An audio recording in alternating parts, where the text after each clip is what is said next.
Good evening, my fantastic friends. Hey, it's a new week. It's more Monster Train. Hope you're having a good day. We're gonna get right into it. We're playing Monster Train. We're doing random. It's that thing that we do semi-often. Yeah, that's how it works. Title is lie. If that were true, you would take Capricious Reflection because that's true jank. No, Capricious Reflection is sorrow, not jank. And I've got enough sorrow in my life already. That aside, thanks for being here, Splat. How you doing, Giramoni?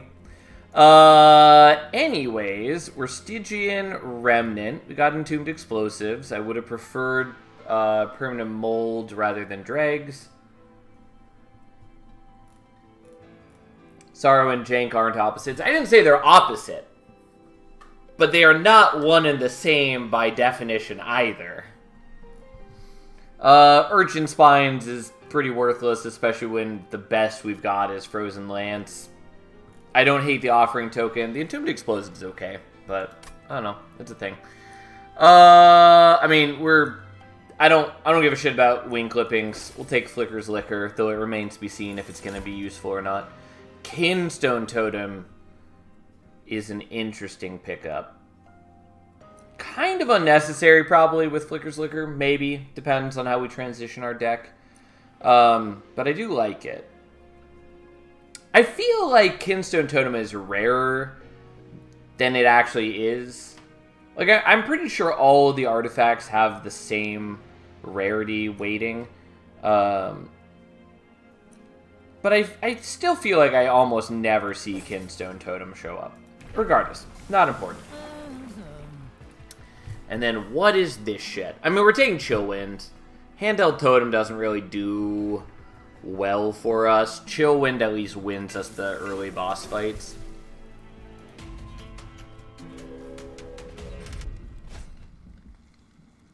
What the fuck happened here? Okay. Is something wrong with my game? Huh. Alright, we're gonna close my game and just make sure that this is working properly. Because I've never seen that happen before. Give me a moment, because that is weird. And I don't know what would have caused that, because this was just fine last week.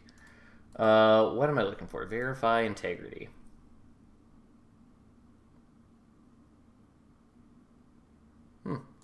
Okay. Well, let's try this again. The one truly jank thing that happens on your stream, you immediately kill it. Alright.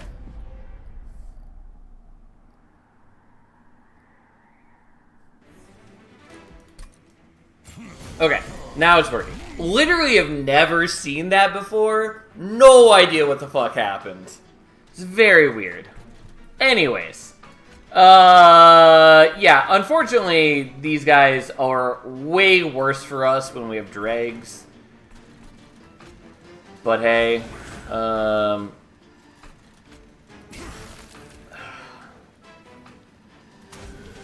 yeah, I'm still gonna commit to playing out the dregs, even though it's bad. The problem is that they kill them very easily and then they get damage shields. And I also can't really use the Entombed Explosives against them. It's really bad. God,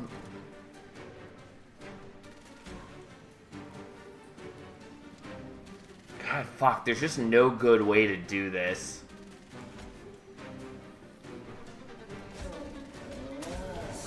Okay, we're gonna do it that way and take some hits, my dude. Because then he's at least down there for... Whoops. That is not what I meant to do. I was trying to put him in front of Tethys, and I fucked that up. Which I didn't really want to have to restart the battle, but, like, that is catastrophic if we have that in the wrong spot. Because we need Tethys to at least be killing the boss. How you doing, Rip? Right from the get-go, we're embodying the spirit of jank. Great start. Yeah, it's certainly a thing that happens. Anyways, the point is, we're putting this down here, so at least be there for the boss. We are not going to put the train steward in the wrong spot this time. Okay, let's carefully place it in the correct position. I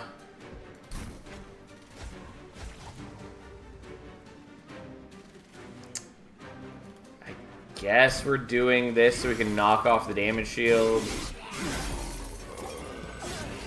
Yeah, that was real weird. I don't know why it did that. Like I said, I've literally never seen that happen. Yeah, and then this shit gets bad because it gets the damage shield. And I'm just going to take a bunch of higher damage. I mean, I can do a lot of damage down here at least, but...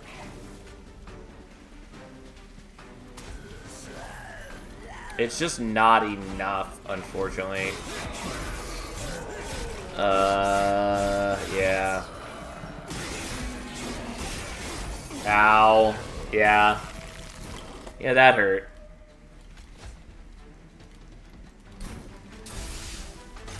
And unfortunately, I have no way to kill the backliner either. Because I just have nothing that hits the backline. Oh, it didn't even occur to me that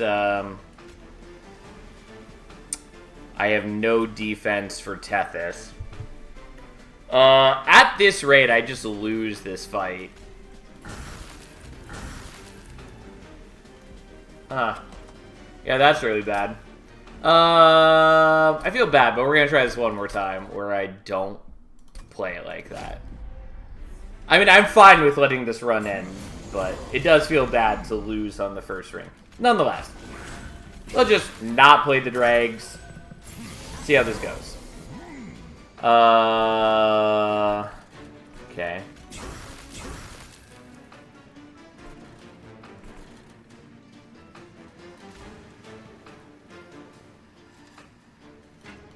Didn't even know it was possible to lose on ring 1. It is, especially if you take the trial and the shards. What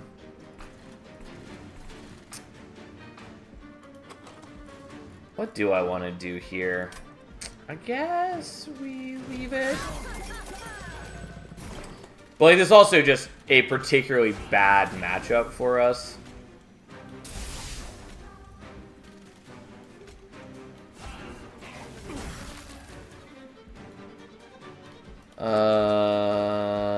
Yeah, that's fine.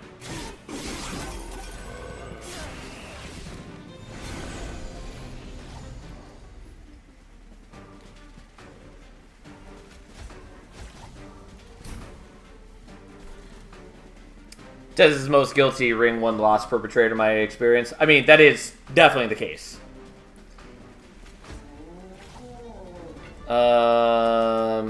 I still got a bunch of drags, but I maybe shouldn't have wasted all the stewards. I don't think it matters a ton. Well, we'll see what happens. But I take so much damage from these bastards.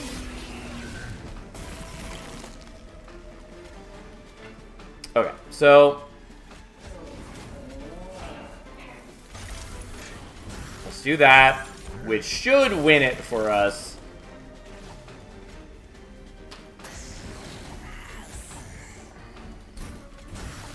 We just barely need more. Like, we just need time for the frostbite to proc, basically. I mean, Maul's Mage's kind of cute. We'll take the Helical, though. Even though we're not Conduit, which is definitely a downer. We're going to take the Molten Encasement. It's just good in general, but especially into Patient. Like, securing at least sort of an answer to Patient right now is important. We still need Reform or we need Endless, and I am a little loath to go with the Wicklash, but fine. Yeah, I'll take Siren, I think. Yeah, I mean, Titan Sentry's fine. It's better than I act like it is, for sure. We don't have a ton of gold to spend. I think I probably want to go to the Merchant of Steel. Merchant of Magic doesn't do a whole ton for us yet. I mean, like, we can minus cost things, and if we got holdover in the offering token, that's actually pretty valuable, since we have Kinstone Totem. Here's a Merchant of Steel right there.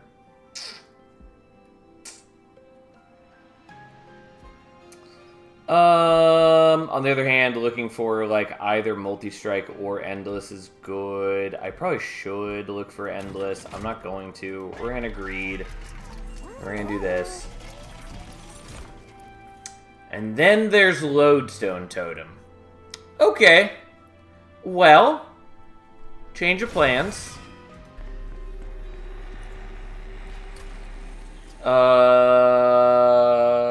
Okay.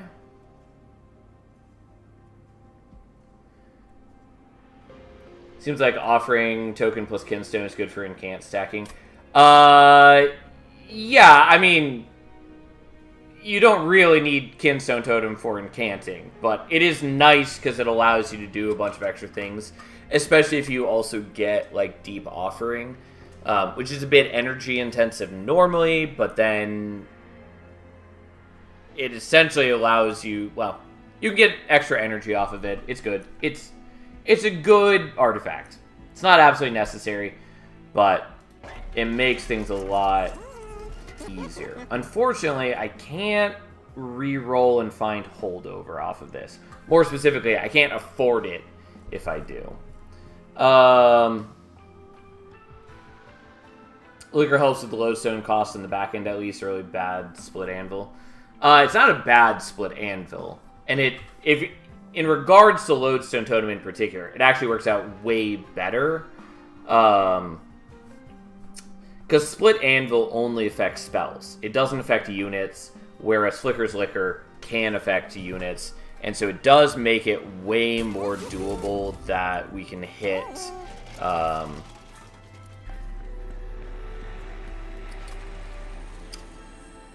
it is way more viable that we can hit the Lodestone Totems with Flicker's Liquor. True, Drag can reduce the Lodestone Totem cost. Not even that, we can also reduce it with Tethys as long as everything else in our hand also costs 0.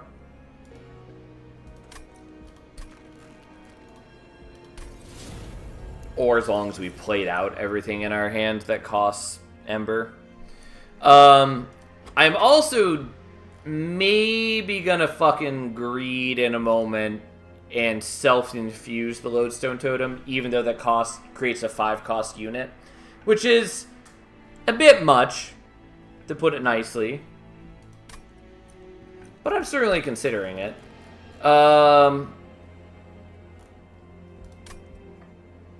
I don't want to waste the spell chain, but I don't really have any targets I super want to use it on. I might do it on the offering token.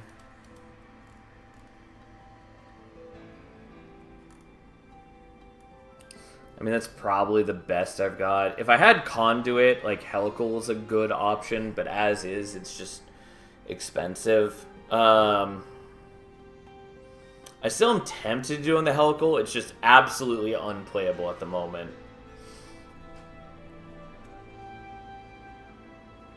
I think that is still what I'm going to do, though.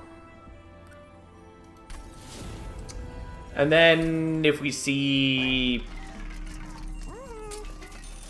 Okay, at least it wasn't holdover. I would have been a little mad. Anyways, we're going to do this. It's not ideal, but it makes it playable at the moment, kind of. I do have a lot of shards for how powerful my deck is at the moment. Oh, well. And yeah, this is just armor. It's not spikes. The boss is going to have spikes. We're going to have to deal with that. Oh, well. Fine. Okay, so. We do this. Which makes that cost nothing. Which makes this cost nothing.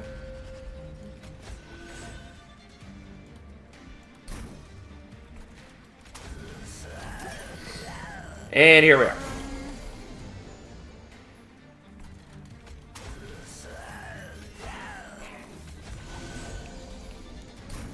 And then we need to get some incanting in, because we do need that Siren to kill the boss for us.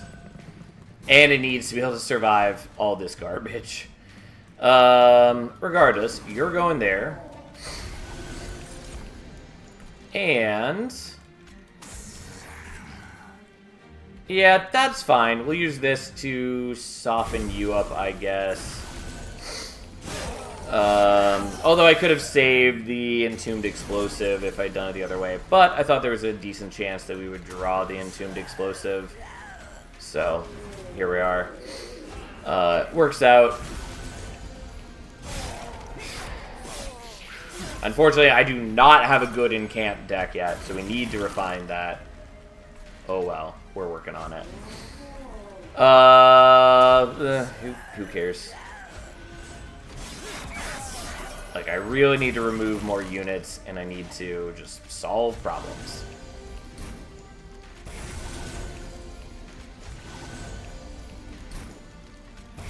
There we go. And that makes up the difference. Part of the issue is that Tethys just immediately dies to the spikes. And, like, Chillwind Tethys is actually quite good at killing bosses. But a lot less good when she only gets one single attack in.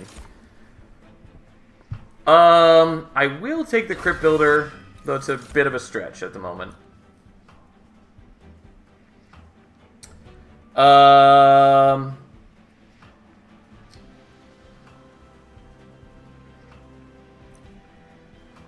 Yeah, I probably want the Wicklash, and I probably should just do the more responsible option of doing Lodestone into Siren. Or Siren, well, yeah, Lodestone into Siren, which is often what I do. I like Lodestone, but then the problem becomes, A, you are vulnerable to enemies with spikes and no attack, of which there's a fair number of them. And B, you still need some way to kill bosses. And sapping them to infinity doesn't do anything unless you have a way to ascend them to the pyre. And that's still just not a good plan, because you still need your pyre to do, like, you know, thousands of damage. Jank says Lodestone into Lodestone. The problem is that I need some way to kill things. And I can't do it with my current tools. Do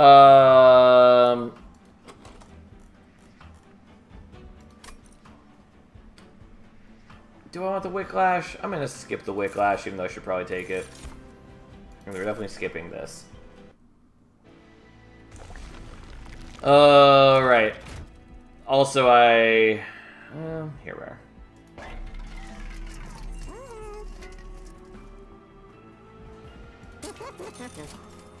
These are not the upgrades that I wanted in the slightest.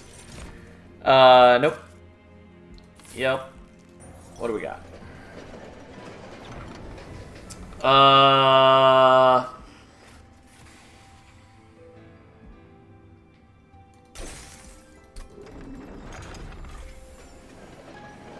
We're not getting Cuddlebeard later as a joke. I mean, Cuddlebeard doesn't matter because we don't have any...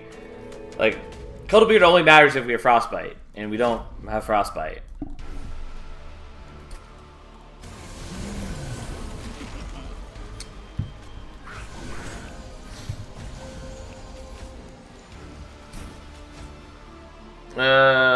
Whatever. None of this matters. Have a drag.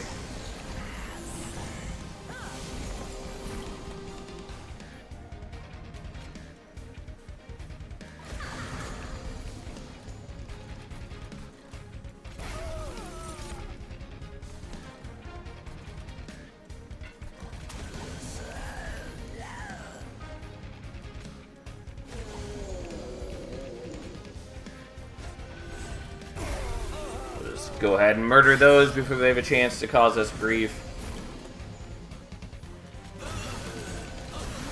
In the ideal world, I would actually just let these things run up to the pyre and die. But here we are.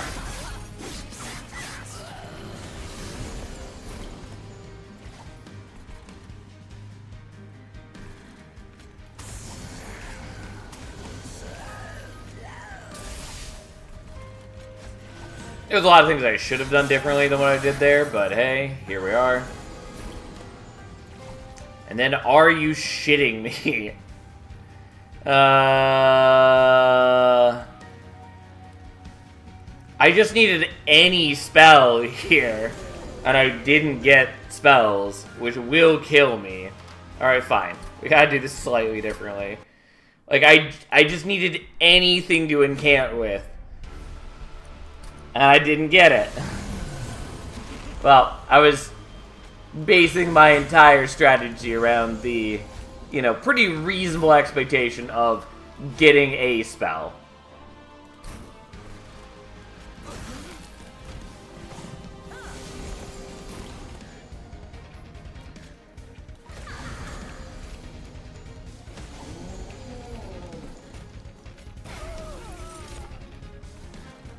And yes, I did this in definitely the wrong order, but so be it. Oh, I mean, it still worked out. Whatever. That's fine. And yeah, this was not really the turn where I needed to be killing all those things, so I don't know why that was my plan. But hey, here we are.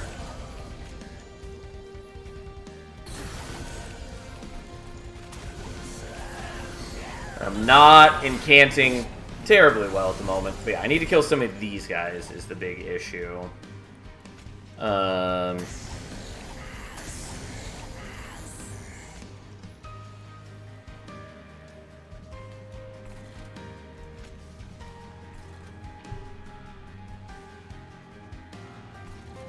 mean, I'm pretty dead no matter what I do. Unfortunately.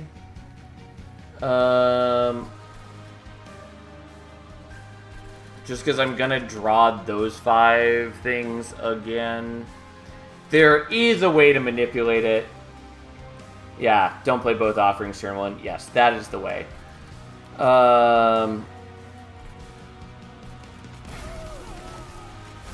That's really the only way to not be just ruined by this.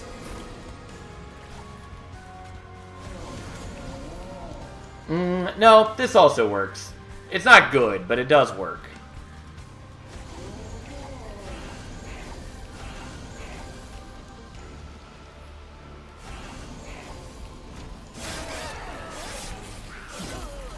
Okay. And then they both hurt, but then they just become delicious blood for the pyre. And then I still have not done, like, any incanting. Which is a fucking problem.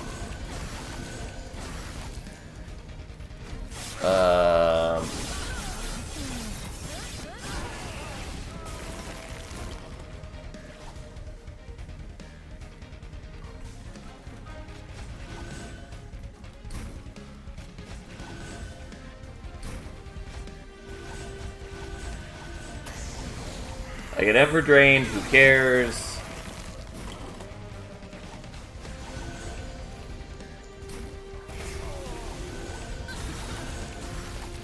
And then it looks bad, but it gets notably better as the sap builds up, because sap is hashtag real good.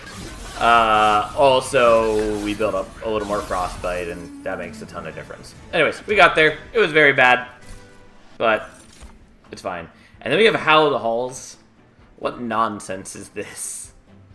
We're not going to take any of it. We're not going to take any of this. We're going to take draw. And then we'll figure something out. I do want to go to the Merchant of Magic. I think we're going to go here, and we're going to give in to the terrible choices of life.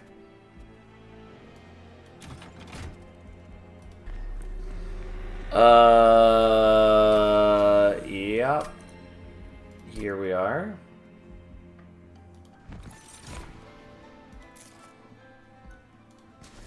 Alright. Let's do it. Lodestone, lodestone.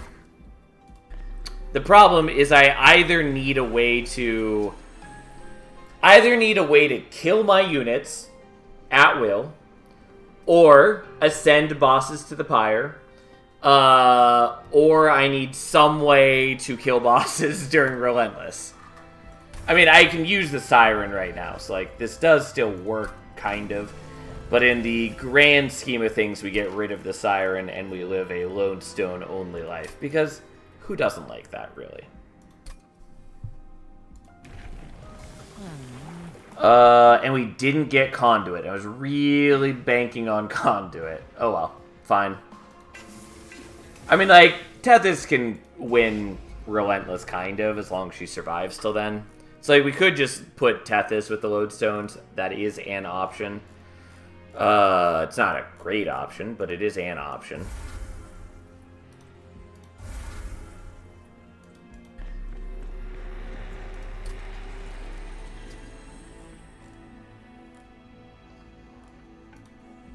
Fuck it. Enjoy being intrinsic. Really wish that I'd saved that slot for the helical now. But we're doing this. We're doing it here. Yes, I know I should have put it on the Crypt Builder, probably. Doesn't matter. Fine. And yes, if I were taking this more seriously, I would just not take it in general. So I could stay lower on shards, but where's the fun of that? So, okay, literally our goal is to sap things to oblivion? Yes, pretty much.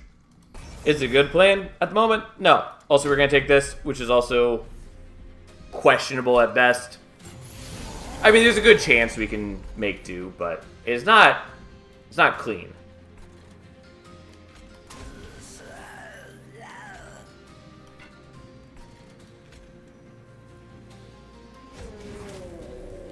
There's not really any purpose to having you. Okay, fine. And I put that in not the spot I meant to put that. Whatever, fine. I meant to put it behind the Siren, but I didn't. And I totally spaced out. Well, unfortunately... Yeah, alright, good. It at least hit the one that we needed it to hit.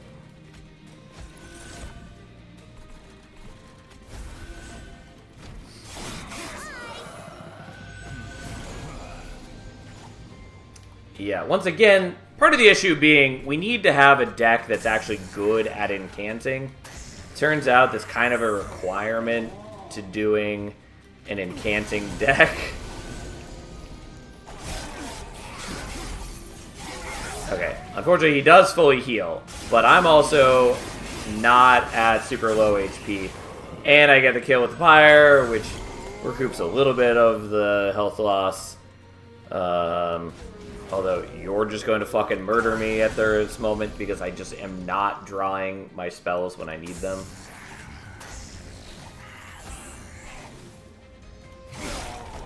I mean, the offering tokens being intrinsic is overall okay. We're going to try this very slightly differently because I will die at this rate. The big problem is just I didn't have the ability... By going to dupe the Lodestone Totem, I was not at a shop, and so I could not remove more of the units. Like, I badly need to remove units. So an incant deck minus the incant? Yeah, basically.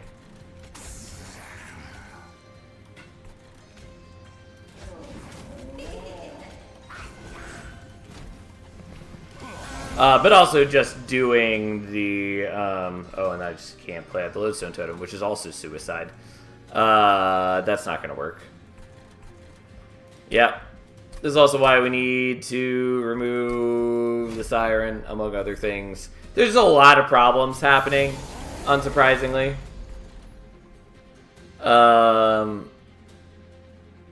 Yeah, anyways, here, this is our life right now.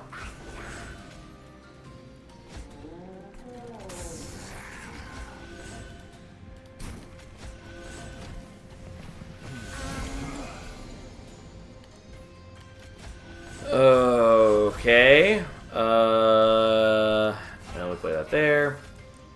And then we cry deep tears of sorrow and suffering.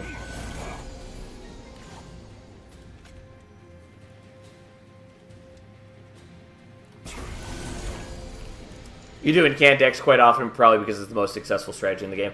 I wouldn't say it's the most successful strategy in the game, but it is definitely the best thing that Stygian has got going for it. And it is pretty standard to do. Also, I totally meant to have played this before I played that second unit because I needed to have space open for that helical. Or more specifically, it was a 50-50 chance on whether it's going to hit the Frozen Lance or the helical, and I really needed to hit the helical.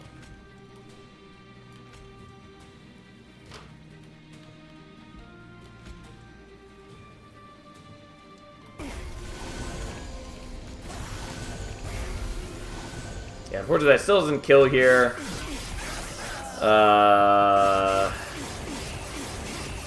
Which does get me a little bit of pyro health. It doesn't solve this turn's problems. At least I have an incant here, but that's not good enough. I probably should have not filled up the capacity here.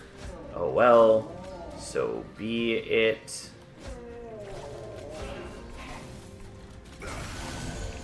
Siren survives, doesn't matter. I would say Rage is the most successful in the game purely because it's in, like, what, 3-4 clans? I mean, it's in 3 clans, and yes, we're just gonna die there. Unsurprisingly, that was not gonna work. There were good reasons why that was looking bad. Again, if we had a better start, namely one where we didn't have so many units and I wasn't able to purge them out early enough, or if I hadn't pushed my shards so high, and or if I hadn't taken Heaven's Seal,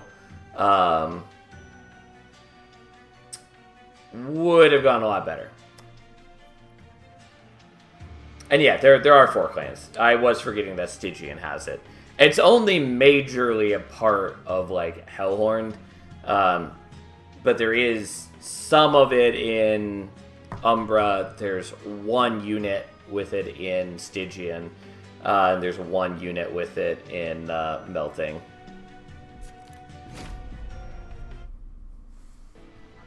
But I wouldn't say that Rage is a strategy so much.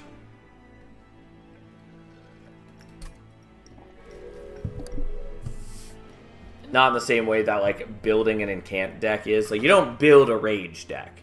You build a deck that has damage scaling via Rage, but you don't build a deck around Rage. Like, yes, it's great if you can get the artifacts or, like, Deranged Brute that enhance Rage, but there's not a lot you can do to build around Rage other than just stack it. Anyways, we have Queen and we got Root Seeds. Collection of Tales is fine. It's not actually that important. People make a bigger deal of it than necessary. Not that people, you know, go bananas over Collection of Tales normally, but losing 1 Rage a turn is not a big deal. I'm still probably taking it here, especially because we do have the Rage Serum. And the other option, Worn Grindstone, is fine. We're going to take Imperialist. Imparade is fine. I like it well enough, but in the ideal world, we just, like, get a Welder Helper and a Fledgling Imp. We fuse them together and we get Endless, and all of our life's problems are solved. Now we take Apex Imp. Apex Imp would not be the best pickup for us unless we get other support for it. We put the same floors clean, and I see no problems. Yeah, we've all done that. We've all been there. I'm debating if I want to set up bottom floor with her. And I think the answer is yes, even though it's a little awkward.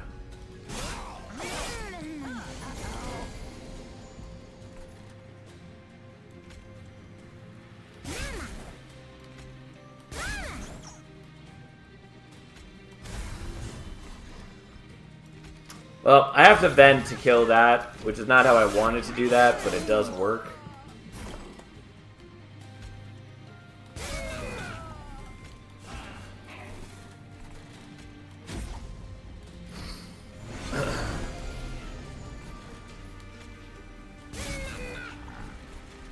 When you didn't die, and I thought you were gonna die. Except that we killed you with it. Anyways, doesn't matter. Things happened. Here we are.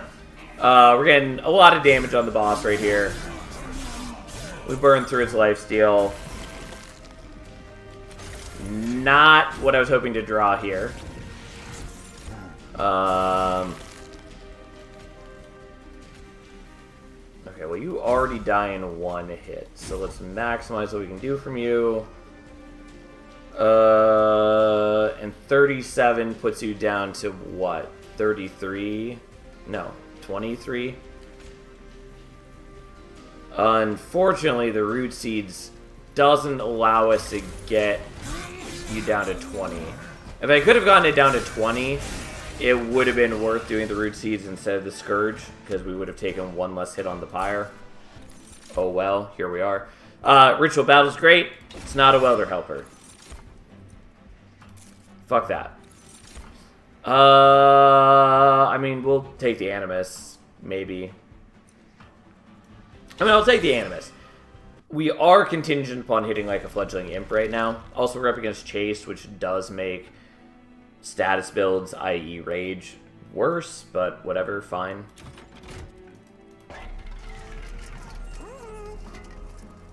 Wish I could give Quick to Queen. We can't. There's the Endless. Absolutely beautiful.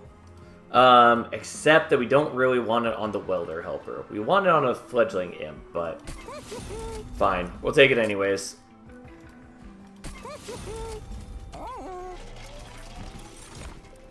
And then there's a Steel Singer. Fuck that. Also, Steel Singer, I maintain that Steel Singer's infusion should be permanent attack gain and not temporary. I mean, I'm vaguely tempted to take it just for the heck of it. The problem being that we have absolutely no healing.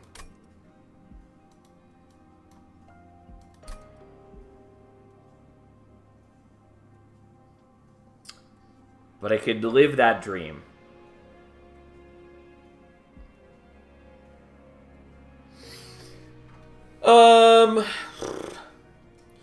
I might take it.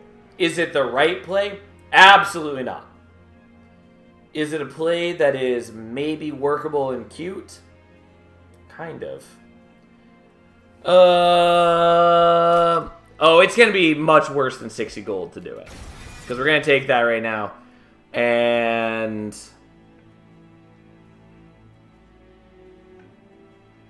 I concur in that it should be permanent, not that you should take it.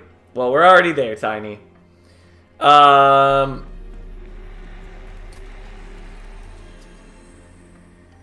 I want to magic power this? I guess maybe.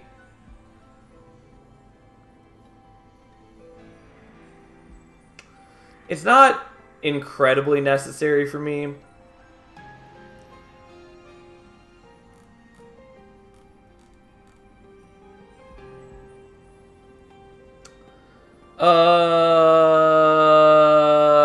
I don't know.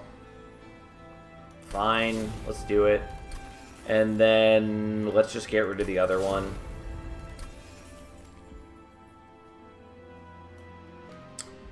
Okay, so here's the thing.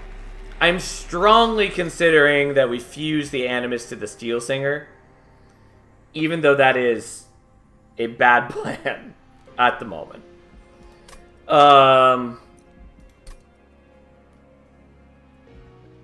Namely, it's a bad plan just because we don't have any healing, and we don't know if we're going to get any healing.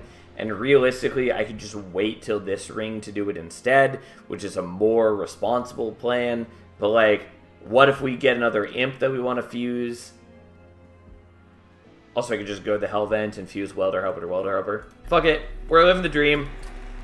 It's done. Responsibility be damned.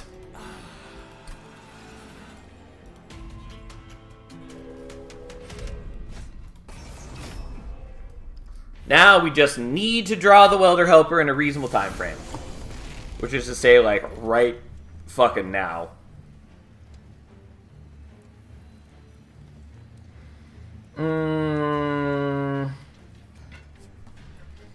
Do I want to play you there? Do I... The problem is that we started with this fucker, who ruins our day. Mind you, he ruins it partly because we gave him +4 to his attacks. But he really does fuck with us. Like, real bad. And I think we maybe have to wait and put Queen up top.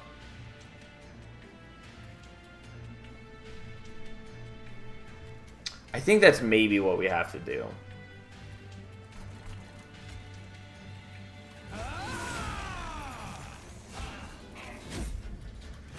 Because if we don't draw, like, the vent, and by the vent, I mean the correct vent right here. I mean, this one works too, I guess.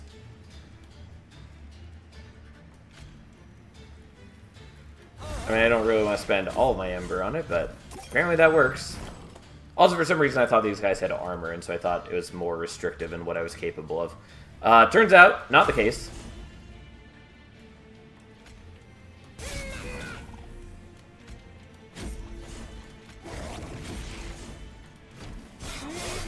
Nonetheless, I still badly need that welder helper. Okay, well, here he is.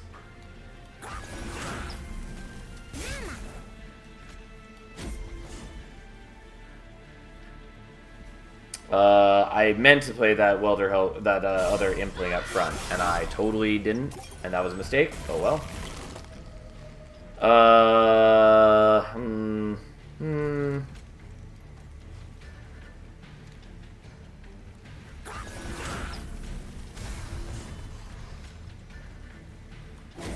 Fuck it. We'll just do this.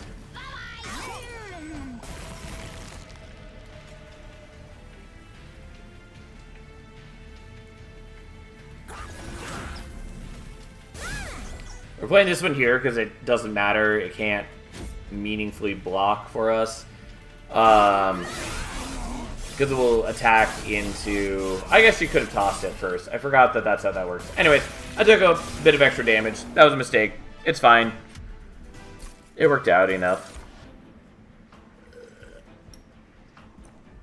I could take the Molting Imp Infusion, which is honestly not terrible. And it's vaguely responsible.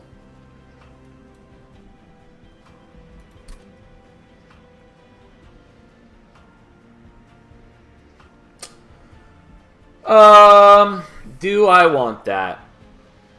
Responsibilities for chumps? I don't largely disagree.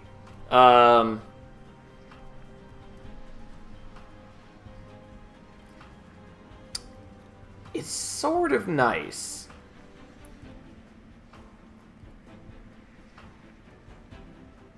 You know what? It's very rare that I do the Molting Imp Infusion. We're doing it nonetheless. It's the only healing we got. We're taking it. Fine. Fuck all those units. We've got our dudes. Enjoy. And now I think we're going to go left, even though I do want to go right, because I do want that healing, and I also really do want to do the Merchant of Steel. But we're going to do this for reasons. Okay.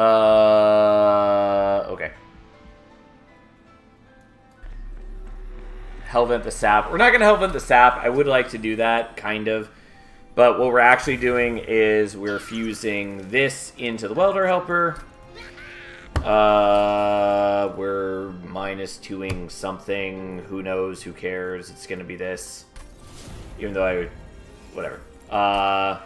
And I would intrinsic this had I actually thought about what I was doing. Because I could have -2'd it and then intrinsicked it, but we're not. It's whatever. It's whatever. I don't hate Railforger's Hammer here. I really shouldn't have 100 shards here. Or more specifically, I shouldn't have 115 shards here. But we're duping the imp, so we have a much greater chance of drawing it at a reasonable time frame. And also then we can play 2 of them in a turn, which is, you know, important to me. Alright, we're gonna play that, even though it's Ember draining me, and she has to take 18 damage, which is pretty fucking bad.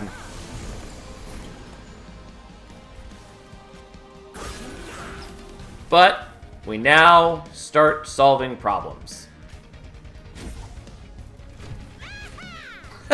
Divinity is already tasting your delicious shard count. You're not wrong.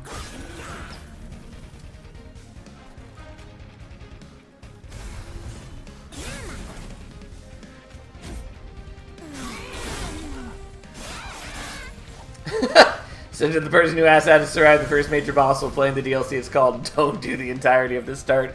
Yeah, I mean, I am thinking back to last week where someone is asking for advice for the DLC, and I basically said, don't do exactly what we've done right here. Which I still maintain is the correct advice. But, you know, here we are nonetheless. Oh, God. The things I do. Whatever. We got them down in range where the Steel Singer can kill them. That's the point.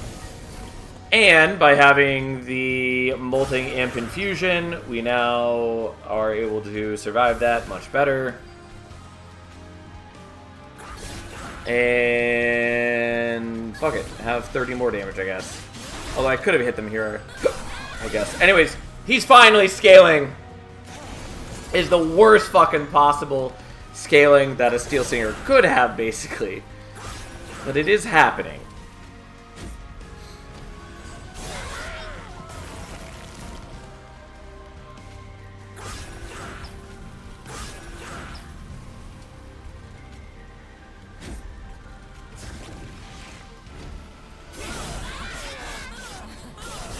She got a lot of armor, just doesn't mean anything.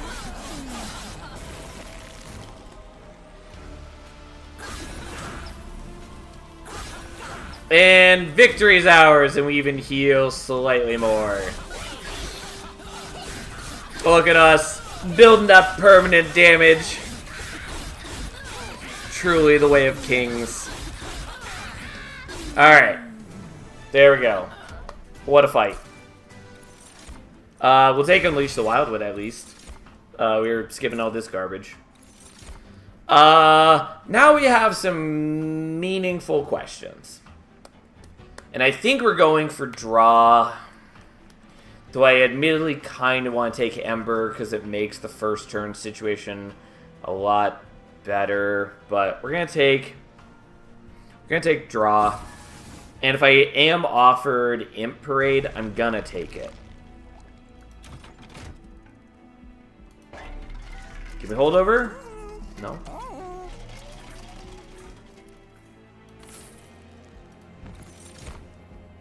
Skipping that. Give me Imp Parade. No. Fine. Okay. So be it. Where am I tossing that?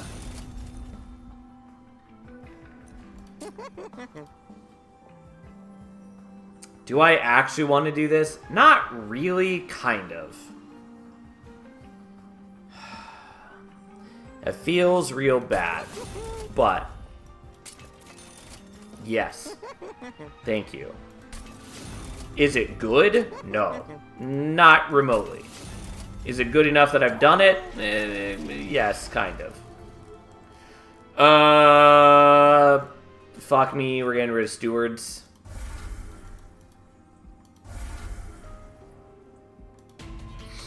Well, too poor to purge anything else, otherwise I would have. Yeah, we can spike this, I guess.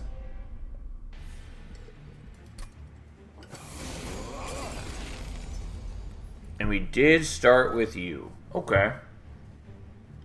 Except that I can't play you in the Steel Singer on the same turn. This is why I wanted to take Ember.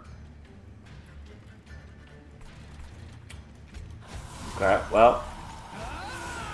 Fine. I'm not mad at all. It's also why I wanted Imp Parade, you know, but I had to make decisions before I knew these things.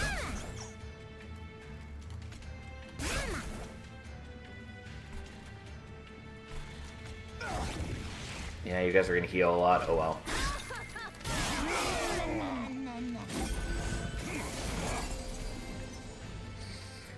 Okay. But luckily that works out. This is going here. Yes, I observe that she's far from max HP, but it doesn't matter. Does she get permanent scaling? No. Therefore, she doesn't deserve it. At least not unless we're in the most dire of needs.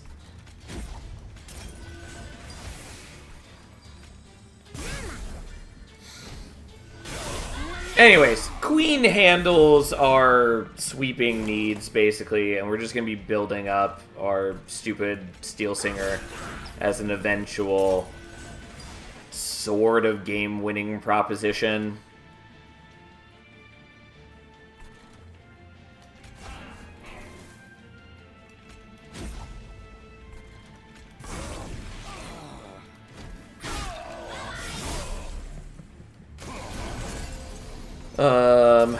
Once again, is this a responsible play? No, not really in the slightest. But will it work? Kind of.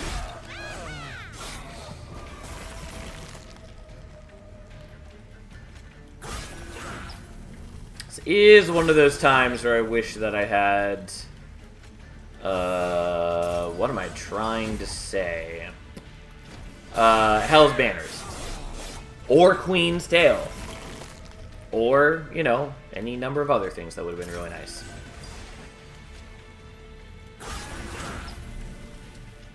Okay, we're going to not play the other one or any of this other stuff, just in the hopes that we get more procs of regen here.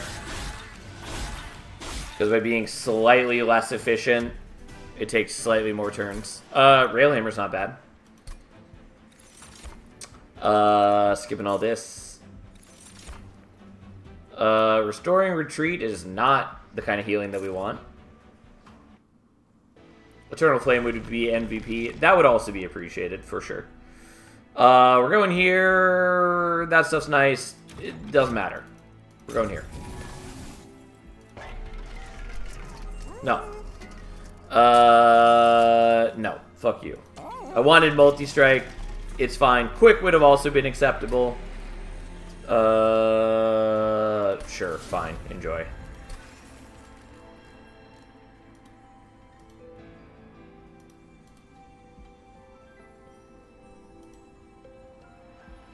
Sure, who cares? Honestly, should have gotten rid of the Root Seas instead. Hey, look. You are together forever in the cold black void of the abyss.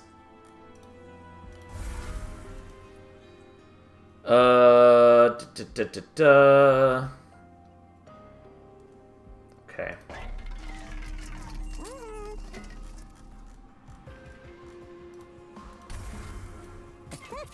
My poor Steel Singer is so bad. He's up to 23 attack.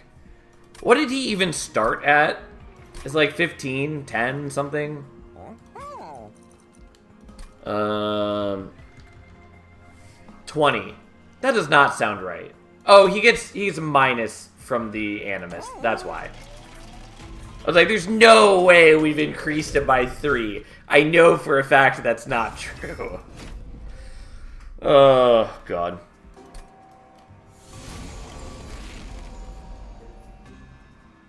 Once again, can't play my Welder Helper turn 1. Oh, well.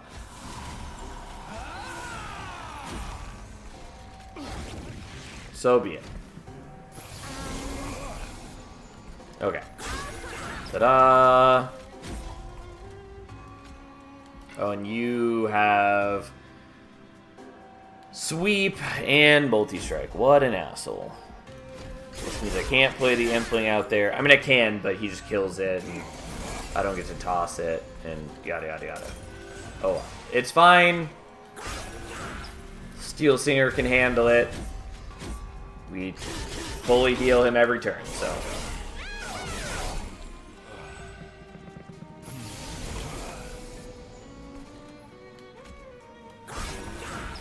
Oh boy, we've doubled our scaling.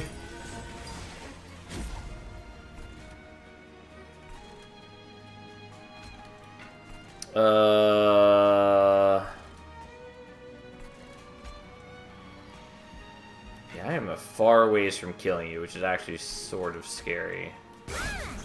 Well, we'll see what happens. And by that I mean I'm gonna take some pyre damage. This helps.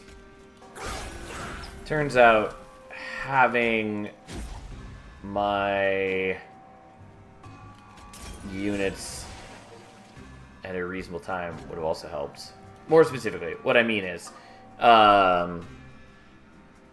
getting the other welder helper at a time where I could play it would have been really nice. I don't think there's a way to make this so I don't take any damage from you. Because if I play the root seeds, then this deals a little less damage, and I still have to waste the first attack on you no matter what. So I give up 2 damage for 2 damage. I can play this, but that doesn't change anything, really. It still leaves him in range where a single attack kills. So we'll do this, because it should be the same amount of damage, basically. Which still means he survives at 2, which sucks, but it is what it is. I got health. I can afford it.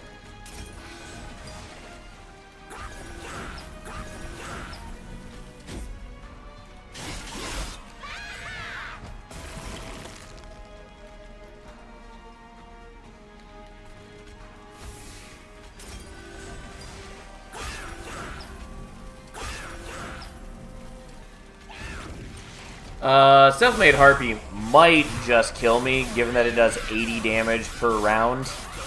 And that's a lot. Like, it's a lot.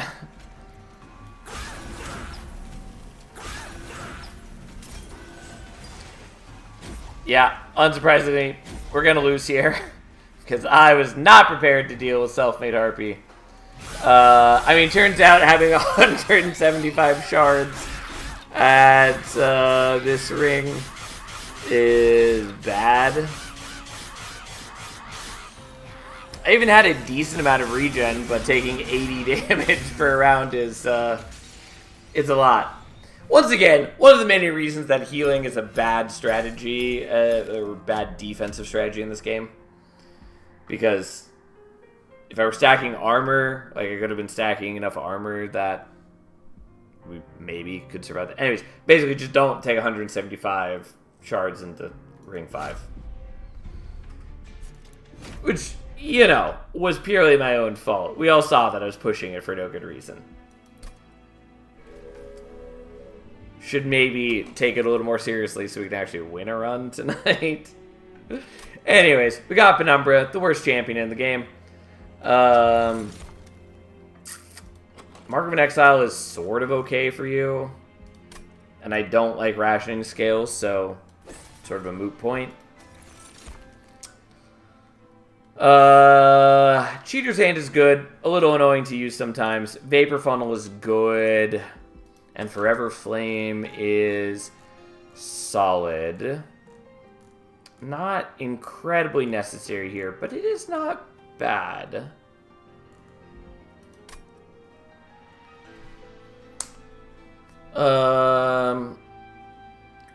It's not a win if it isn't 250 plus shards. I mean, we were on track to be way higher than 250. Forever Flame because Morsel Maker becomes easy peasy. I mean, that doesn't really help us, Tiny. And I know you want me to run Glutton, but Glutton's bad. And if you are running Glutton, you still generally don't want to be using the Morsel Maker. Whereas the Flame Last Run? Yeah, Flame Last Run would have been real helpful. I hate to tell you this, Sal, but I'm also bad. Fair enough.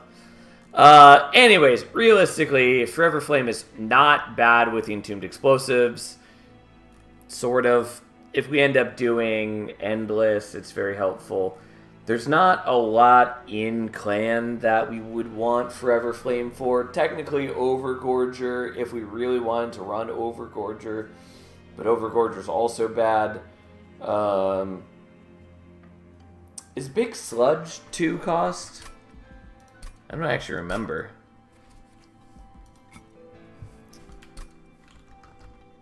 It is. Okay. I mean, there's Big Sludge. I don't think we're going to run Big Sludge either way, even if it shows up. I think realistically, Vapor Funnel is probably the correct choice here. It's maybe less necessary because we do have the 2 Mine Collapses, so we are better at capturing units that would otherwise leak. I think Cheater's Hand is probably it's probably a good choice, since if we do end up going with an Ember Drain sort of strat, it lets us get around some funky plays. I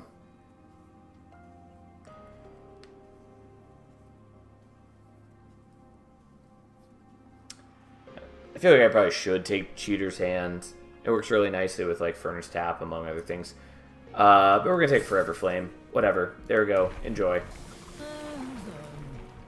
Now, which garbage do we want?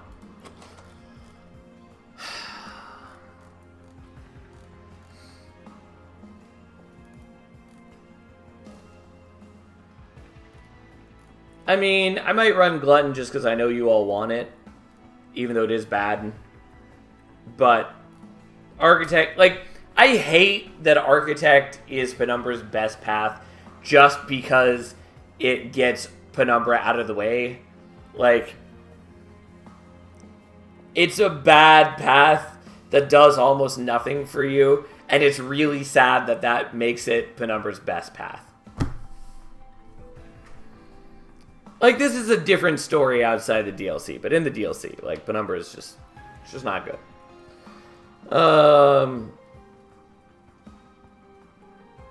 Fuck it. We'll take Glutton. I don't use it often. Enjoy. We'll see what happens.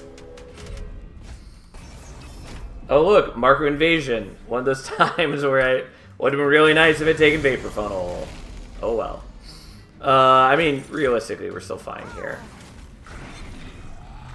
So we're going to play you there. And then kill and kill. We're still probably leaking on this floor. Oh, well. No, I really want that. I mean, I can get that actually pretty easily. So I don't know why I'm complaining. Well, we're leaking a little bit. Whatever. Again, we had the opportunity to take Vapor Funnel. This is what Vapor Funnel was built for.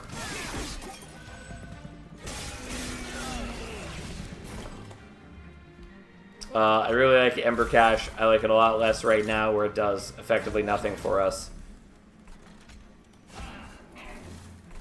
And I don't have enough capacity for that Train Steward.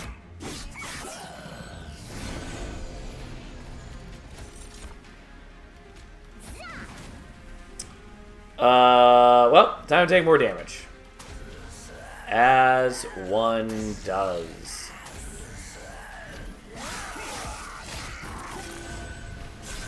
I could have killed the frontliner up there had I paid attention. I actually could have killed 2 of them if I had played both dregs instead of morsels. Whatever. I didn't realize it correctly, and it's fine. It's a thing. Here we are.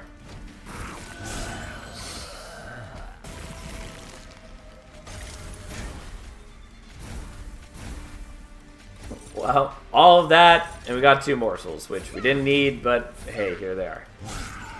Alright, well, I lost some health. It's fine. Here we are. Penumbra is penumberizing. Alright. We're taking the perils. And then we're making some very specific decisions about life.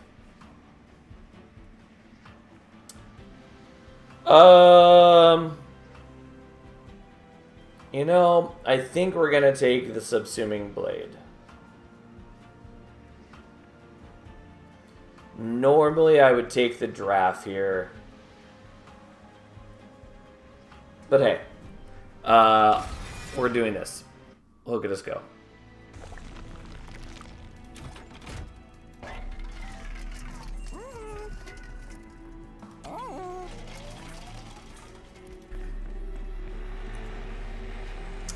Not what I wanted to see. Oh well.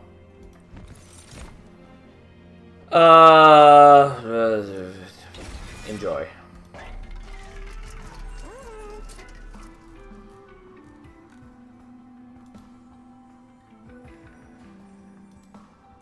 Yeah, and they are probably going to go on the Mind Collapse. It's still just not what I wanted to see. I don't know if I even really care about the Ember Cashier. I don't really care about the Shade Splitters either, kind of. Yeah, you know what? Fine. We'll minus cost that. Alright. Holdover it is. And now, the responsible and correct choice is Holdover Perils. The choice we're going with is Holdover Subsuming Blade. And I kind of want to fish for a -2 on that. I don't think we're going to. I think we're just going to -1 that.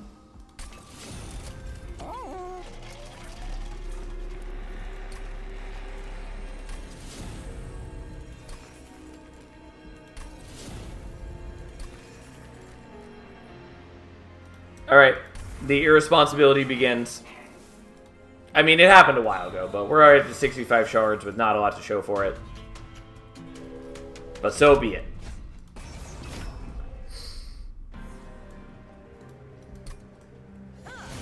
That's a high health enemy.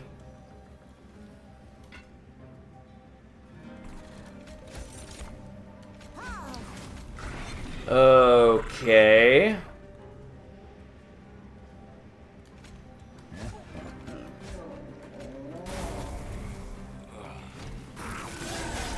Look at me, getting a little bit of extra gold. Really would like to draw into my meaningful things right now. Wouldn't that be something? Can you do 8 damage on the sweep? That's just gross. Ugh. I mean, I know I did it to myself, but it still hurts.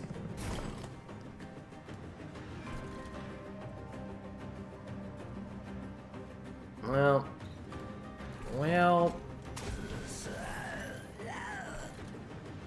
There's no morsel I can get that survives this. I can at least do this. And it doesn't really matter. Penumbra's still in good shape, but... You know, I really just wanted to draw my Subsuming Blade by now. I have to do this, basically. It's really not what I want to do, because I still am not doing nearly enough damage, but... I actually don't even know if I survive you.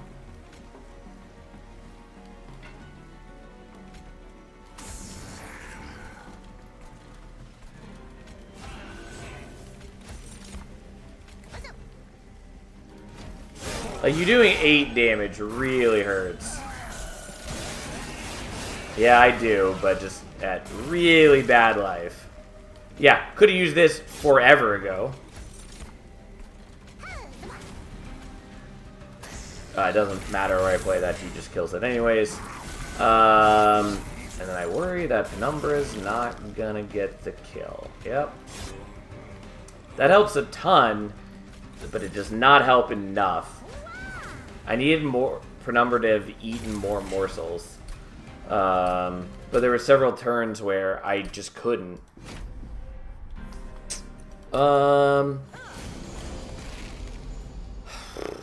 I don't think there's any meaningful way around this.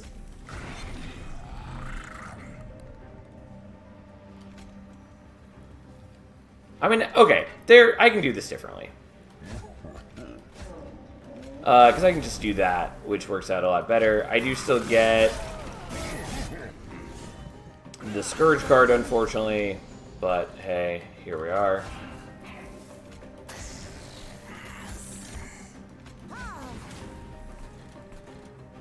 Oh, then you're just dying, which feels bad, but whatever, fine.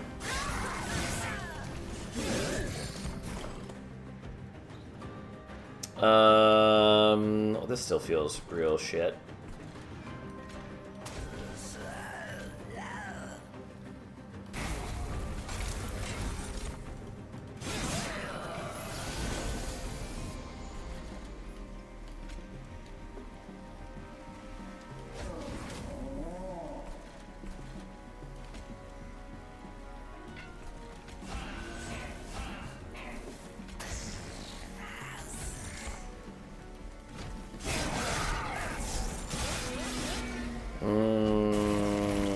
still didn't really get things done in the way that I needed them done.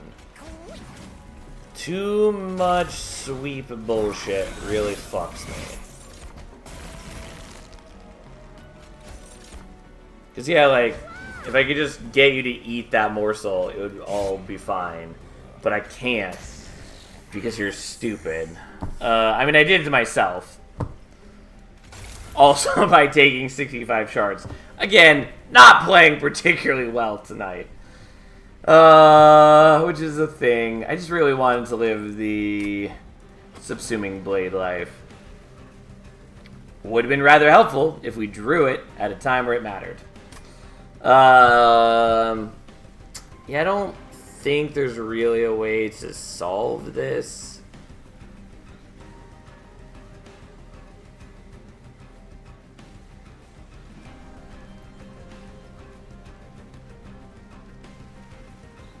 I mean, we'll try one more time, but the problem is just that, like, my key stuff is too low in the deck, and too many enemies have sweep. Which, again, if we had less shards, there would be less of these guys with sweep, which would make a big fucking difference. Or if we had gotten, like, any morsel that gave damage shield, which there might be a way to manipulate the morsels. I always feel bad about doing things like that. Who knows? Whatever. Here we are.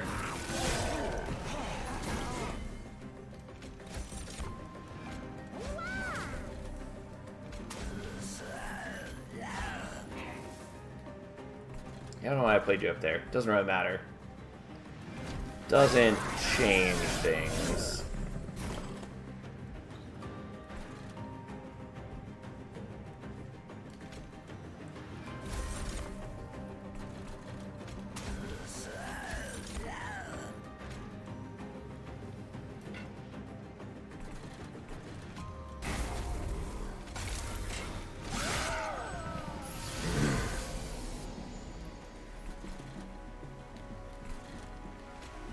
Like, I could put that there, but then I'm pretty sure I just die to you. Which means I do have to do that.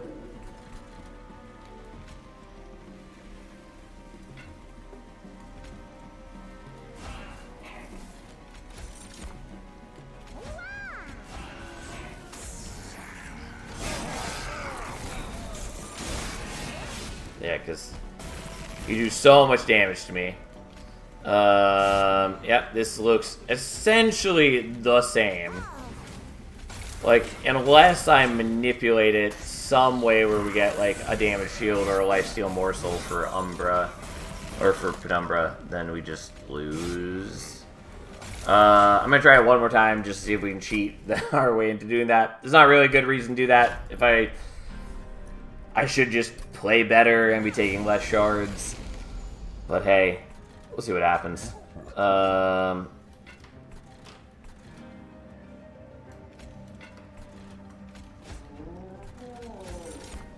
Nope.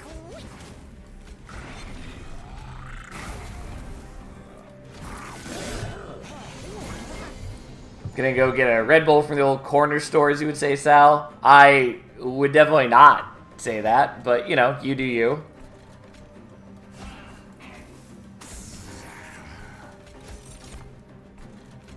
There's a lifesteal morsel. When I come back, I hope to see you on. I mean, I'm going to be streaming for another, like, 2.5 hours at least, so, you know. Unless you don't go bananas with your little excursion, I'll be around.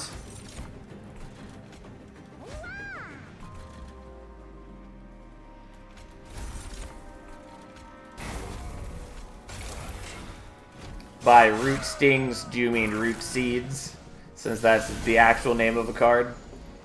Oh, and then we didn't draw... Why didn't we draw that yet? Oh, maybe it isn't this turn? I thought it was this turn. I don't know. Whatever, fine. It must be the next turn.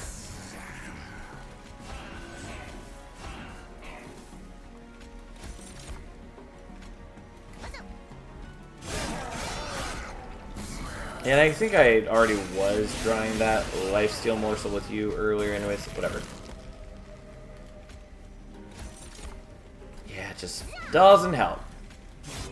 Not hashtag useful.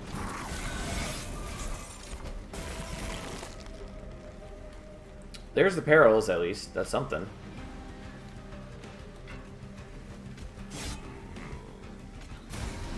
It's not enough something, though. Anyways, whatever. We're dead. So be it.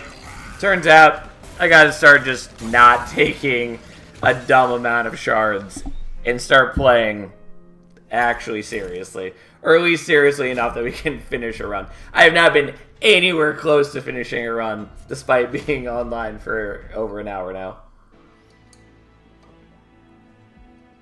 I mean, the Queen run was kind of cool, except for the part where Self-Made Harpy absolutely bodied us. No, no, no. You are fine just the way you are. Well, I'm glad you enjoy it, Dromar. I mean, I do like playing this way. Like, I've spent enough time in this game playing it entirely seriously. I am plenty happy, especially on stream, to just be trying to do the ridiculous things and push it to see what we can get. Sometimes that does lead to pretty miserable death. This is like the 5th run of the night. It's like the 3rd, 4th. Because we died as Tethys, we died as Queen, we died as Penumbra. So I think this is the 4th one. Maybe there's some other one that I already blocked out of my mind. Conscription Dose is good. I don't love Impsicle, but it does work. Excuse me. It does work okay if we are doing Imperialist. We also have the Important Work, which can sort of work. I'm just always worried about it flooding my hand and deck. I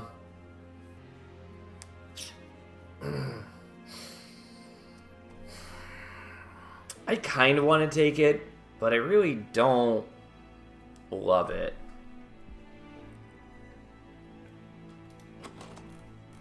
What do I even want to do with this setup? That's a great question. Oh. Fuck it. Impsicle. Let's go. Well, we're gonna Imp Parade, so at least they cost me nothing to play.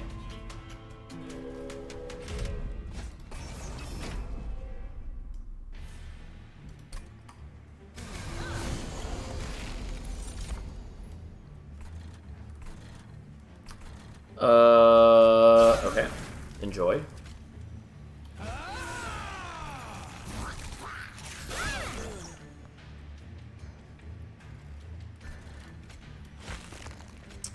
I guess we're going to reap that one because we have a lower chance of killing it successfully.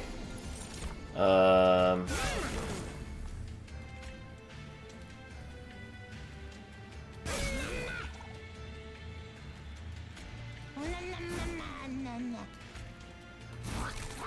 didn't really need to play that one there. That's fine. Whatever. That's what we've done. We're definitely going to kill you. We'll add more reap there.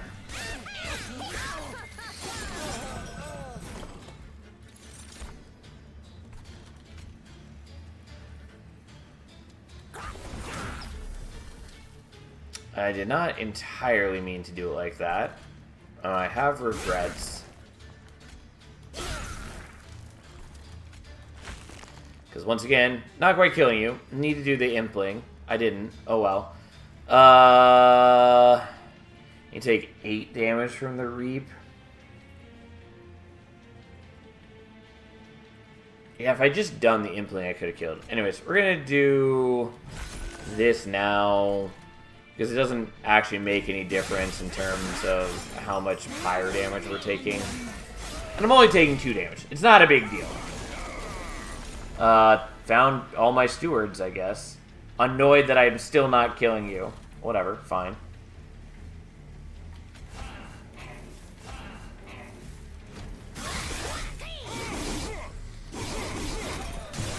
Okay. I mean, I could have used it earlier, but fine. Oh, I did this wrong. Well. I need to have played the Train Steward, because since he has Trample, playing out the Fledgling Imp alongside the other Imps just did nothing for us. Also, this doesn't really do anything, but hey, we're doing it anyways. Alright. It was pretty messy, but also not difficult. Like, we took 4 damage. Who cares? But, yeah, not good. We are going to take the Fledgling Imp. Even though I really would like things that are infused. And I guess I'm going to take this. Even though I have a lot of things that are contingent on charges that I am bad at generating. And we're going here, I guess. I don't have good things set up. Because I need more capacity than I've got. I need a lot of things. I still think we're going here. For a variety of reasons, like seeing Endless would be good.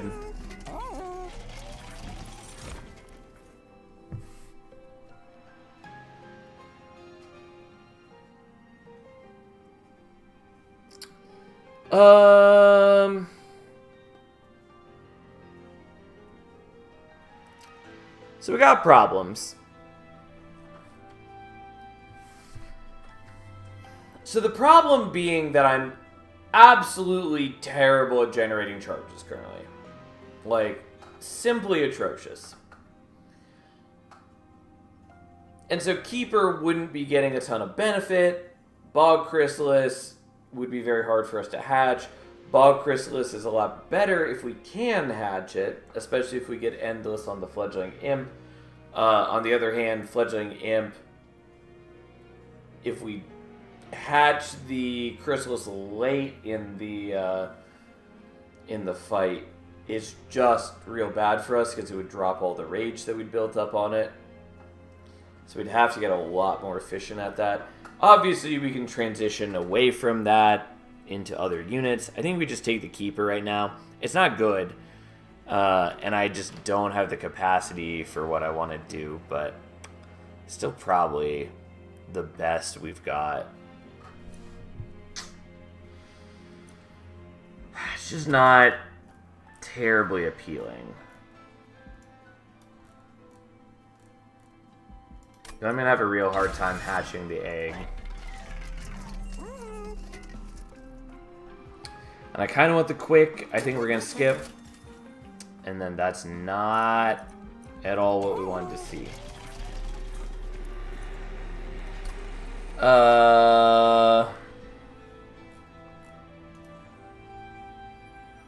No, on the off chance I see holdover, we're going to do this. Since we have Impsicle, we're going to be getting an Imp even on turn 1 no matter what, so that's a thing.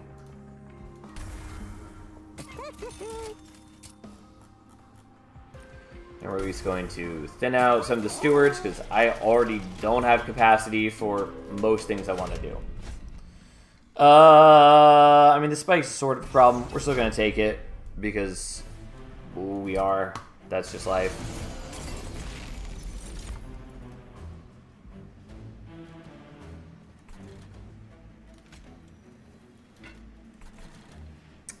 I guess I'm willing to get Ember Drain so I can do this.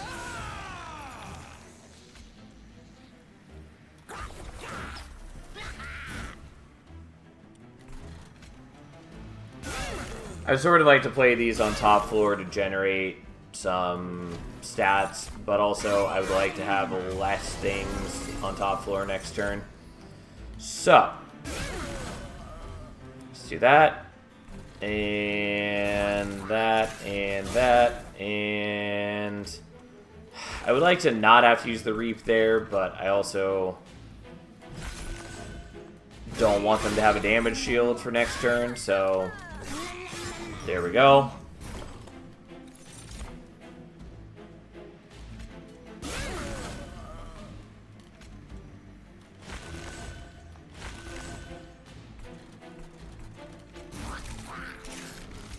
yes, we're doing this just so we can build up some stats, even though I'm still losing a lot of armor. Oh well.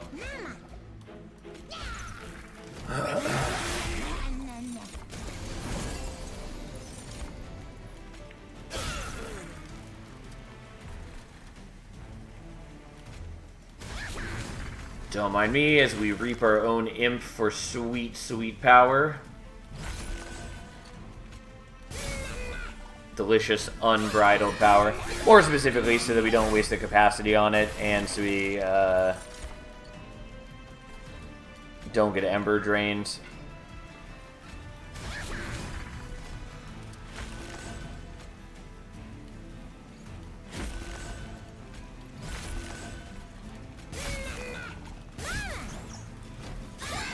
I mean, even as inefficient as we are, we should be fine. This is definitely better than taking the Bog Chrysalis. As much as I love Bog Chrysalis, this is definitely the better option. Now, we just need some way to turn this into a meaningful team.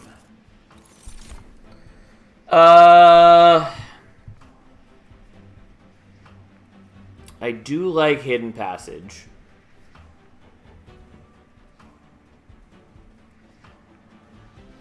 I don't know that it's warranted here, but we're going to take it anyways. And then we're not going to take Force Contamination, though it's interesting. It really shines when you have Trample. It's okay other than that. And I think we're going to go here, mostly just looking to see if we can get an artifact that I'm happy with. What an interesting spread of options. Okay. Well then. Huh.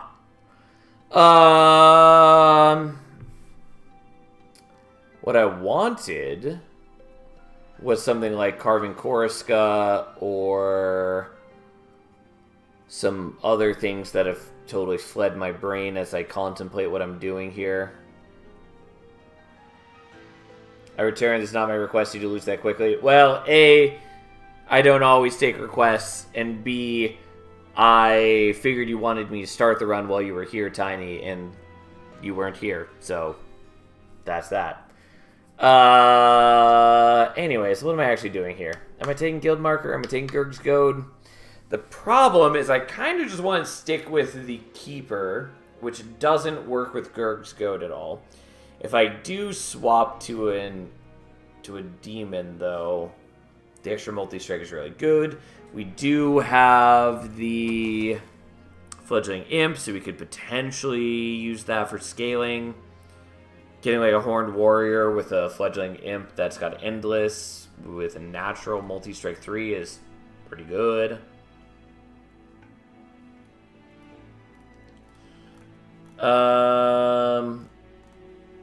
It also makes the Hidden Passage worthless.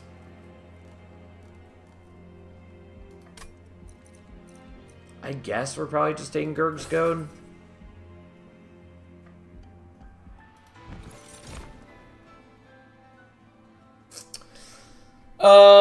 And do I want the Steelworker or do I want the Horned Warrior? I do really like 3 attacks on the Horned Warrior.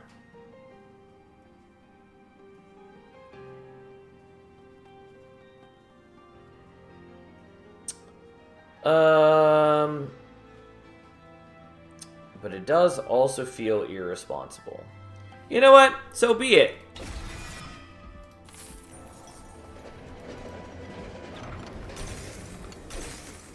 I like that quite a bit.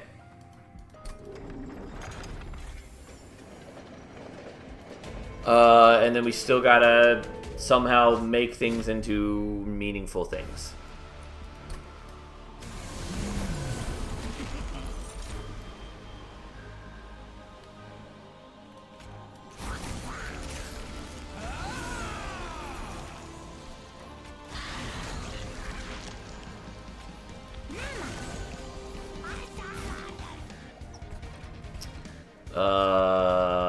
Well.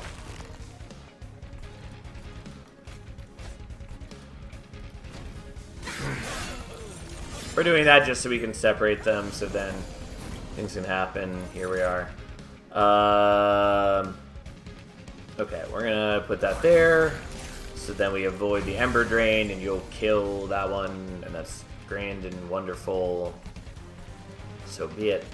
We'll play that there, you'll kill in return, we're great, that will kill there. And then we gain some stats. Sweet, sweet, beautiful stats. Who doesn't love them?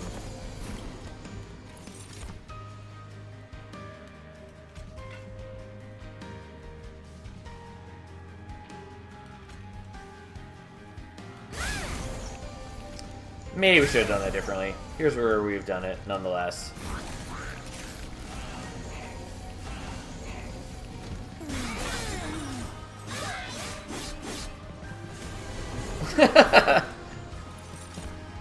Well, sometimes I'm just not gonna give in to your tricksy ways. How you doing, Glacier? Good to have you. Good buddy, good pal. Should have played the non-infused one there.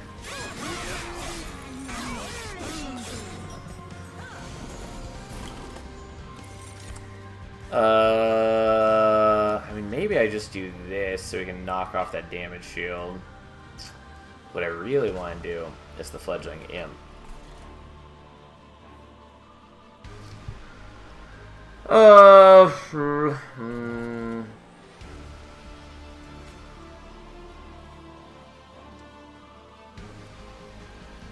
Yeah, I can do this. This is still worth doing.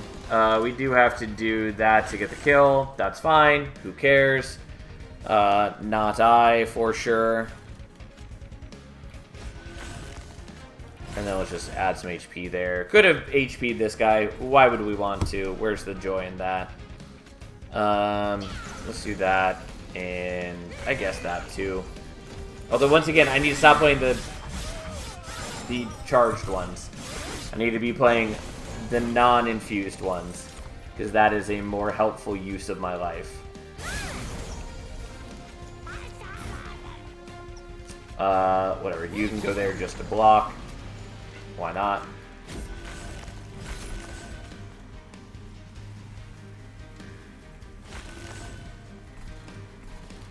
It's gonna look silly, but we're gonna do this because otherwise he was going to be outside of the range of damage. You know, we did want him to die to clear up space.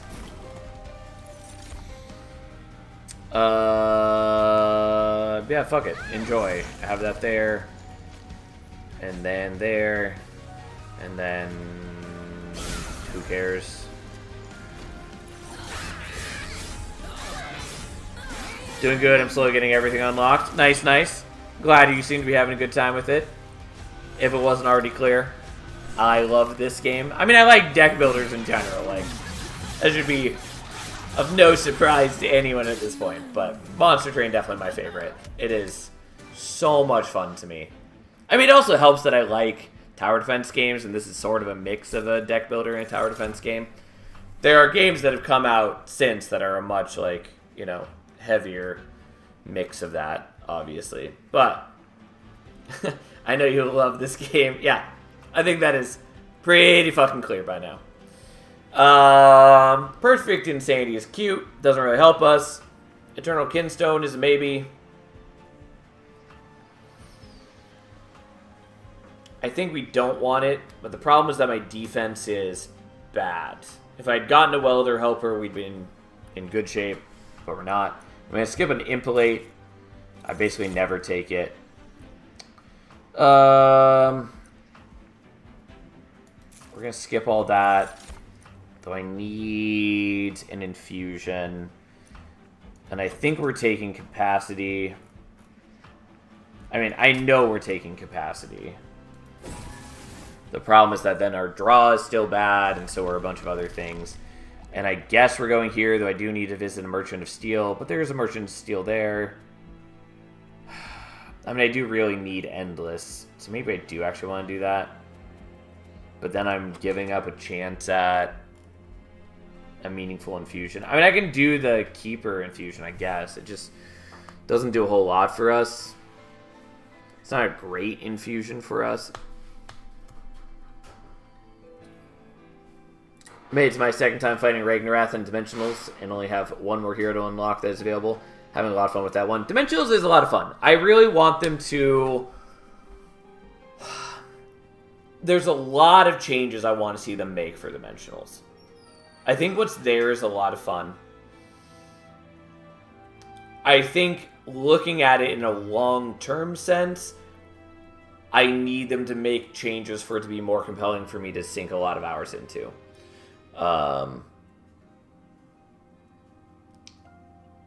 But, like, the base of what's there is very cool. And I'm really excited to see what they have in mind for the heroes for the next couple dimensions.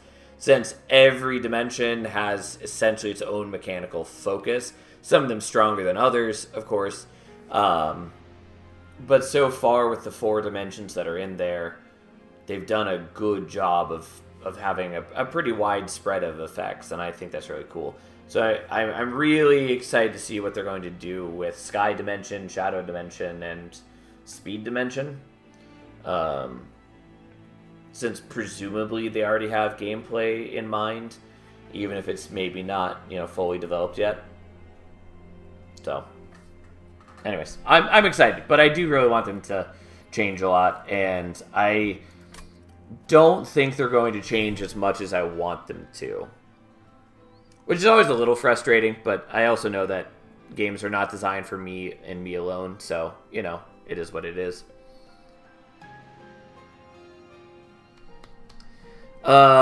Anyways.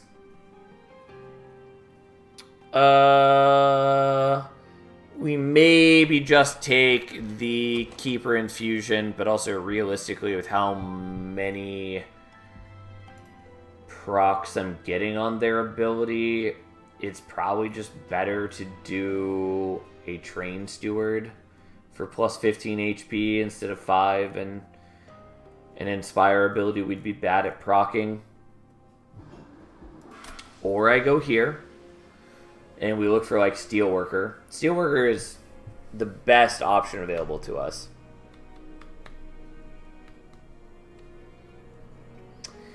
I think I'm still going to look for it. Yeah, that's not a thing. If this didn't increase capacity, I would take the Demon Fiend. Yeah, we have a bad fucking record tonight.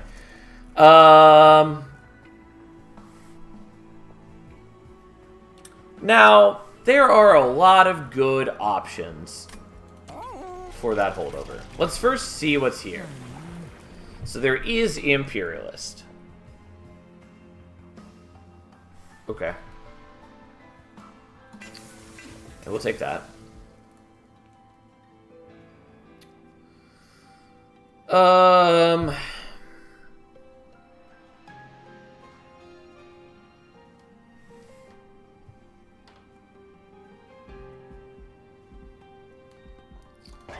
Okay. We're going to hold over this.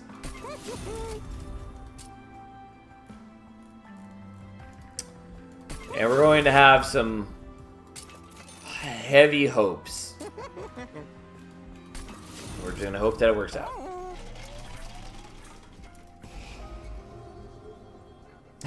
Are you having fun tonight? Don't know about him. I'm entertained. I mean, I'm having a good time. I always have a good time, regardless.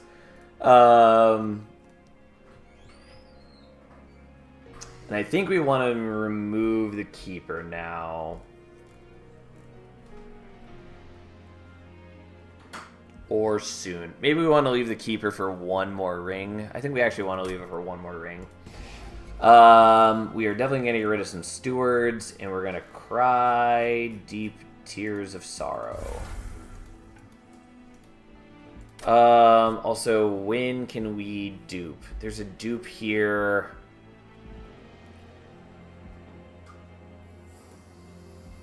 God, that's really not what I want to see.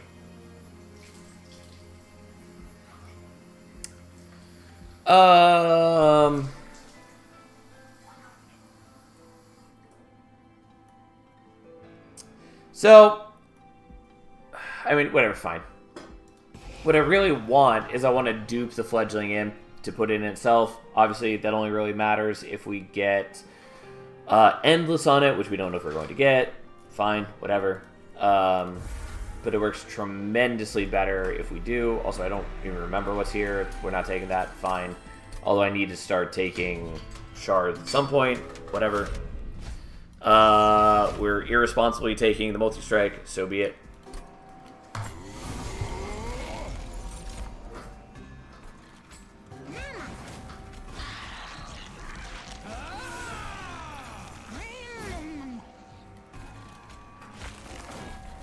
Unfortunately, I have no charges to play either the Echo Transfer or the Echo Infusion, which feels bad.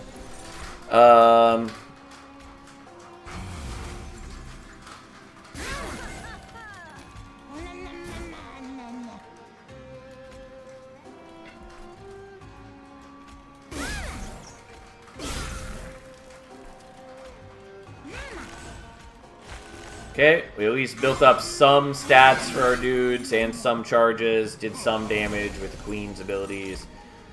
Yeah,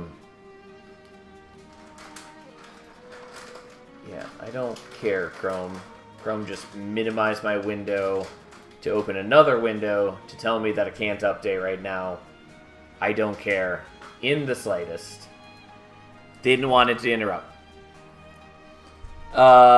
Anyways, back to what we were actually caring about.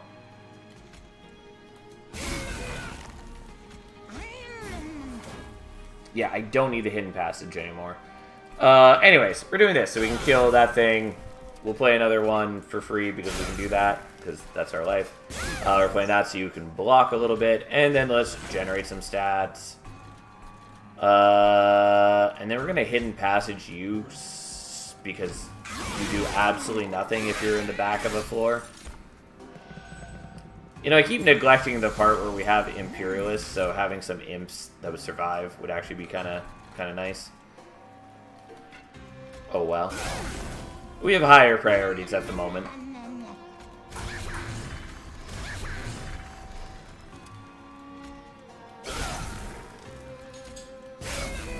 Also, admittedly, I'm playing the way that I am because I am trying to protect myself from the multi-strike.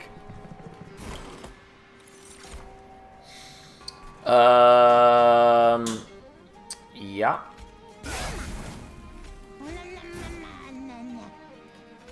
You do a lot of damage.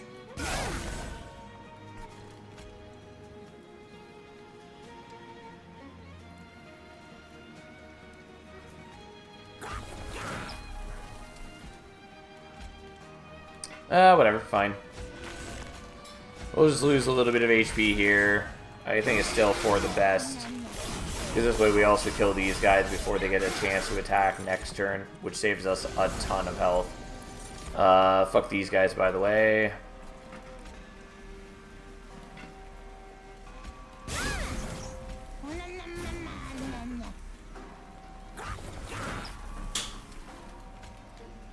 I guess we'll just move you up there and make you part of the team. Oh, and I forgot, you're getting tossed. Whoops. I forgot that would happen, in which case all the armor you generated for me is worthless. Whatever, it's fine. Not a big deal.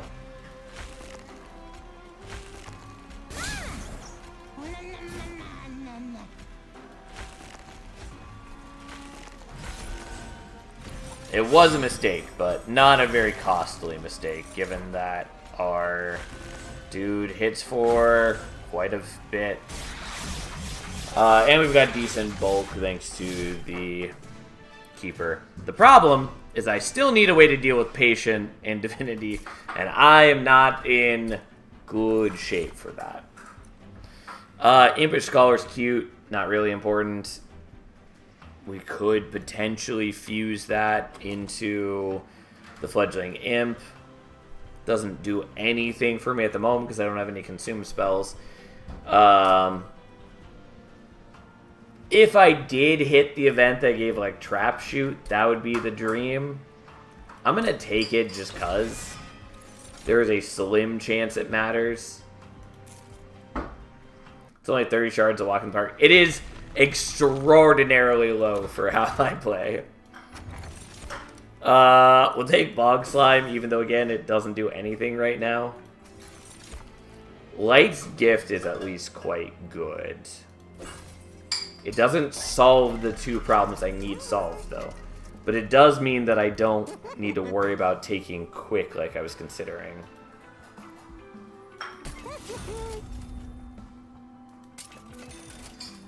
Not what I wanted.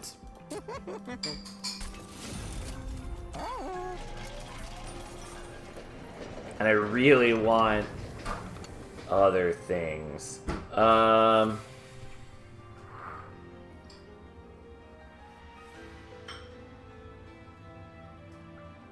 Return Soul looks pretty good right now. Am I blanking on what Return Soul is? Because I'm pretty sure that that's not as good as you are thinking that it is. Yeah, Return Soul. We have, like, no spells, and it's just not great. Like, it's a good card, but it doesn't affect that much in our deck.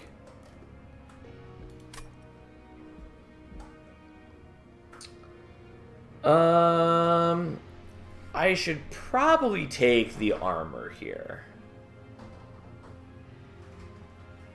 I kind of want to skip this.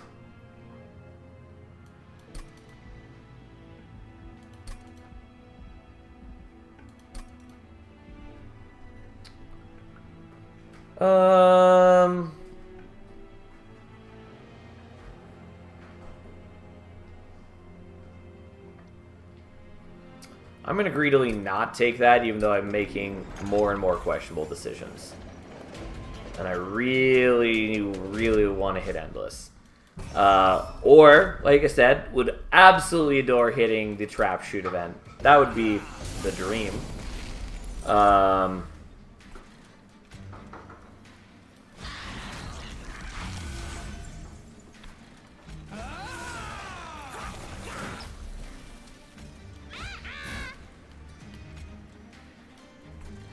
Okay, I was like, am I actually going to do enough to kill on this floor? Yeah, of course I am. I have 3 attacks plus the Keeper. Like I've got plenty of attacks.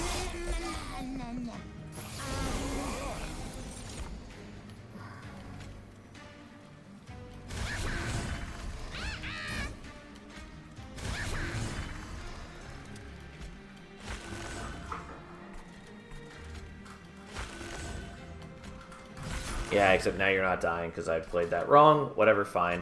I spaced out. It is a thing. So be it. Not that I absolutely need the capacity right at the moment, so it's not a big deal.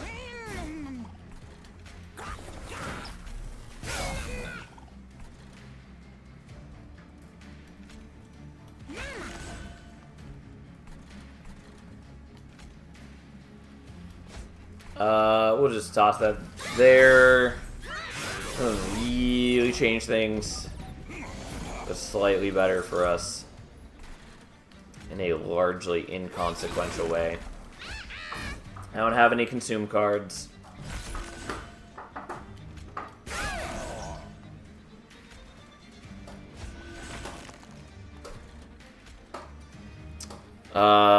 Unfortunately, I can't well, I mean, I can still do this. He just kills them before they get a chance to do anything. But he's still dazed on the next floor, so it doesn't matter that he gets more rage.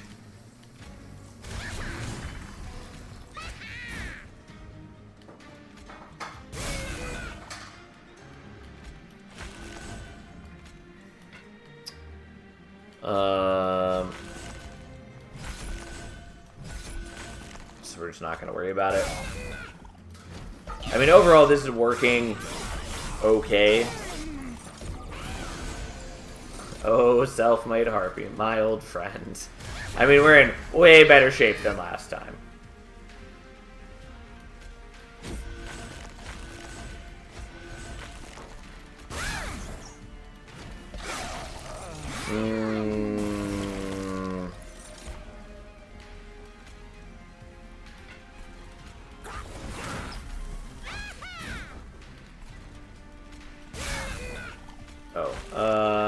mean, I sort of did that wrong, but that's not a big deal.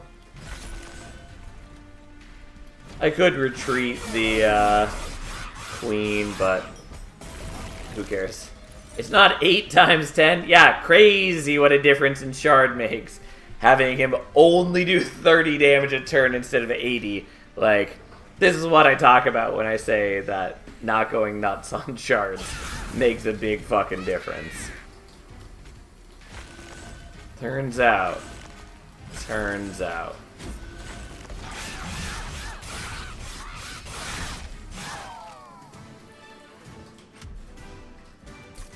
Okay.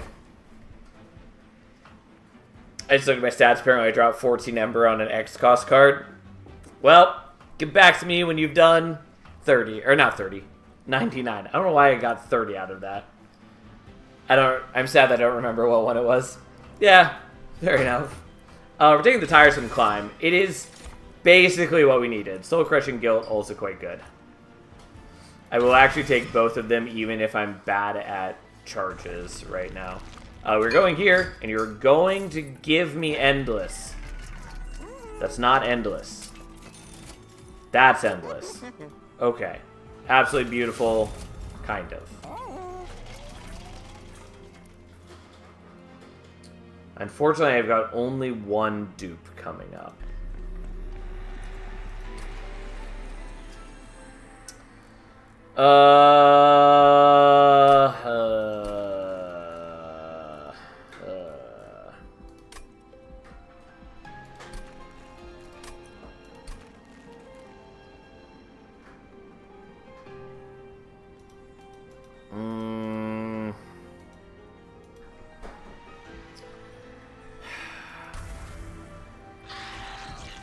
Whatever. We'll do this. It's not great. I'm still doing it.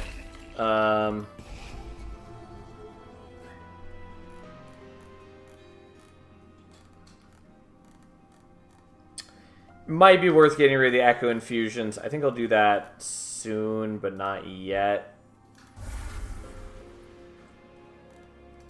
I'm going to get rid of the Hidden Passage as we are altering our game plan. And I kind of want to do this, but you know what? I'm still going to do it. Alright. Let's see what we can make of this mess. The problem is again, I'm pretty bad at charge gen, but things do look a little brighter now.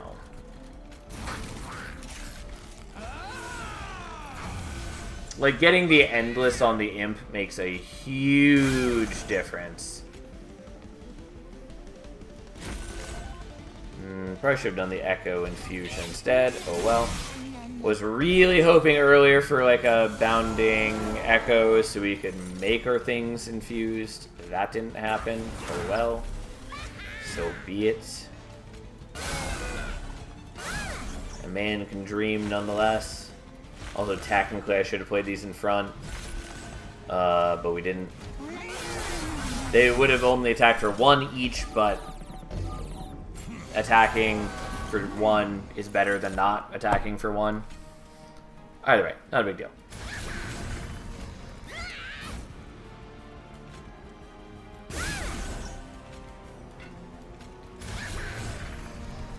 Okay.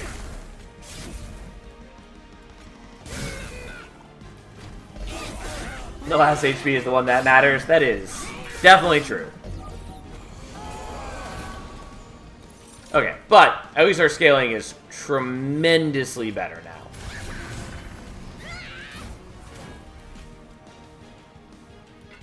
It's just in the right order. And by that I mean I still did it in the wrong order, but it's a little less wrong than it could have been.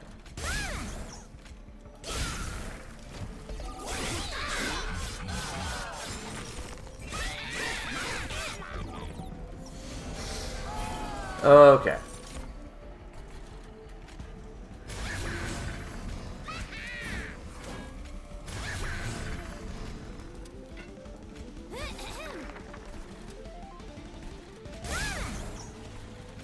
I mean, we'll do that, I guess. Doesn't do a whole ton. And if only we'd been able to fuse Fledgling Imp to Fledgling Imp, like, we'd be so much stronger. But, I mean, this is still quite good. Once again, not quite the right order of this. It's whatever. It doesn't change much.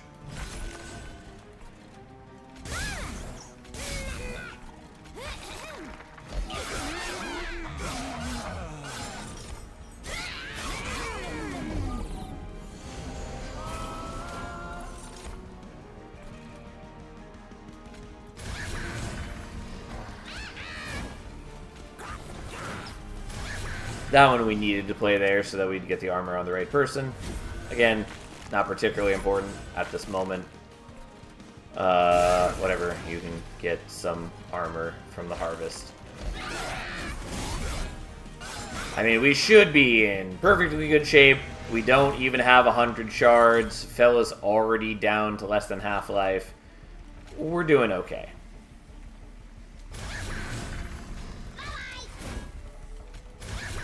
Oh no, we're feeding his harvest. How will we handle such a fate?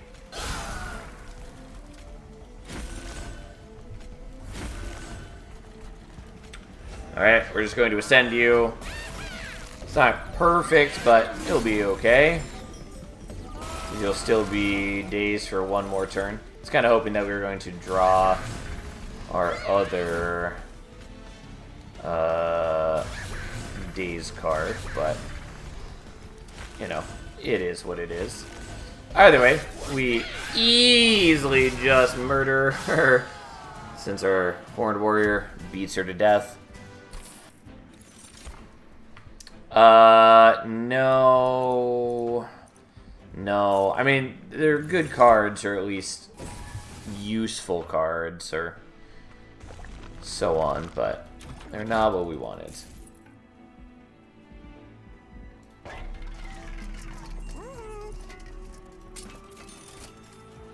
Yeah, that's not what I wanted. And we're not going to the Merchant of Steel next, unfortunately. Well, so be it.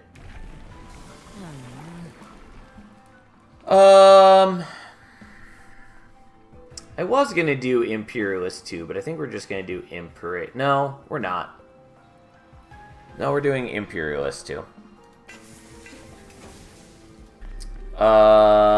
And since we never got a Consume card, which there's still one chance to get a Consume card. I guess there is a temple after this. Okay, fine. We're gonna leave the Molting Imp and the Scholar still uninfused so that we can pick whichever one we want. And we take one of these because why not? Enjoy. Have some starting rage. It matters very little to me.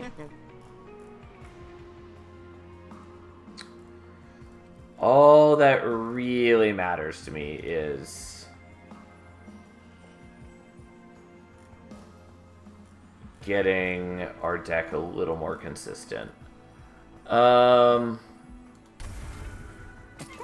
will leave the rest of that. Also, I have 2 more removals. Which I don't know why I'm not removing the Queen's Implings, because those are the better choice. Anyways, regardless, here we are. Marker Invasion's fine. We have a bunch of attacks. We toss imps every turn. They're not attacking on turn 1. Although I do fucking hate Wiltwings. The most bastardy of all creatures. I mean, that's not even entirely true. Oh no, can't use the important work this way. Well, fine. And that doesn't even kill. Oh, it just all feels bad.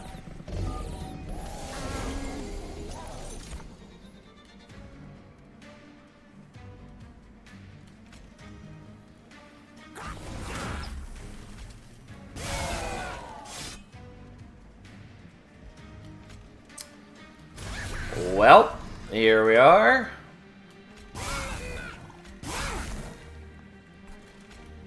And we gain +1/+1 from generating that charge, which is not a whole lot, but it was also a free removal of the Keeper of Echoes.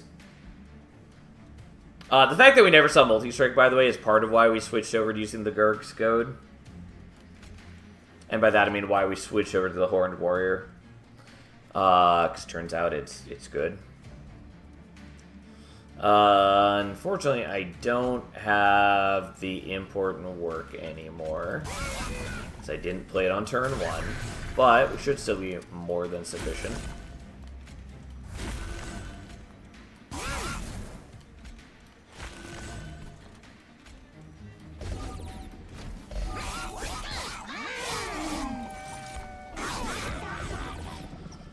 Oh, it's a shame you don't generate infused ones. That would be nice. Alas.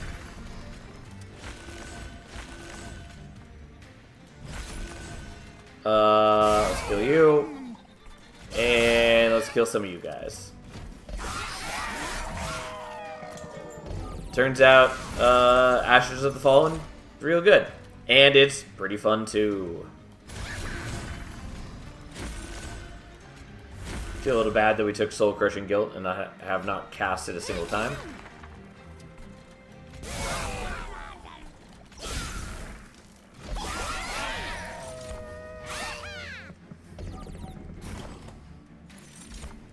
Well, we finally got back to importing it.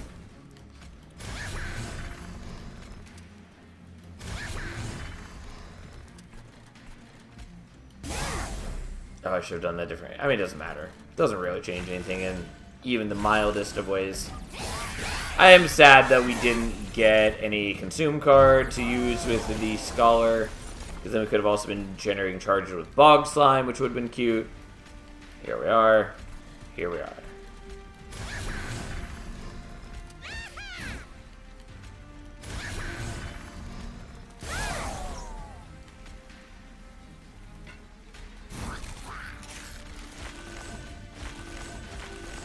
I mean, we're still in a very good position overall, as long as I can consistently daze Divinity and Patient, which is a little questionable at the moment, but should get a lot more reliable in mere moments.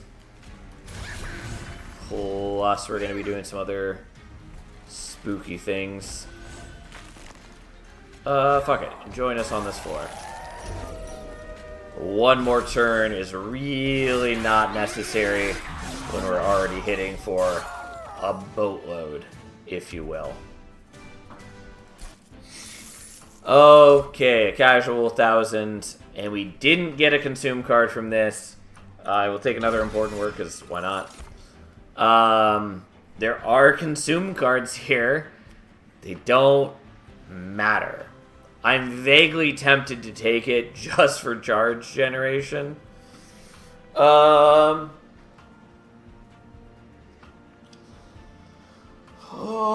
I mean, he's kind of cute. Is it good? No, not really. But you know what? We're gonna live the dream. I shouldn't. It is definitely incorrect, but I'm doing it anyways. You can't stop me. Whatever, fine. Could have used you a long time ago. I will happily take Resonant Shard. And I will care very little about the rest.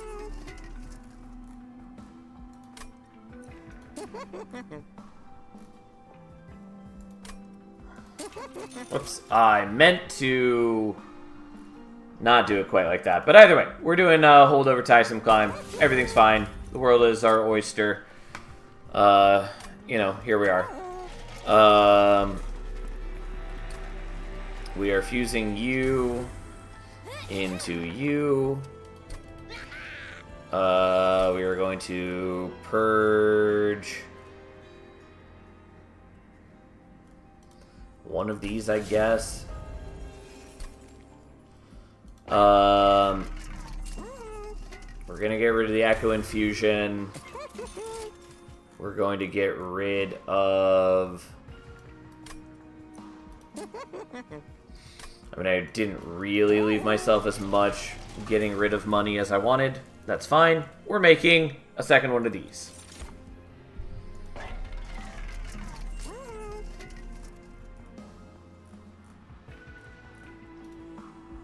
I'm gonna get rid of the soul-crushing guilt. And then I guess we just minus cost this. Which again, I had meant to minus cost the other one. So be it. Whatever. It's fine.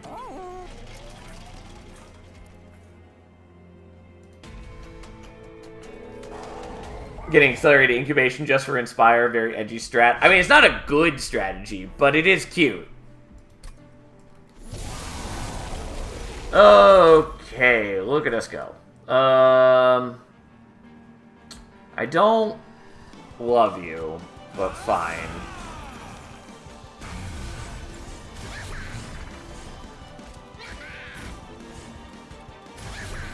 Alright, glad we drew into the one that is better, and by that I mean I also did this in the wrong order, where I didn't play out the thing first and then get it back. Whatever, fine, whatever. I really would like my Tiresome Climb, but we have a little bit of time before it's relevant. Hey, look at us go. Look at us generating all those free extra stats.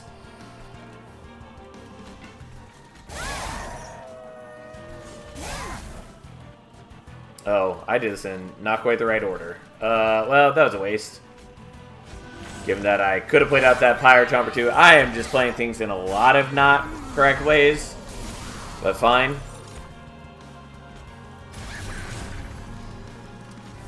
We play that first. Then we do this. Then we play you again. Then we do this. Then you become part of the greater hive. And we hurt you a little bit more. And we do that. And you can go there. Who cares?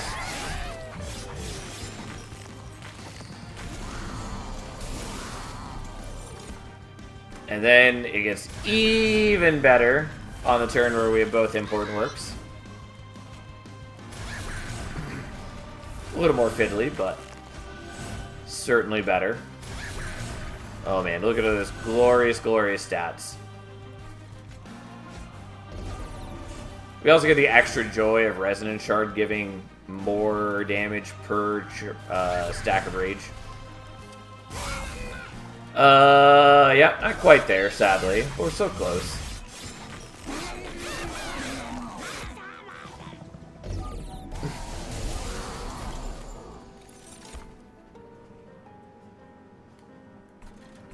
No, why are you not in a space where I can kill you? Well, so be it.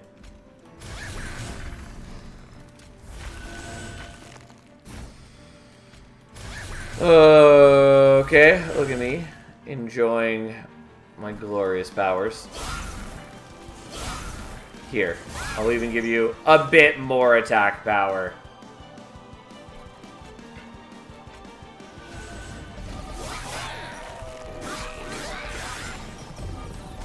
Alright, god damn it, stop going to bottom floor.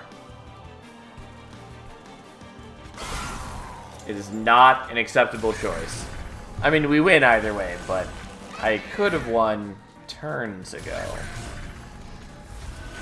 And that would have been cooler.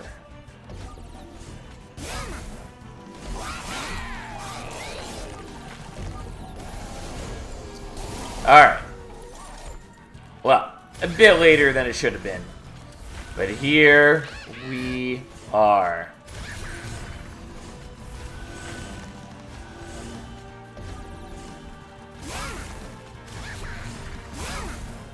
Woo! Alright, well, I made some bets on this run, and they did pay off very nicely. I'm glad it came together. That said, we still have to beat Divinity. I'm not too worried about that. There is the possibility for a bad couple first turns. I don't think it's much of an issue. Kind of. Maybe. Could be really bad. I'm hoping it's not. The problem is we have base draw of 5. So we just kind of have to live with it. And my dude's going to only survive taking damage for a handful of turns. So we just kind of have to hope it works out before everything falls apart.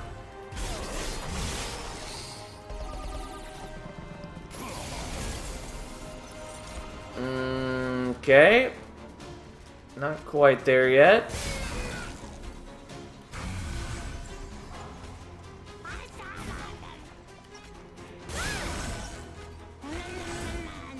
Not quite there yet.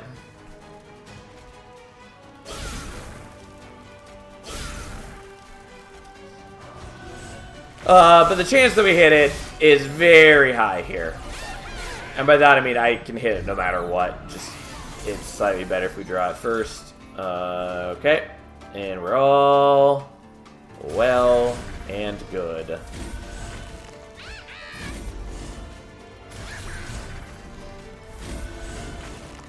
Okay. And you're dead.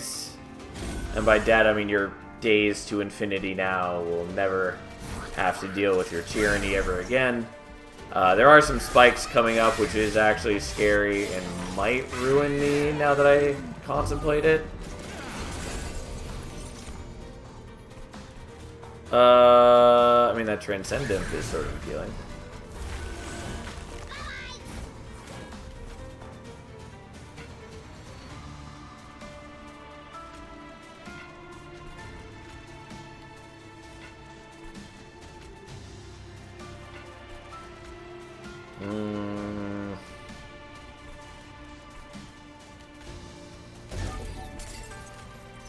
So we're doing it this way. Oh, and actually let's play these out first. So that we get the full bonus.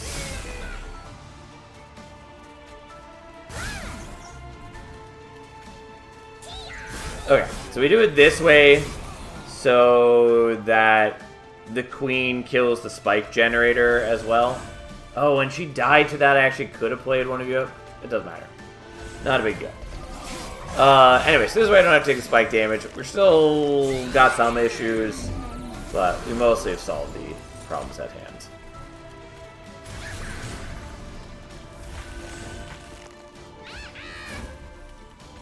And yes, it does look like Queen's dying. That's a false narrative. A lie, if you will, because we just need a dazed divinity and then everything's fine. Technically, a wrong order. Doesn't matter. They're both dying before we get to attack anyways.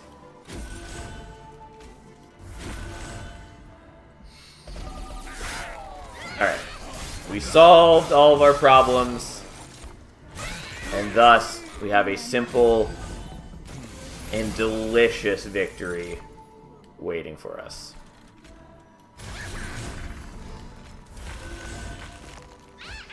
I'm not gonna lie, I am vaguely proud of the accelerated incubation grab just so we can get an extra +4/+4 every turn.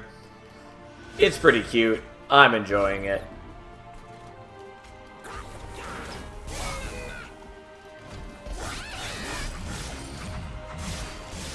Was it necessary? No, not really, but it is cute and it is nice. Alright, a victory at last. God, what a night it's been. Side note, Hef looks way cooler in her winter coat than her non-winter outfit. What a feeling. Oh, man. It does feel awkward to be on a death spiral.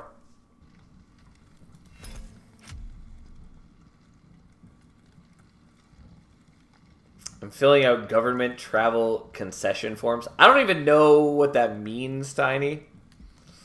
Uncultured swine that I am.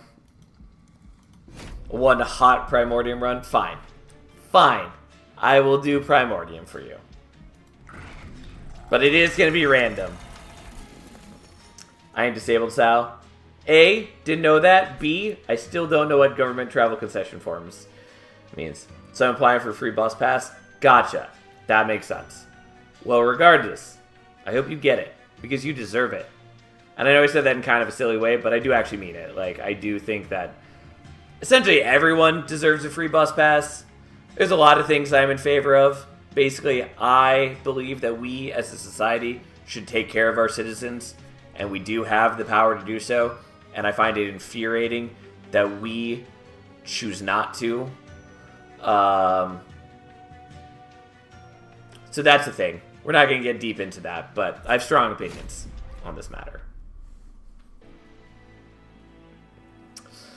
Well, it was almost what you wanted, Tiny. We did get shitty restores instead of root seeds, but hey.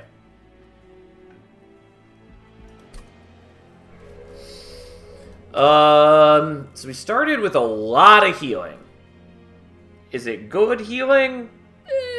Not truly, but it's a lot of it. Okay. I mean, I don't like Priory's Cloak. It always sounds better than it is. Like, it can be okay. It's not good, though.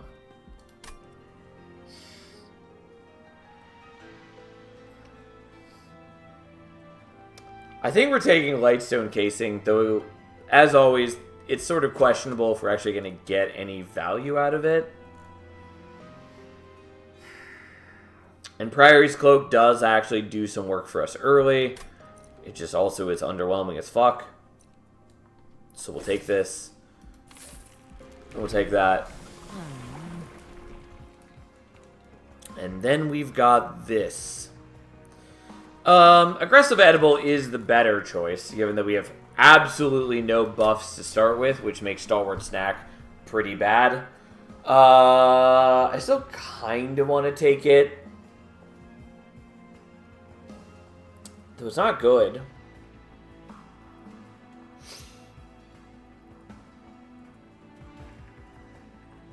You can stack regen on Primordium with Superfood. Is it good? Not really. Yeah, it's not good. It's kind of fun, but also it's a moot point because we don't have Superfood.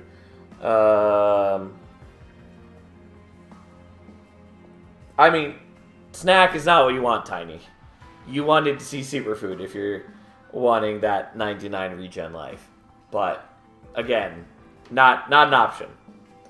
And we're against Temperate, and, like, who cares about Temperate? I don't know, man. I kind of want to take Stalwart Snack, but it's really bad to start with if you have nothing to buff it with.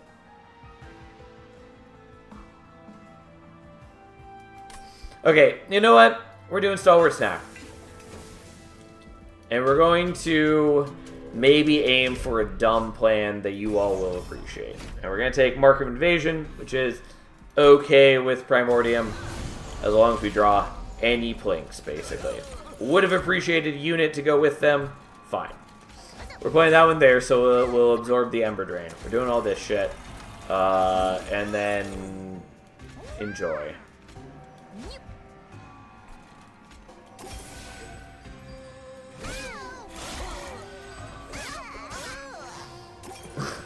Longer snack, better snack. Not always true, but, you know, I'll take it.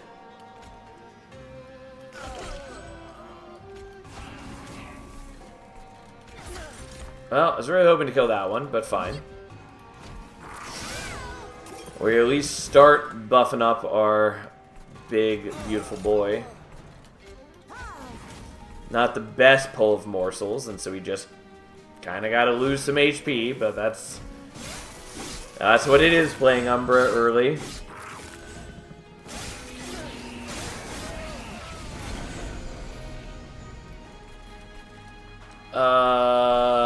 Who cares? Who cares? Enjoy.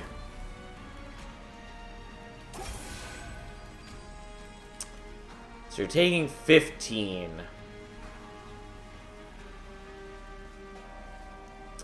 That's just not enough. Anyways, that would put you down to what, 23? So I can do 2 more. It doesn't change how much pyro damage we're taking, so enjoy taking slight amounts of damage. Even though you're just going to lifesteal it away. Speaking of lifesteal, we are going to put on the Immortal Trade. I do get Ember Drained, so be it. It guarantees that I win this fight. I mean, I'm already going to win it, but now I'm really going to win it. Especially if we draw an Immortal Trade again right here, which we didn't, but...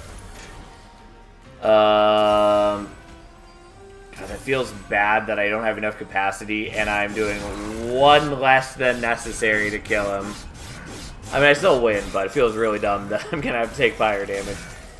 Whatever. 26 HP is fine. It's not great, but it's fine. I will take the Space Prism. I probably should have taken one of the others. And then we're going to take Restoration Detonation as much as I normally hate it. Maybe should have taken the Wildwood Snack. Or Wildwood Sap. You guys have gotten into my head. So be it.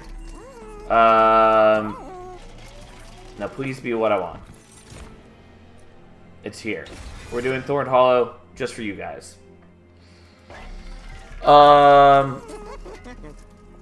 Now, do I actually want multi-strike?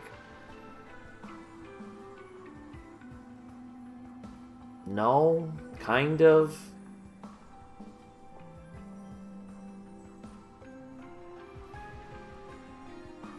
Kind of. I mean, yeah, we'll take the multi-strike. It's here. It's good.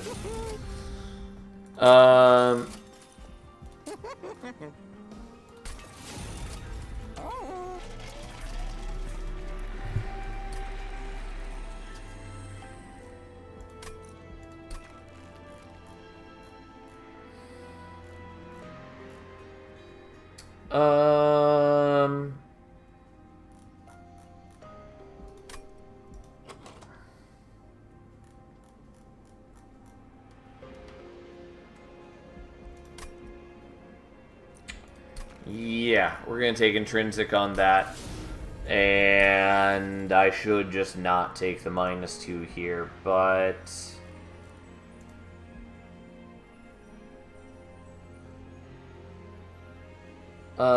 we don't really need that. We'll take -2 here. I don't know, who cares? I'd be tempted to do exactly that. What is that exactly, Glacier? And for reference, the reason that I am giving off a sense of pain at making this choice is just that spikes mostly don't scale well into Covenant 25. I could have avoided this maybe, but hey, fine. Yep, I could have avoided it. It's fine. We can make do. The modifier to the Space Stone. I'm not sure what you mean.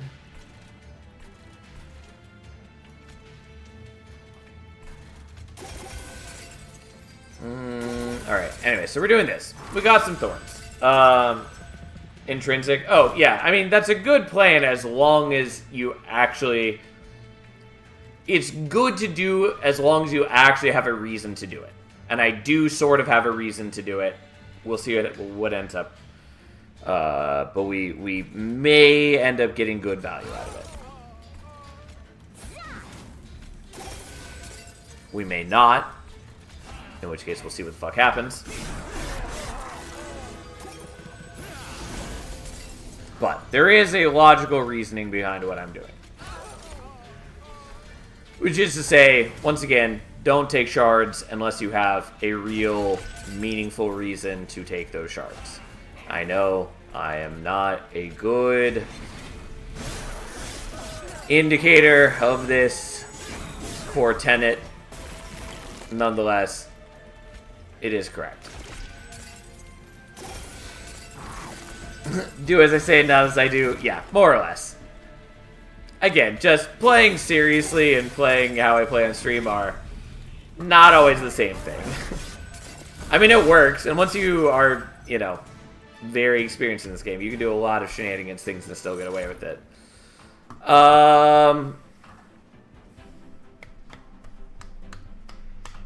Now I kind of want perils here, but I also kind of don't. The biggest thing is I need to fucking hit superfood. Well, I don't need to. I would like to. I mean, I guess it doesn't matter that much now that I say it. Yeah, I don't really need superfood at this point. It's still nice. If I do take the perils, it would be a superfood sort of situation. Yeah, we're not against chased. We don't need to worry about that. Yeah, fuck it. We'll take perils. I will take...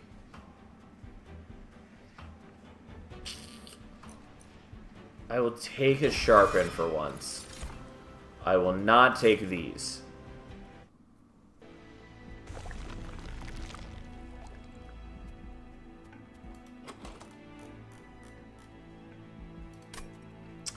I'm gonna go here just fishing for artifacts.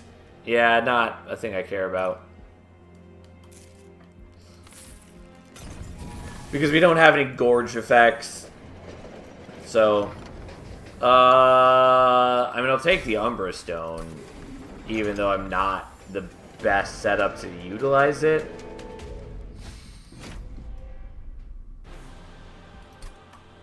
But here we are. Okay, so you go there, there, there. Here we are. Now, I'm hoping that we get certain things. But we'll see what we actually get offered. Oh, okay.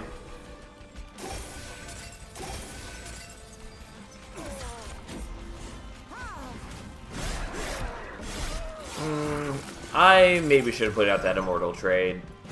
The morsel was helping me get around the Ember Drain, and frankly, I don't care too much about the Ember Drain in this instance. So, here we go.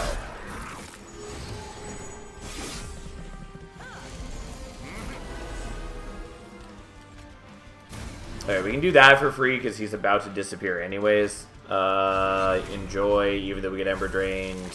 Who the fuck cares?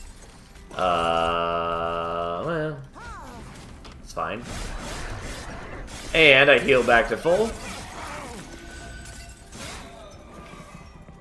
As I slowly build up spikes.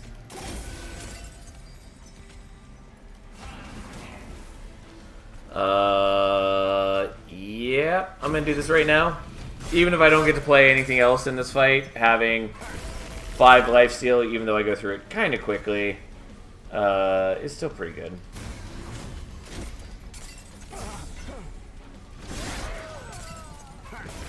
And, you know, I've got 59 spikes, which does increase as I lifesteal further. And I already do a decent amount of damage on attack. It's not incredible, but it's decent. Oh, right. Not helpful. Not incredibly helpful. Fuck. Well, I'd really like to go to that Merchant of Magic, but we're going to go for this Awoken banner over here. And we're going to skip.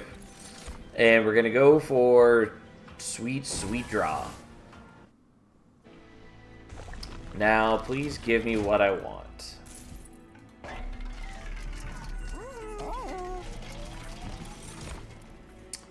Well, I wasn't expecting the Steel Singer.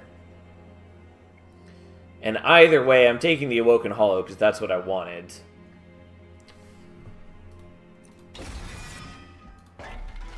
If it gave permanent attack, I would consider it, but it doesn't.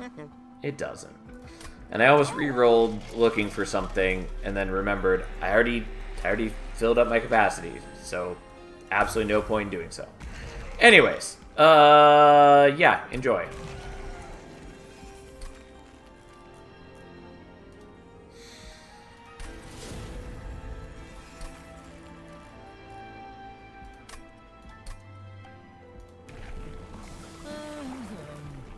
really wanted superfood. But fine. I mean, like, I like this as well. Aha, so this is the plan? Yeah. I was being a little coy about it. And not saying it outright. But, yep, this is what we're doing. I like to be surprising. That said, what the fuck am I doing now? I did want to do the sharpen, but that was only if we got superfood. Because then he could be passing on some spikes every turn, which is kind of cute, and yada yada yada. The problem is I need some way for Primordium to survive Divinity, and I don't have that. Or I need some way for our unit to be surviving the first round against enemies. I can maybe get by with the Restoration Detonation. Which, okay, it's not great, but it's maybe worth doing. The Immortal Trade is sort of appealing. I think we're doing the Restoration Detonation. I don't love it, though. But we're doing it. Okay. Let's get rid of some shit while we're here. Goodbye. Goodbye. Goodbye. Here we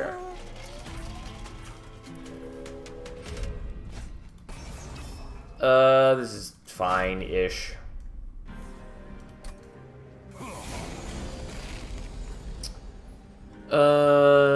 Okay. Yeah, I think I can get by with this. And I think this is better than setting up on a higher floor. Kind of.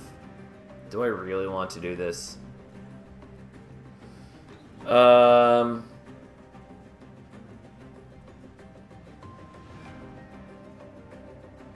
Yeah, sure. Let's do it. Anyways, so this is why I took the intrinsic space prism, because I was hoping to hit the Awoken Hollow infusion, which does add capacity, and so I needed enough space that I could do all of that together. So, also have Mind's capacity. It doesn't matter anymore. I can't fit any morsels with me, even if I generate them.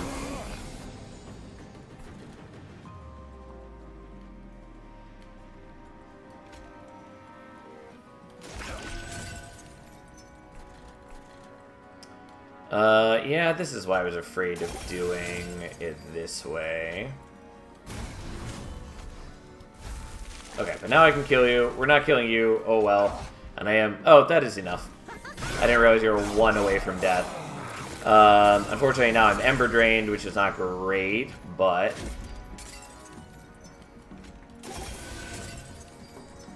realistically... probably should be setting up on top floor, but I was trying to see if bottom floor works. Okay, we'll do that. I might leak some...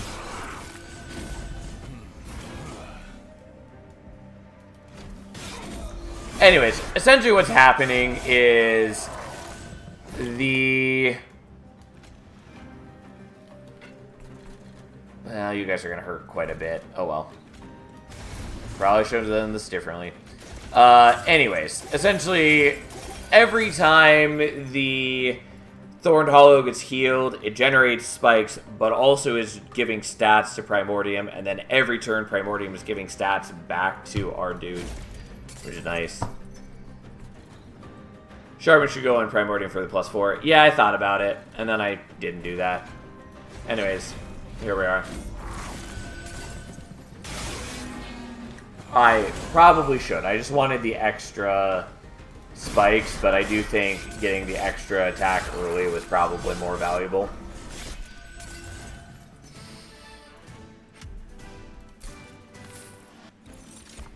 I mean, Void Binding is quite good. Furnace Tap also obviously quite good. I'm sort of tempted to take the Void Binding, though, because damage shields are real nice. But we're going to take the Furnace Tap.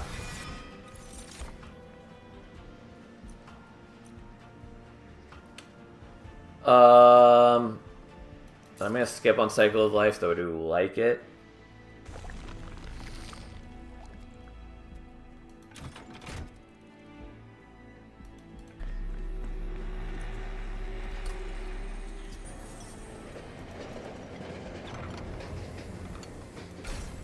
Fine.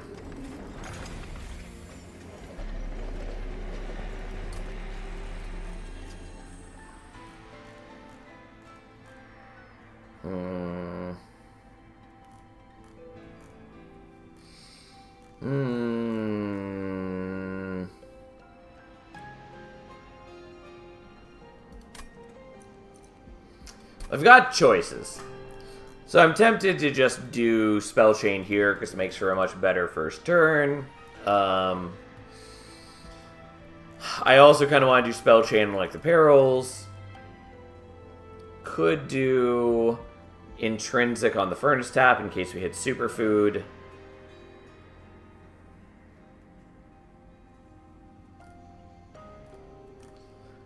Alright, we're gonna greed. Is it correct? Probably not. Here we are, nonetheless. Okay, let's get rid of a blink and a blink.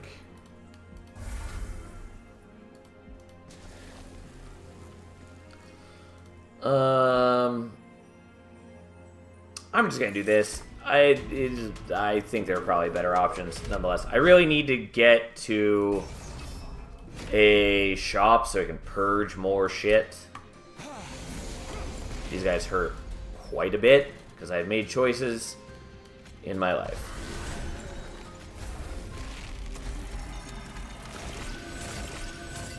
We are not going to play that Furnace Tap. Not yet. I maybe should have played the Umberstone. Nonetheless, we didn't. Like, we don't super need the Umberstone as long as we're hitting enough spikes that these guys die on the first go-round.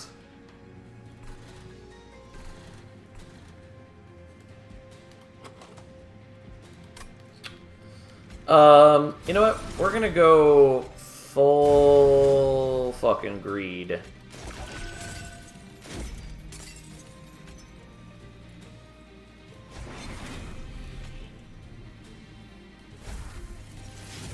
And just make a bunch of things cost 0 and give ourselves a hefty bump in strength.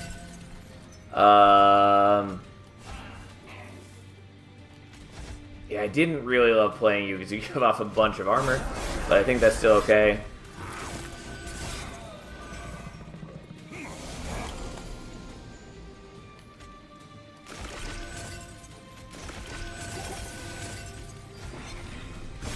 Alright. Now, I don't have any Ember on most turns, but I did make enough things cost 0 that it's still okay.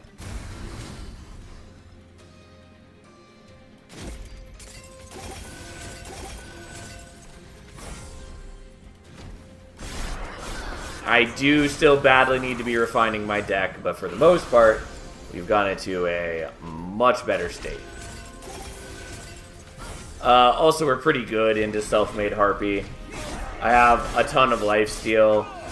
Well, I am burning through a lot of that, but I have some lifesteal to get tons of health back. Also, Self-Made Harpy is a chump since we have a bunch of spikes. Which is to say, I have 94 spikes. Soon to be ever so slightly more. Yeah. We also have quite a bit of HP and quite a bit of attack. And so it attacks 8 times and does about 800 damage to itself. And then there we go. Self-made pincushion, you mean? That I do. And then we skip on the worst artifact in the game. Waste of everyone's time. Feast is honestly not bad here.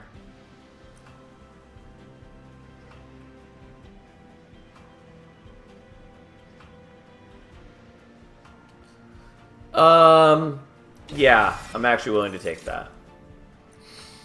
And then I'm going to take Engraft, though it's sort of worthless without any magic power.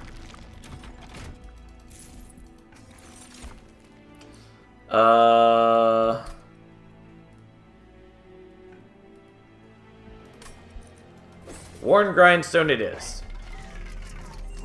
Will that tick Buffet? It will.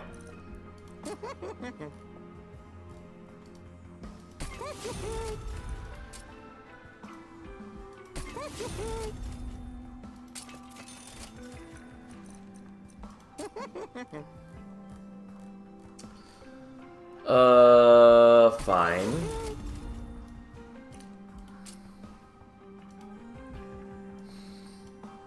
Whatever. Fine. It's okay. Alright, so let's get rid of the planks, because they are worthless for us. Didn't hit what I wanted at this shop. Oh well, it's fine. I hit some things, and they were okay. Let's get rid of the Train Steward. I am not going to do that.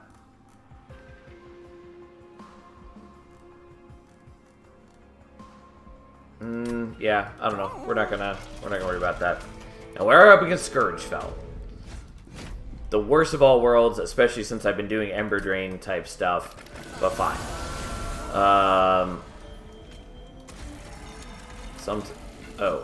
Whoops. There we go. I was like, why isn't it working? It's maybe because I'm missing that very key part of my game plan. Okay. Well, here we are. We're at least killing these guys. And then we can just park ourselves on bottom floor and avoid the horrible Scourge card shenanigans.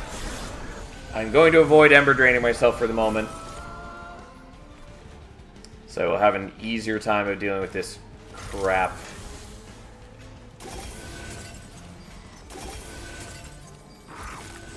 Okay, we will run out of Primordium a little faster, but it gives me a hefty bonus of stats, which is useful, just to ensure that I'm never putting myself in too bad of a position.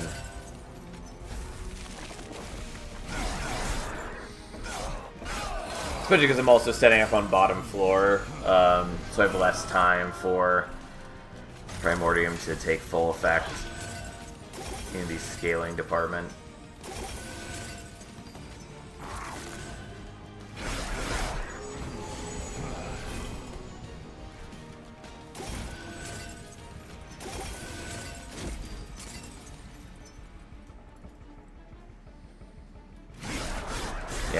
Anyways, not nearly as efficient. I'm still hitting quite a high HP threshold.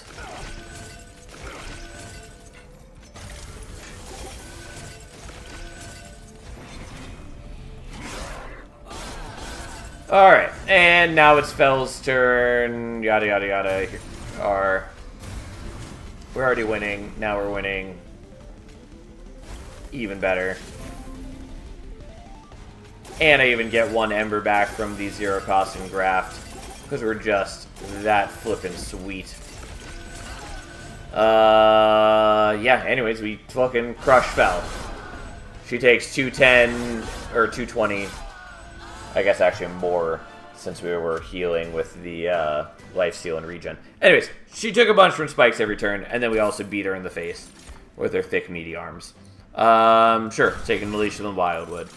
And then we'll take more draw. Now, we're going here. Give me something good to eat. We'll take the Temper Talisman. It's fine. And there's Superfood. Do I want Superfood now? Yes, I do. We actually already talked about this. I do want it. The extra buffet would be nice. So be it. Holdovers going there now, I guess.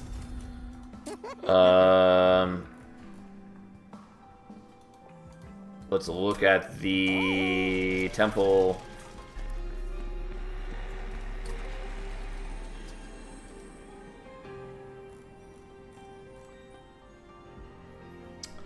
Ah, fuck it. We'll put that there.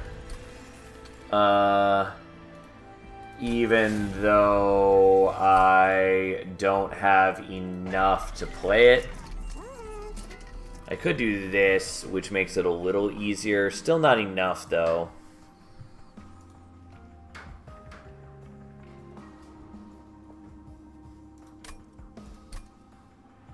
There is one more shot at getting intrinsic, though, which would be what we need. Or just to be lucky. It's also an option.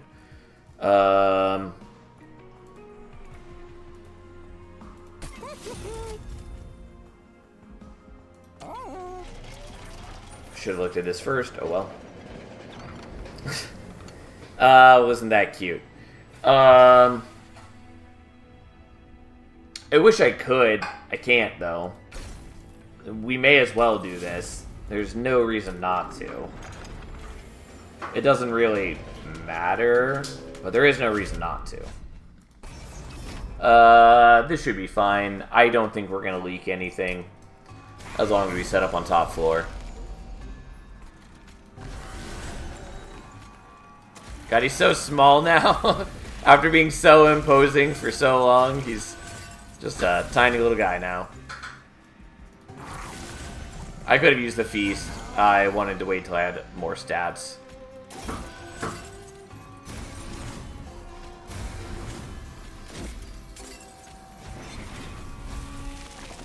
Well, sadly, can't get the collector. But I do have a lot of other things going for me. I have increasing damage scaling every turn. I'm giving off more and more lifesteal every turn. I'm giving off some spikes every turn. I get more attacks every turn. I'm just a cool kind of guy. And I can't use that engine upgrade, which is fine, I guess. Also, getting the stacking lifesteal means that with my extra multi-strike, I do get an extra proc of the rejuvenate for every stack of multi-strike I have, which is cute.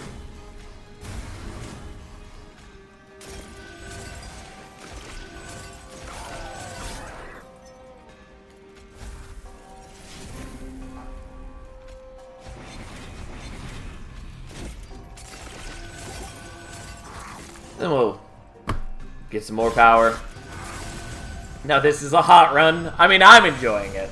I'm glad that my choices came together. It was very possible that they wouldn't.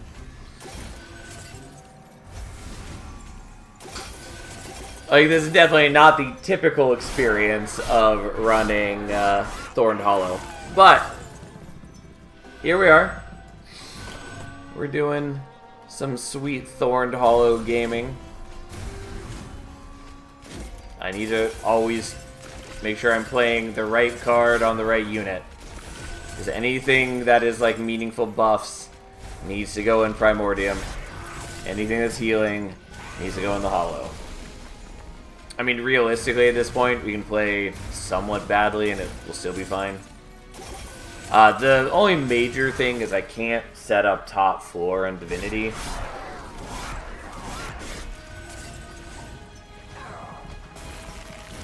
Unless it's going to have a lot less attack than I think it's going to. But I'm reasonably confident that it will be a problem. Regardless, we should be fine mid-floor, I think.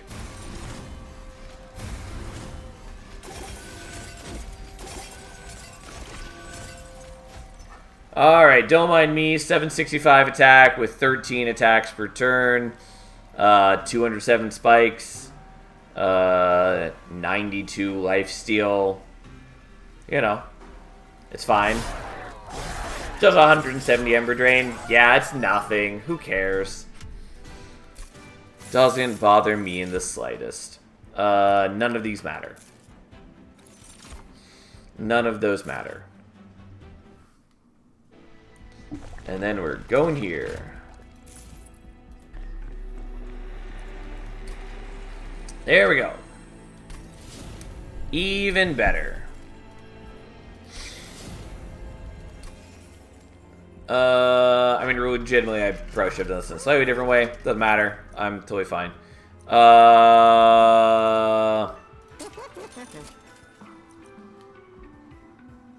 Fine.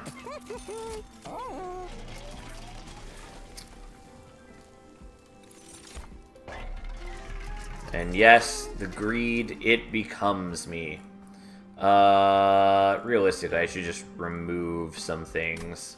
Like, I am actually going to remove the engine upgrade, especially since I actually bought wing clippings for once. Sure, have a -1. Who cares? Alright, time to fight Seraph the Temperance. Oh boy, truly the most difficult Seraph we've ever known.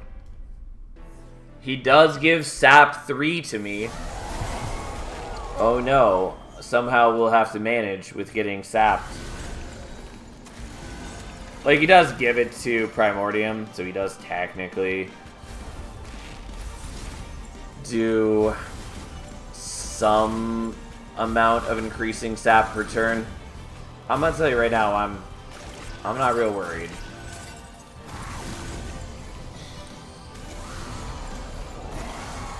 I do sort of wish that my guy wasn't so small, though. He was so imposing for so much of the run, and now he's just this tiny little guy.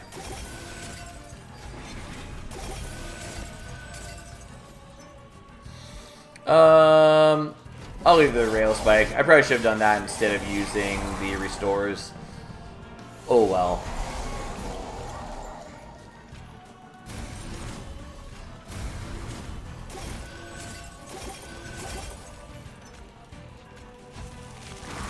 Yeah, I don't want you to preserve the trample stone.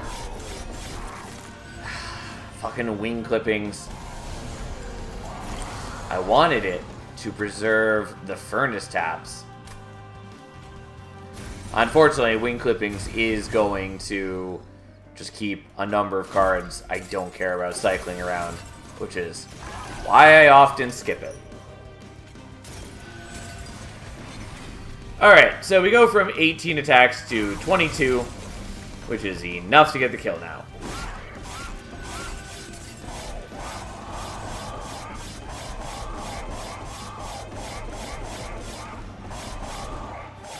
I believe we used 20 of our 22 attacks on him, plus Primordium had 4 as well. Playing goes aura. Yep. Yeah, anyways, this is sort of shenanigans you can do with Primordium. Superfoods specifically, but Primordium in general is good. That's not a plant, it's a living chainsaw.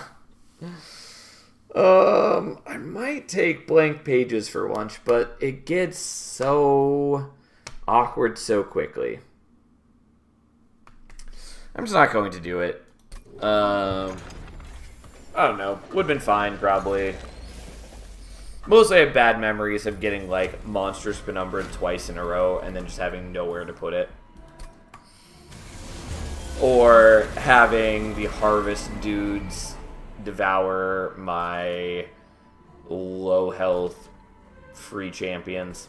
Anyways, yeah, he has 19 starting damage on top floor. Can't put Primordium there. It's fine. We're putting this here. We got capacity. Don't preserve the Space Prism, goddammit. And then once again, it doesn't preserve the Furnace Tab, which is the only reason I took wing clippings.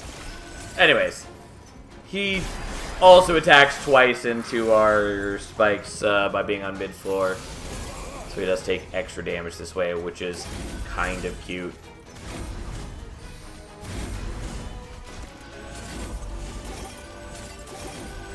And yes, I'm making these guys stronger. Who cares?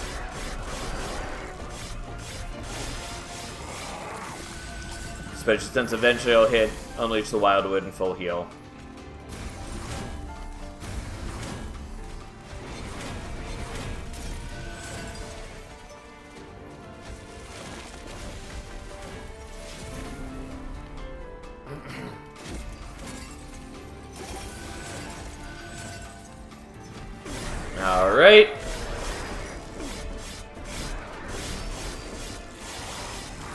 And then I also get a fair bit of lifesteal now.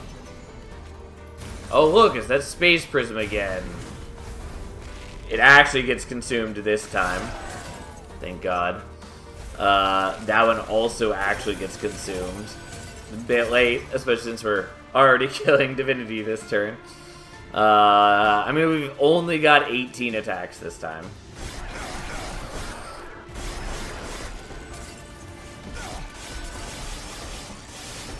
Ta-da!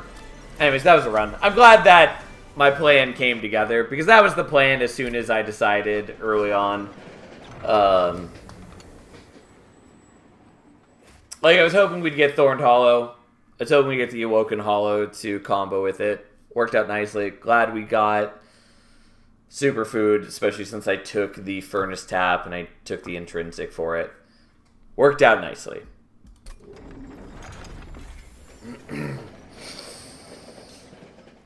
Oh, man.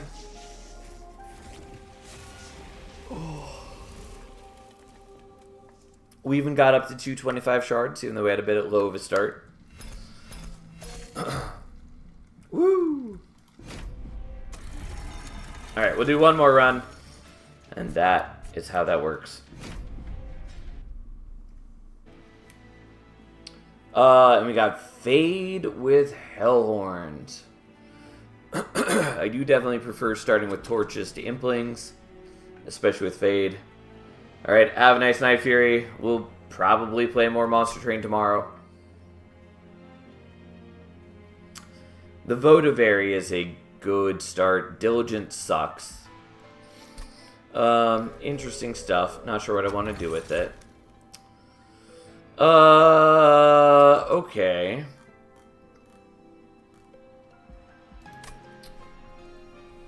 Well, huh.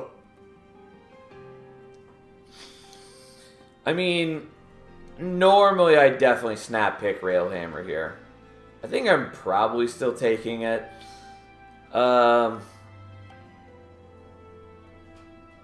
It's just the extra 5 HP can be really nice with Fade, depending on what you want to do. And we don't have anything that's inherently armor-based yet, and we might not be using anything armor-based. Nonetheless, I think it's still worth taking. And then we've got Firelight and Little Icarus. I think we're going to do Firelight just because I haven't been doing it as much recently. Though this is a good time to play Little Icarus. Because we've got two good options. Like, option number one is we just, like, torch our own Fade and we repeatedly reform her and build up her HP. Option two is if we see any armor gen, we can just never kill Fade and stack tons of armor on her. And just make her into an iron wall of death and despair. Which is also quite good.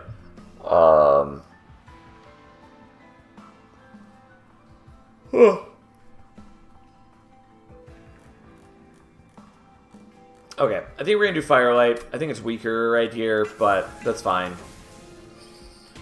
It's just been longer since I've done it. The spikes are a bit questionable, especially because it's the fucking damage shield guys, which are truly the worst. Absolutely unconscionable. And I forgot I don't really want you to die. Well, here we are.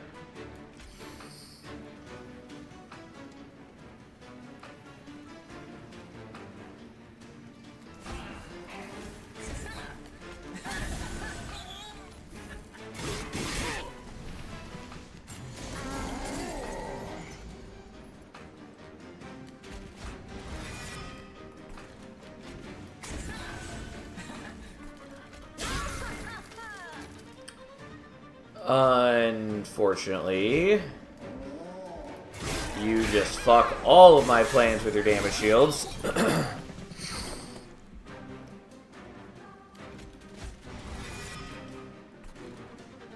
God damn you. Yeah, I should not have done this the way that I did it. Because unfortunately you have attack, which means you will attack into his damage shield and then give him another damage shield. I really should not have tried to be fancy about this and just done it differently.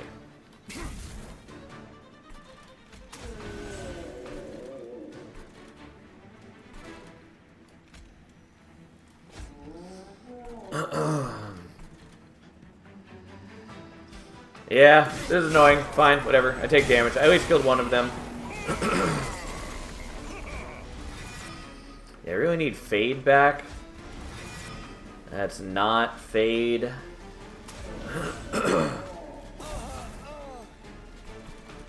Well, I can at least kill them. I mean, we're gonna be in fine shape. It's just would have been better in other ways. Either way, you're dead. Super dead. Totally dead. It's fine. We took 6 damage. Not a big deal. Just could have been nicer. Don't totally need the molded, but maybe worth taking. Probably taking the Howl Drippings. Dripfall, also pretty good. But we're gonna take this. Could take the Welder Helper. That is certainly an option.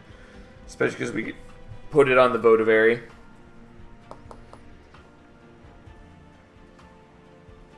It's not bad. I think we're not going to. But it is a good defensive option.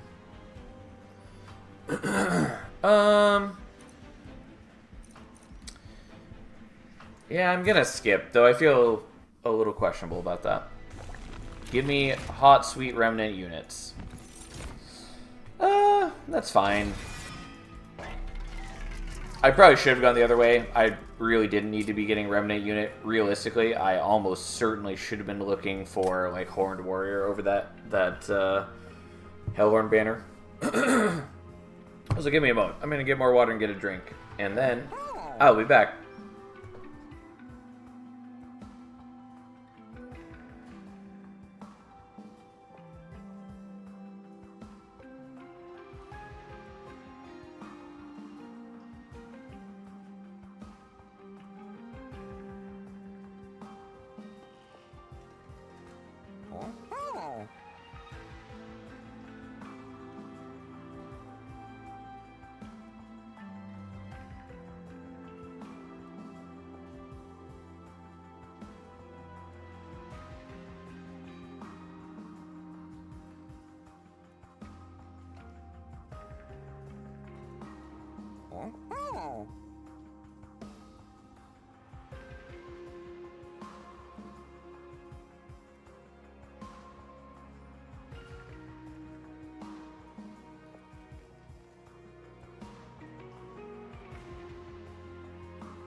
Alright, I've returned.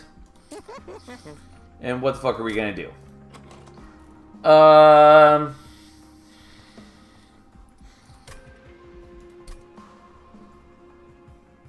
we don't get a temple till after Daedalus. Well, so be it. Good to know. Alright.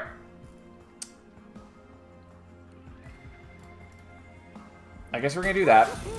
I don't want plus 20. I mean, it's okay. I'm actually willing to take that. I do want just regular plus 10. And then I will minus cost that. And then we're going to remove a steward and leave it at that for the moment. I could actually probably get away with removing 1 or 2 more units.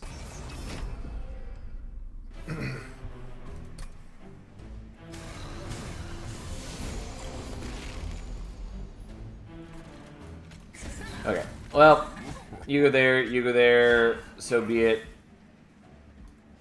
I am still leaking a little bit. Nothing I can do about that, so be it. Health is meant to be lost, dare I say. You are scary and thus must die. Actually, I really would like to kill all you. Fuck. And we didn't get a reform for Fade, which is catastrophic. Yeah, that's a problem.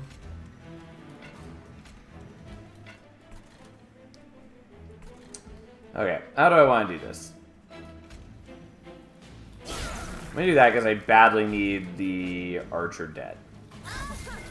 Unfortunately,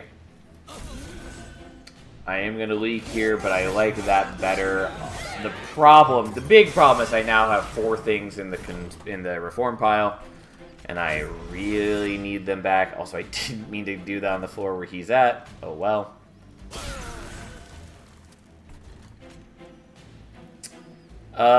Fine. This way we at least only take 1 attack from you.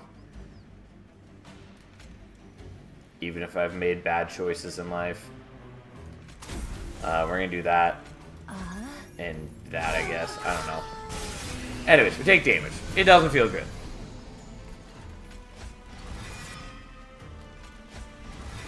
Okay. That was at least what we wanted to get back.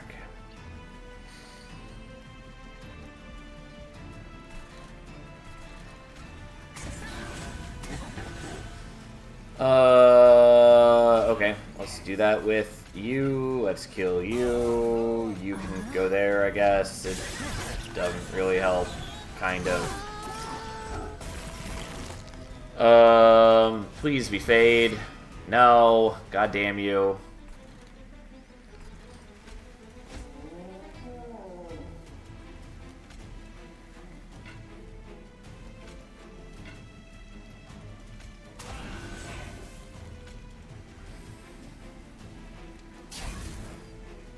Whatever. Fine. You're rare. I probably should have played the Motivary up top, but I'm not too worried about it. Yeah, this is something. Yeah, the problem is that you're burning out. And I'm not a big fucking fan of that. But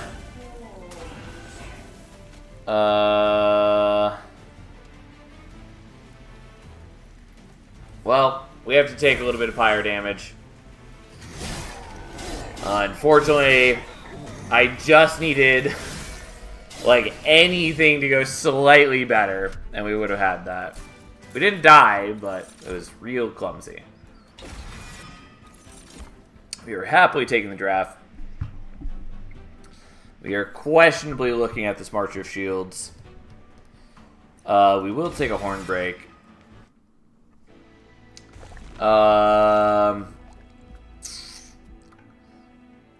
And I kind of want the banner, but I think we're just going here. The health is not bad to have with how clumsy my start is. The Pyrestone housing is pretty nice, maybe. Again, good chance it ends up not being useful, but if it is useful, it's very useful.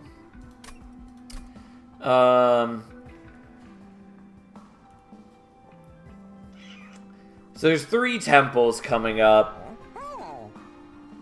How much am I willing to bet on there being plus 30 there? I'm willing to bet a fair amount.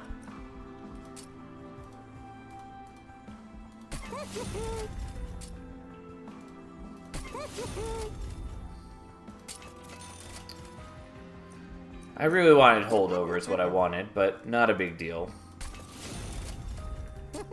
Removing some cards, though, is a very big deal, as we just showed off. How you doing, Asif? Hope you're doing well, my friend.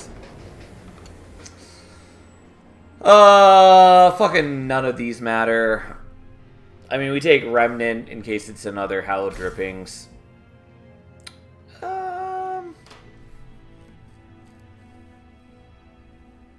We don't need another one. I know I just said in case it is one, but nah, we'll be fine. We just need to refine our deck some. Okay. Soon it's going to be looking a lot better. We just need a bit of refinement, and everything will be okay. Also, very glad that it's not double explosion. This is the best of the options for us.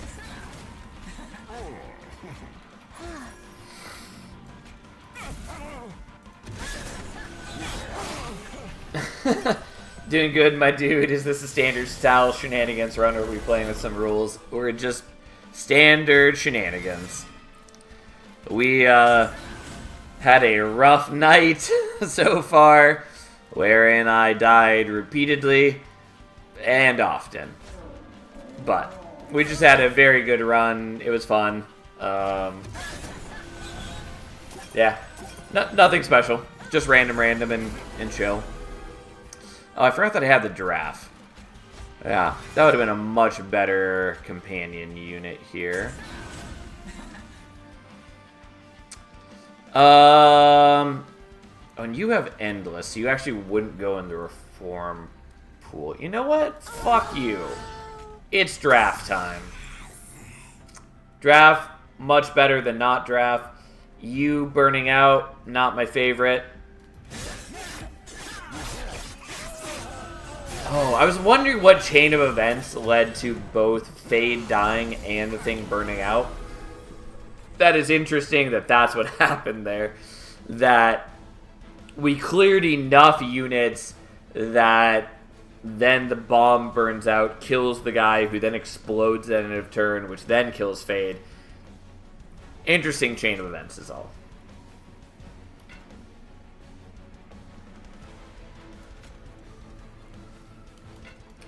So we're going to put you there, because then I can pierce through to kill you, which actually doesn't kill you, and I thought it would for some reason. Which is the only reason I did it, but that's fine. Who cares? We'll kill you, I guess, and I just need to reform Fade. Like, I can't let my guys burn out. Which is the biggest problem with Firelight early, is just that it's easy for bad draws to ruin you.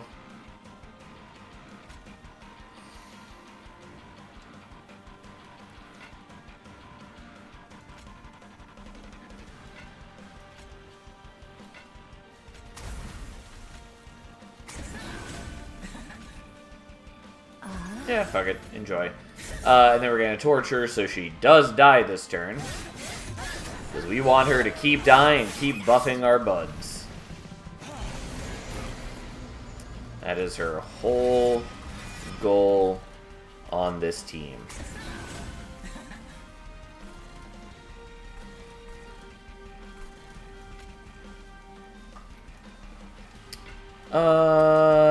There's 2 primitive molds. Yeah, I'm willing to do that, I guess. It's a little questionable. And then... Sure. What's your comfort combination of champions clans, Sal? Like, if you had to win a run to save the world, which combination would you pick? Good question. There's some good ones.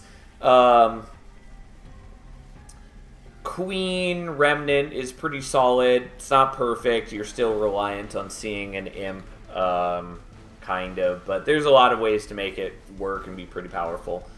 Spine Chief.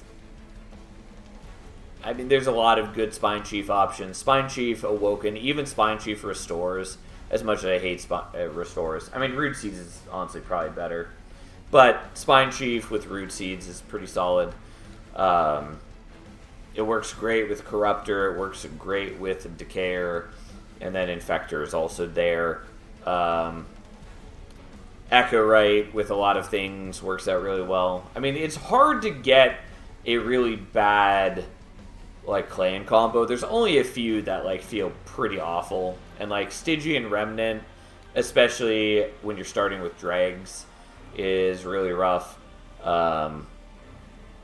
Again, Soulguard with Remnant also feels bad. Soulguard with Queen's Implings also feels bad, but doable.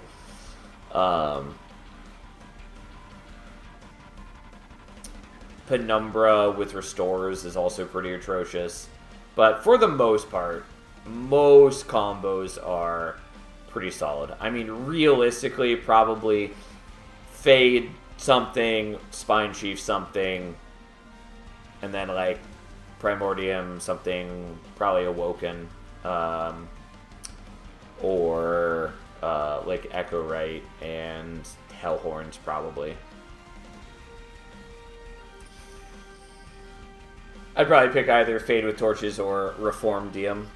I don't think Reform Primordium is as good or strong as people like to think it is. But, nonetheless, Primordium is generally pretty solid. I didn't realize this one does 12 damage. That's fine. We'll just do that. We'll kill you so you don't have to take any damage. But yeah, anyways, like I said, there's lots of real good combos. It's hard to go wrong in this game for the most part.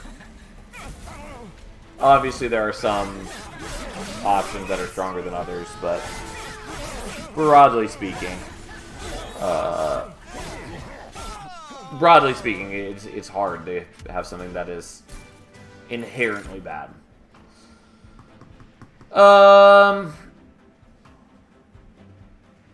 Hallowed Halls, you say. The problem with Hallowed Halls is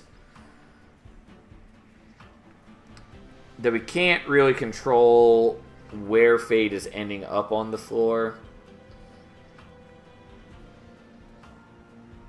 which can fuck with things. It also messes with the burnout, kind of. Because she is giving burnout, but she's not... It's not the same as if we were actually reforming units. So even if they have like 12 burnout on them and we use Hallowed Halls to reform them, they would just go to 1 burnout if it's the first time they're being reformed. I think we're actually going to skip Hallowed Halls. It's good, but I think I am just happier with this at the moment. Because the amount of stats that Fade is giving off later... Because Firelight 3 is 20 and 5, whereas Hallowed Halls is just giving them 5 and 5 every time it happens, and then occasionally Fade would help. It's... whatever. We're not going to worry about it, is ultimately what I'm trying to say.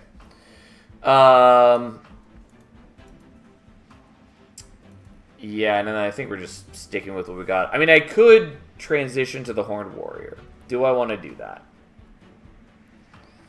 Kind of. We end up with a lot less HP is the problem. But we're not doing Baron. We have the Draft already.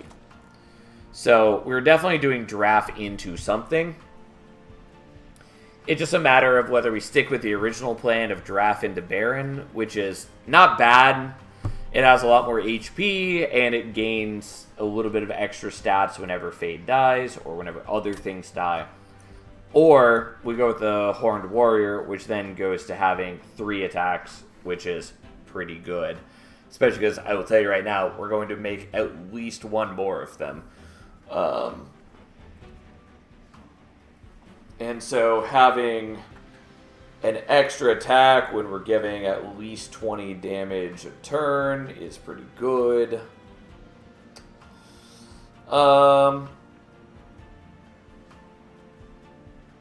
Spoilers. Yep. I don't know. I'm definitely leaning towards the Horned Warrior, but I'm always wary of doing that. What's our defense situation? Horned Warrior will have some health issues. So, our defense situation is none. The defensive option is Fade gives a little bit of HP all the time. Here's the thing. What I'm hoping for is that we hit quick with the Firestone Housing, and then we just are killing Fade ourselves, which is why I've been preparing the torches and the Hornbreak and all that. How do you go about growing Warrior over Baron, mostly with Fade? Yeah, offensively at least, the Harvest from Baron, fucking inconsequential right now. Like, it's a bit of extra stats, it's okay, but Harvest in general is a little slow at High Covenant, High Shards, and compared to killing Fade once or twice a turn, which is what we're aiming for right now, once we get her to level 3, she's going to be giving 20 attack to the entire floor every time she dies. And so having like 2 Horned Warriors who have 3 attacks each minimum is a way higher scaling than the little bit of extra stats that the Barons are going to get. So, yeah, basically Fade. And again, that's part of what makes Firelight Fade so good, is that she is all the burnout support you need in one, and she is all the attack scaling you need in one, plus gives a little bit of extra health as well. Yeah, and if they have quick, then that's our defensive strategy right there. Or we look for stealth, or whatever. Of note, we also have Firestone Housing, so we can also just get away with putting on like 2 plus 25s, and that's more than enough HP to get them rolling. All this said, we're just going to go with Horned Warrior. It does mean we need to purge the Baron.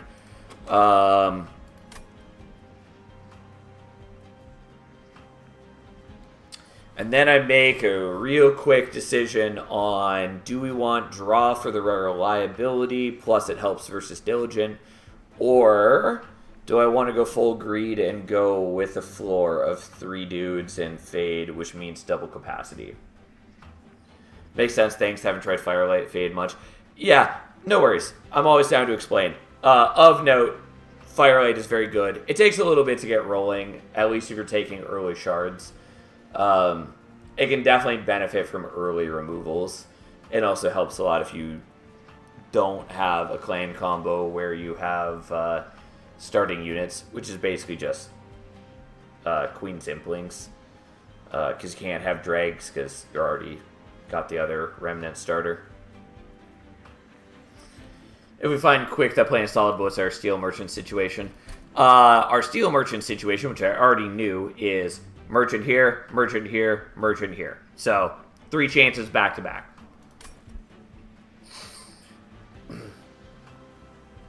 Melting Remnant is one of the few clans where I often seriously consider getting 2 capacity upgrades, because so many of their strategies are just getting all the units out as quickly as possible.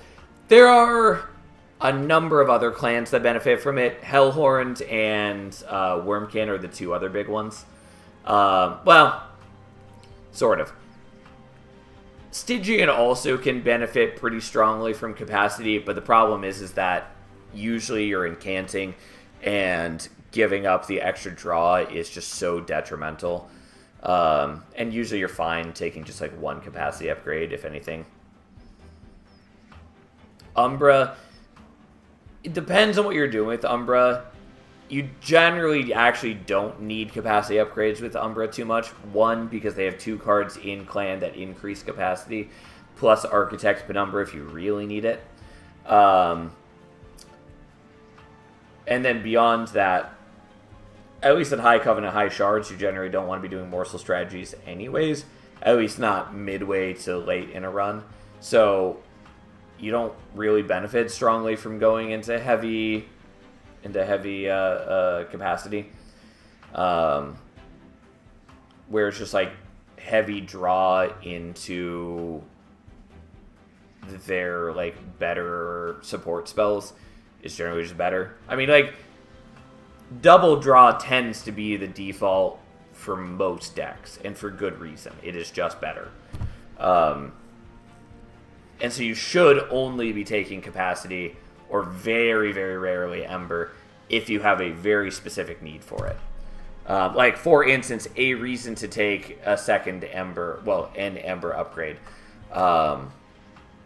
is if you're running, like, Lodestone Totem, and, like, 2 of them,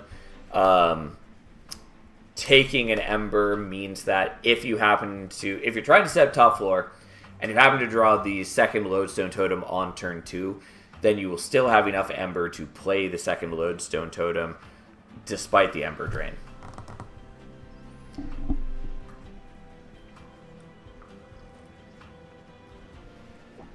Anyways, all that said, kind of lost my train of thought. I think realistically, we are better by far by taking drop, but, you know, for kicks, we're going Capacity. We're going to live that dream. We already talked about it. We're going here. Look at me now. There's Quick. I'm just that good.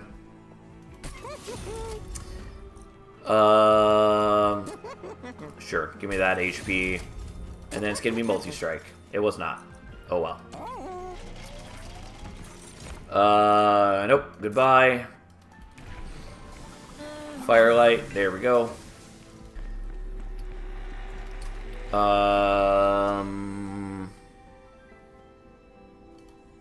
Just for kicks and because it's shards, we'll take that.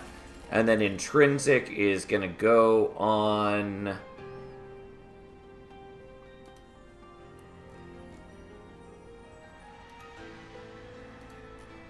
It's going to go on a Torch, is what's going to happen here. It's not incredibly necessary, but it is the thing that's happening. And again, partly I'm making these choices just because we've all seen that I'm very heavy on shards, and we're just doing it for the shard's sake. Okay, I would like to remove the Baron. I'm not going to spend the gold on it right now because I do want to make sure I have enough gold for the next shop. Spikes is not great for us here. We're still doing it because I want that artifact. Oh well, here we are. Yeah, I didn't really want the Baron turn 1. Oh well. I'm sorry, real quick. We're doing this in the right order, and I just spaced out. What we're doing is we're playing Fade first, because the whole point of the Intrinsic Torch is we kill Fade first. Do I want that Molting Imp there? Yeah. Fine. Alright, so Fade dies, Fade comes back, Fade comes out, Fade dies again. Our guys are already up to 35 and 25 attack. Not bad. Unfortunately, what we didn't get is stuff I cared about. Namely, the ability to reform Fate. And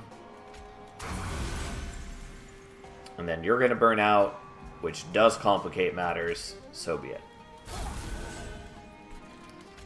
And then I'm going to kill that because I badly want it, though we're not in great shape because I really needed Fade right there. Again, this is why I wanted to purge the Baron, so we were guaranteed to draw the Horned Warrior on turn 1. Oh well, so be it. So, Fade comes out, he comes out. Of note, a lot of people don't like doing Quick with Firelight because they are relying on enemies to kill. Fade to power the Extinguish. I'm okay with that. We're setting up around that. Anyways, it's a bit messy. We're taking some damage here, so be it.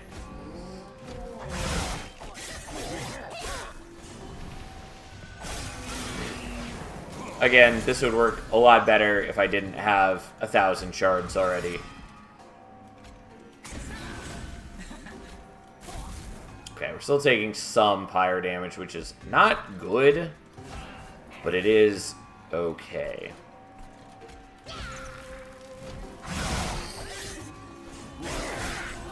I just need a little bit more time to refine my deck, and I'm okay with sacrificing some pyre health to get there.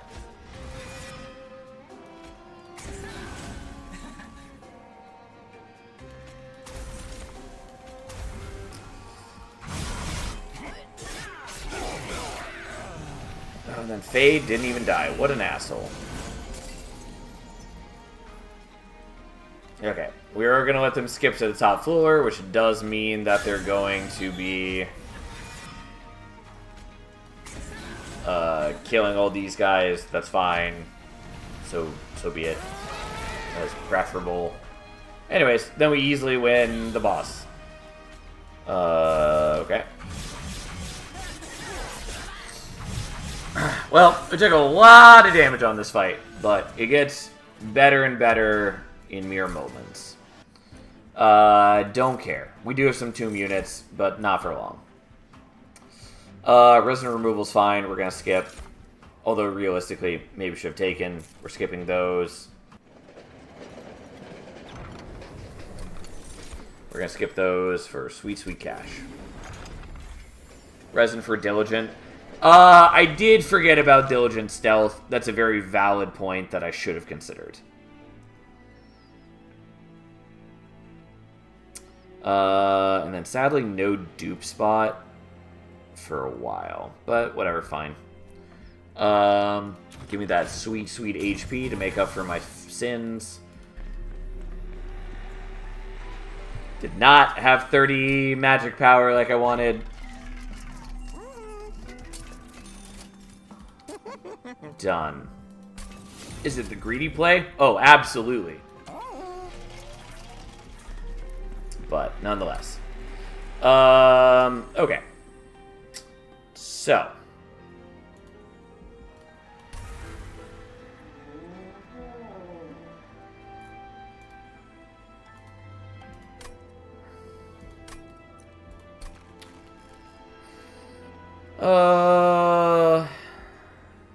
Enjoy.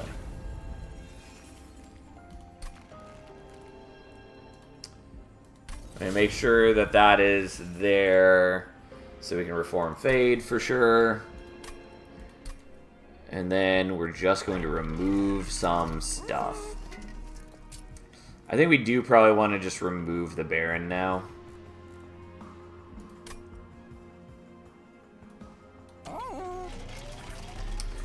And yes, I should not be doing this for shards. So be it. Impotent Tomb. The problem is that right now I don't want anything other than Fade dying. Because I am not very consistent with my reforming yet. And so I want as few things as possible to be dying regularly.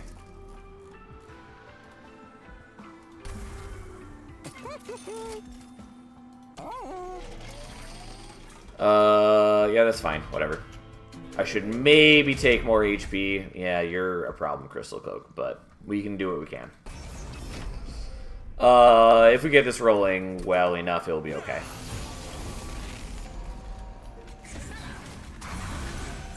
But this is exactly the sort of reason to not be aggressively purging in the way that I just was. I don't think I saw a Rector recently. I feel like we had a run with Rector relatively recently. Oh, wrong spot, but fine. I should have done that differently. Oh well.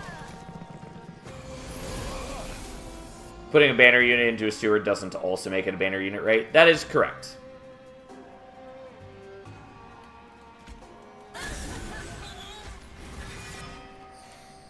I should have done this slightly differently, but okay.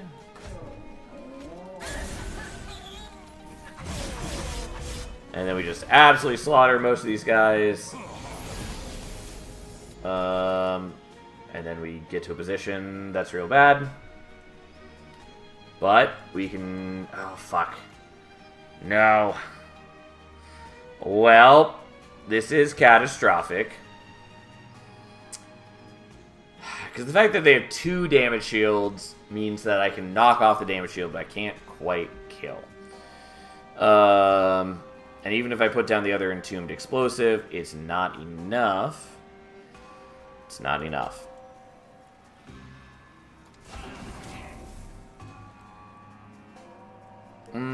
I could have fixed this. There was a different way.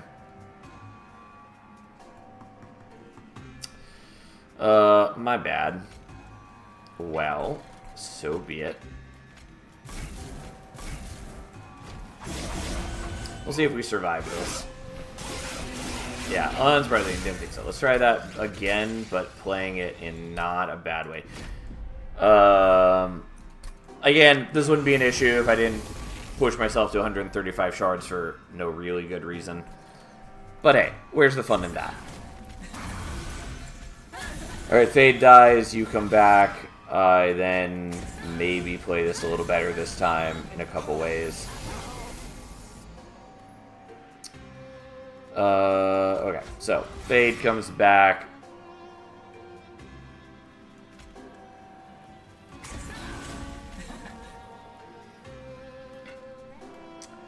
I'm not even entirely sure if I want the Votavary here, but we'll try. Also, I could just kill one of these looking forward to the future. Because I'm not killing here anyways. We'll just do that.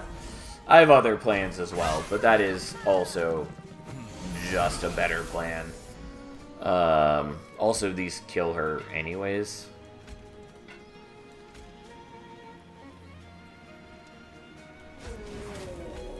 I do get Ember Drain this way, so be it.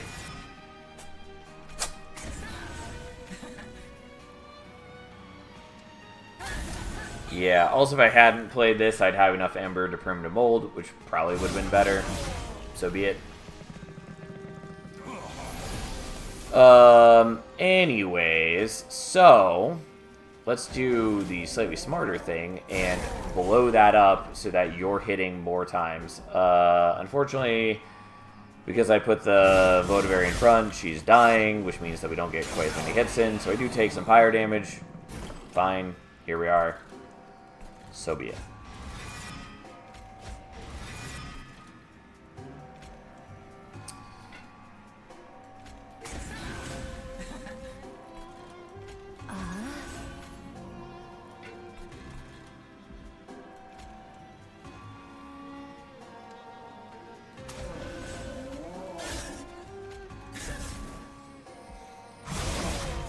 Unfortunately, that one burns out. Whatever.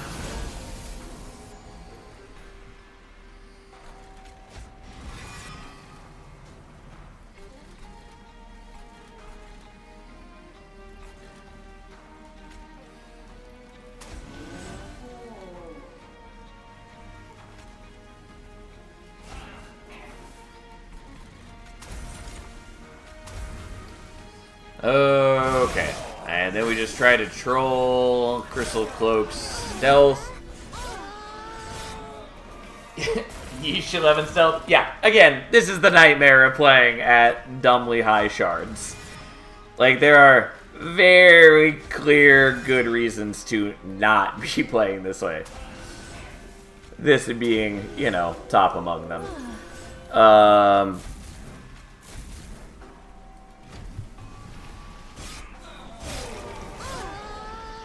Oh, we at least got it a little lower. And we have enough burnout to survive this as long as we can stall long enough. Problem is it also has 18 attack. I mean, we got there. I did what needed to be done, but like, yeah, not a good time.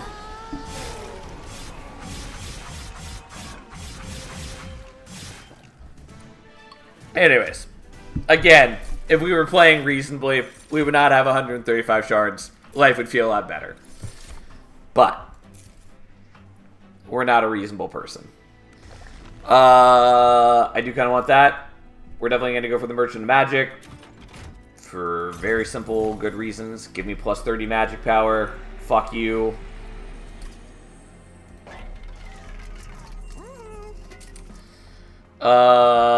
There's no more temples after that. It's temples all down the line, but do I really want to live that life? And I think the answer is no.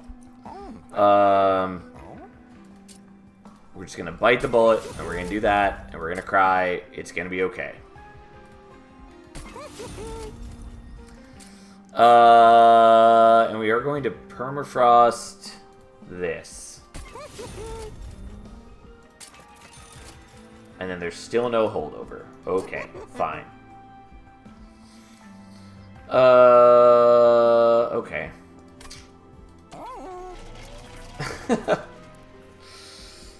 Reasonable salamander does not have the same draw as sarcastic salamander. You're damn right. Well, we're going to take Spell Rail Spike. It's largely inconsequential, but we'll take that.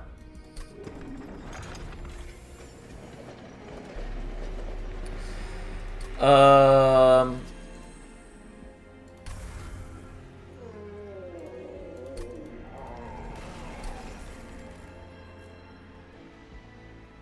don't really want to spell chain something. It's kind of nice, but it's also kind of fucking clumsy. I mean, I kind of want to just take more shards for shards' sake, but, like, we've lost enough times tonight that I should take this a little more seriously. Alright, we're just going to leave it there. I need to purge more things is the big issue. But Armor Fell is probably the best option for us. As long as it's not Scourge Fell. The true bane of our existence. Alright, look at us go. Alright, he's already up to 39 attack. It's not bad. Hey, look, it's Fade. Enjoy. There's that. We reform her. She's back. She's dead again. We'll just do this now for the sake of it. We don't really need that anymore. It's still a nice option, kind of, but yeah, we need to stop having turns like this. This is very explicitly not what we want.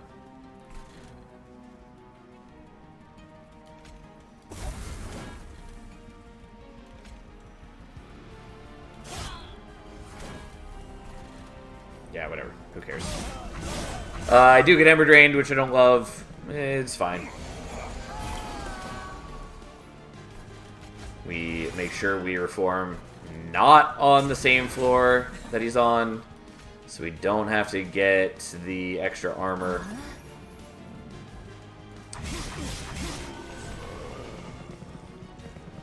Not that it would have stopped us from killing him, but it's a best practice for sure. Oh, Fate's not dead. Whoops. Well...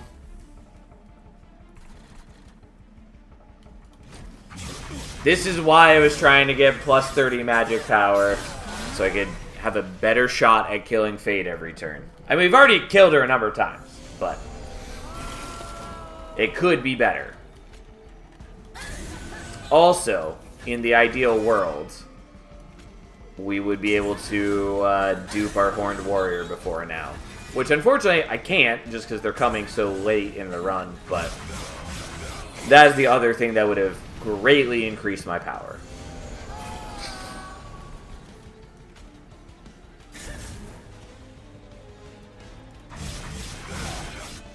Alright. But yeah, like, of note, our Horned Warrior is at essentially 400 damage a turn.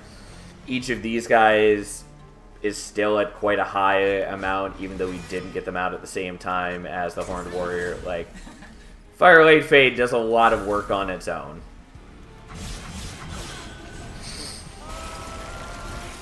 Okay.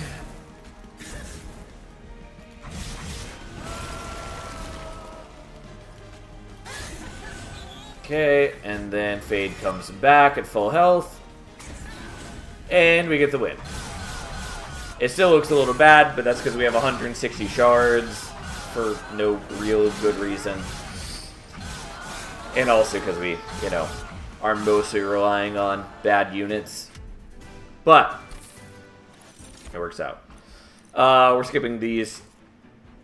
We are taking capacity because that's what I agreed upon a long time ago. Draw, also, by the way, would have really helped us not have so many shitty turns.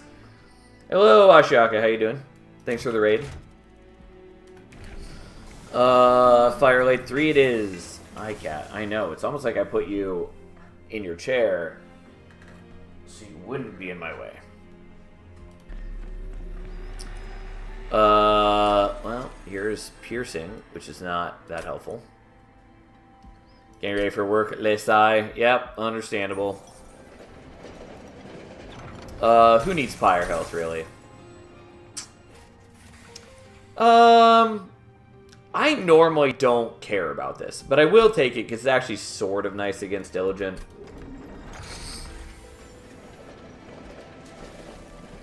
And thus we have him. And apparently I don't have enough units to fuse together. Oh well.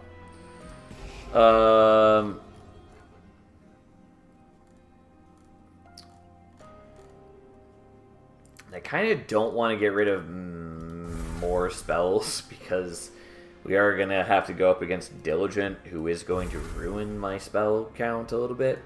It's mostly fine if I play it right, but it is awkward. And there's no way we're not getting the 400 gold.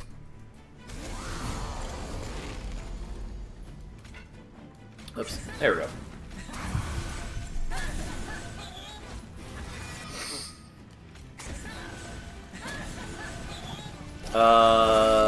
Okay. Well, I'm not getting that.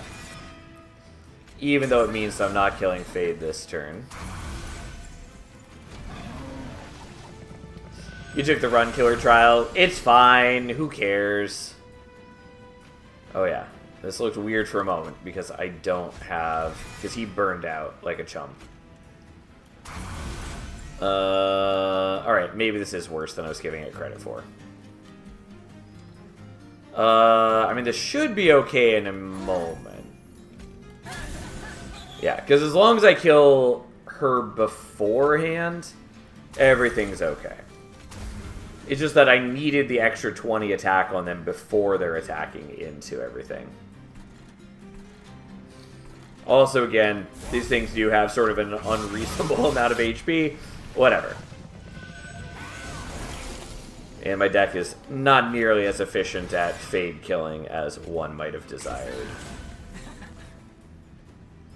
Ooh, this is actually real bad.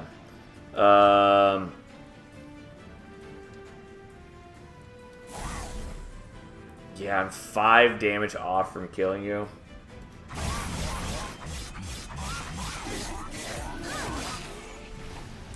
Well, that's not going to work. Alright, well, we need to have the Votivary further behind. And or we needed to be about 50 shards later. But that happened a long time ago.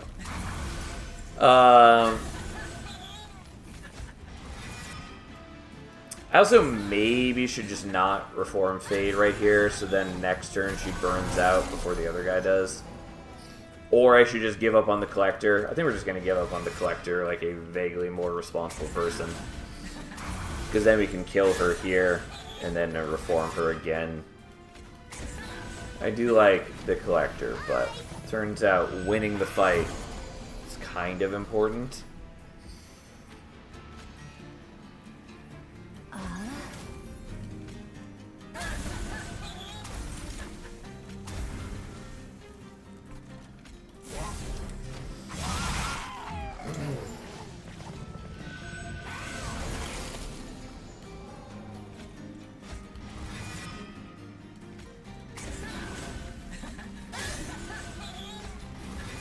Yeah, things look a lot better when you take slightly more time to beef up your team.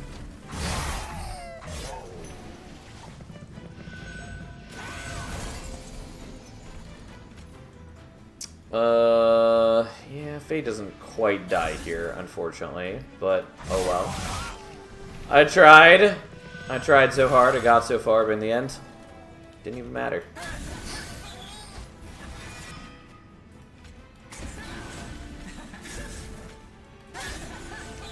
And thus, even more sweet Fade-shaped action.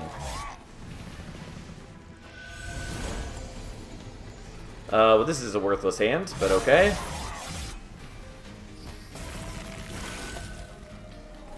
Oh no. Somehow we're going to have to survive the most difficult boss in the game. Oh yeah, whatever.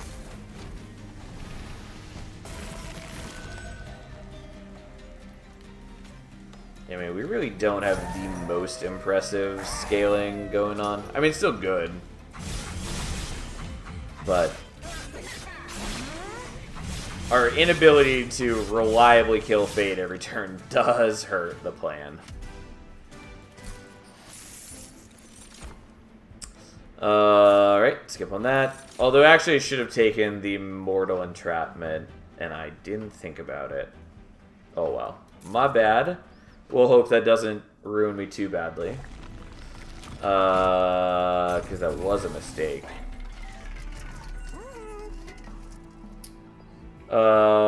Unfortunately, it's not a summon ability. And we're not using Burnout. Memorial Fund is way too late to get. Okay. That is helpful.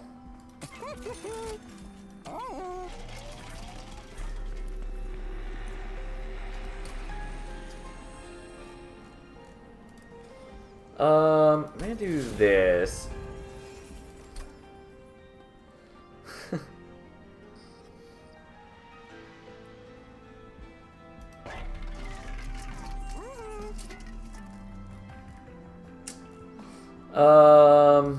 Okay. What am I doing?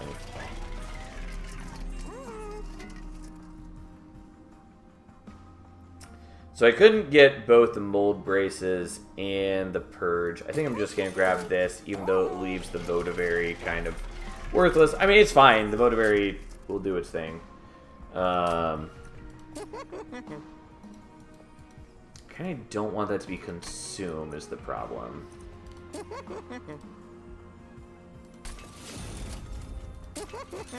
Well, fine. It's better than being worthless, I guess.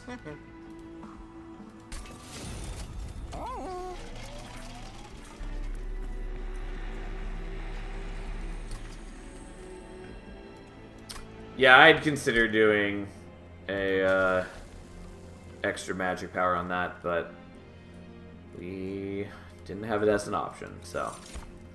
Anyways, a clean 200 shards. Kind of want to spell chain something. I think we're fine-ish. There's got to be...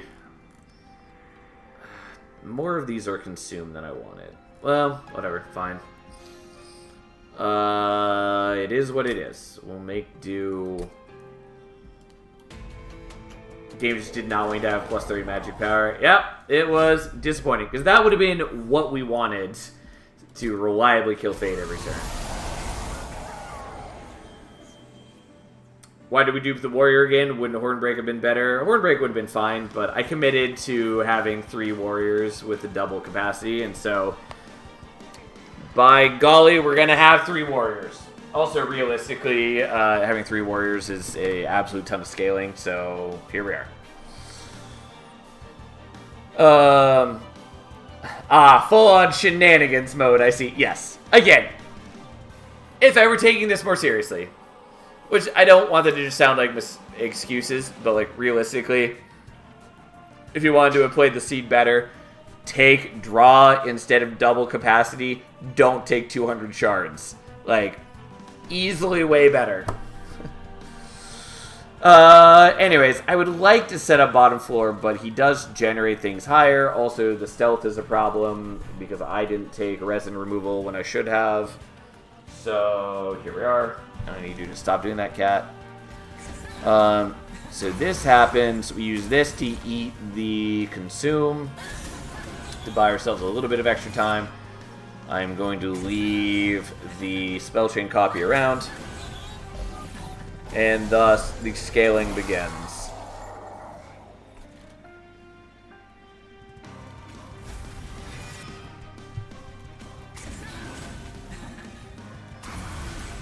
Sadly, he dies And there's nothing I can do about that. There's no reason not to play this out. Because it dies, and then it replaces itself. I mean, the one reason to not play it out is just so we don't have to listen to its horrible sound. But, you know, that is what it is. Yeah, this is not great.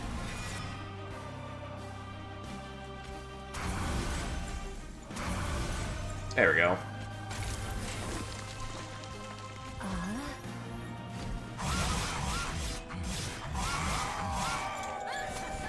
Yes, look at their scaling occur. Yeah, I don't love these things. Again, this is why you want to take... This is why you want to take draw into this battle, so you don't have turns where you just draw garbage. Because you don't have a way to deal with these Scourge generating guys. Well, technically I could use multiple of my spells to kill them. God, and I draw the Vengeful Shards as well. Cool. I think maybe I should have done that differently. Here we are.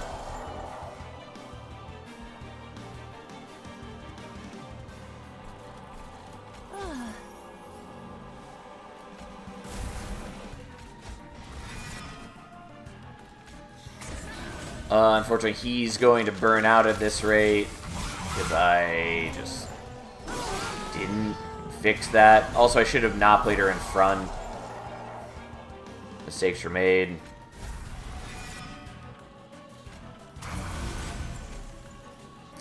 Because now I can't kill her. I think I need to redo this battle where I don't keep making the same mistakes. Whatever. Annoying.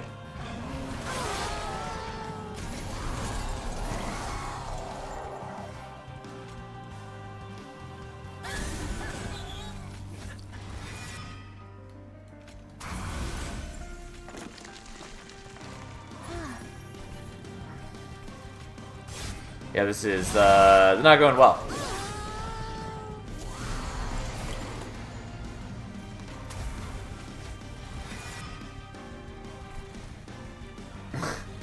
Votavary bottom floor MVP.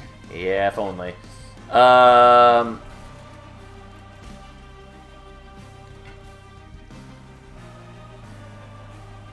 And I could have built up a lot more armor there than I have.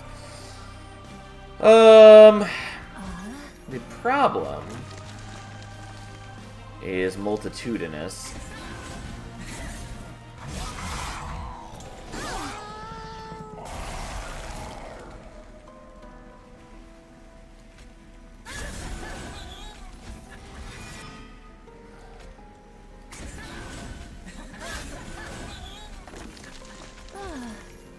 You still got only 3 stealth. We're not at 280 shards, only 200. Alright, we just have to get through 2 rounds of stealth. It's sort of doable.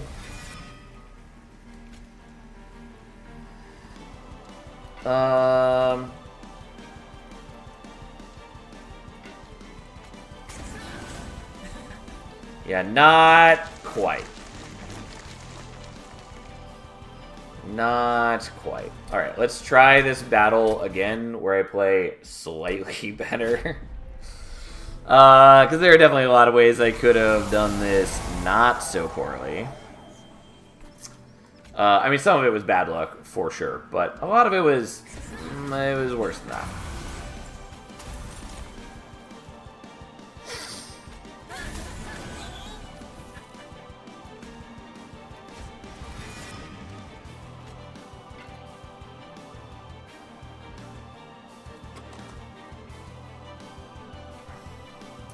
Thoughts on setting up bottom floor so we can climb alongside Seraph with reforms? There's a couple problems with that. Number one is largely I'll just die to the stealth. Number two, he will spawn units on higher floors that I won't have good answers to kill, which I can sort of deal with. It's whatever.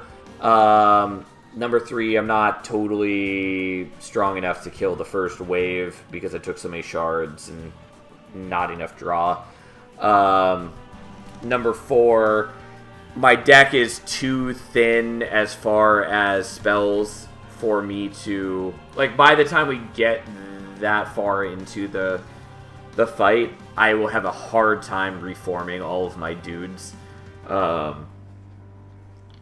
So it's not very easy for me to do that.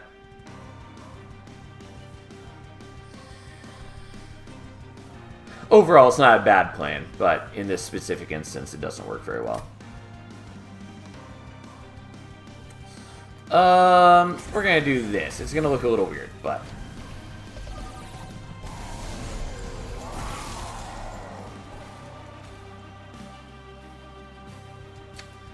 Didn't work the way that I wanted. Oh, and I need you not in front. God damn it. Didn't occur to me.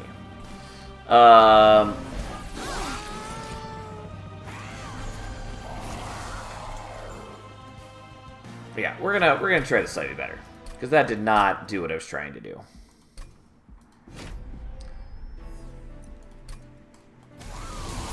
Also, I need to stop playing Fade in front like that. It's just not helpful. Okay, so do that. You die.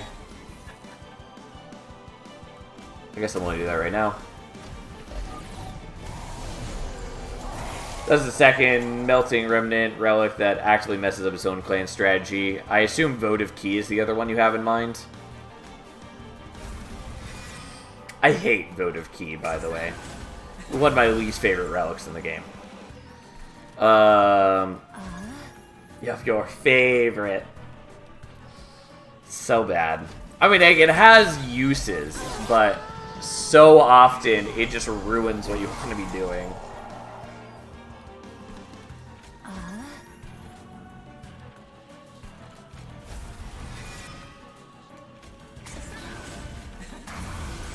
Okay, unfortunately, Fade not dying here. Votive Key is best used for ally clans. Even then, it's awkward because it just, if you ever like alter what you're doing, it just fucks everything, which I don't love. But hey.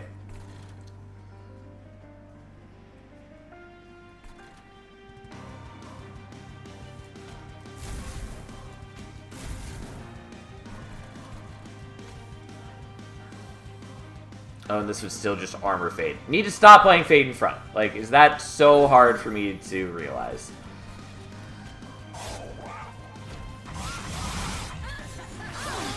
Like, I keep doing it for semi-logical reasons, but they just don't fucking matter.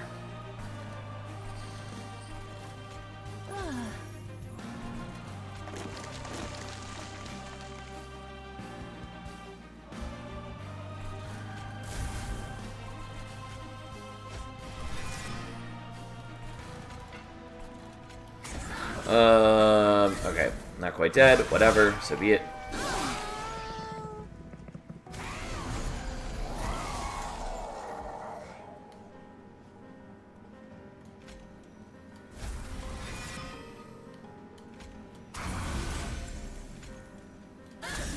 Okay, please die, Fade. Please live a more virtuous life than ever before.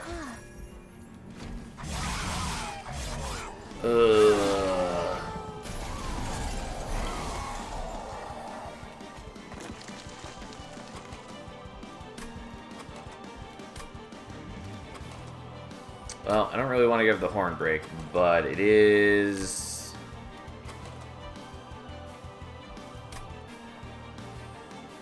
Nah, we're gonna do this anyways. Because this just works better.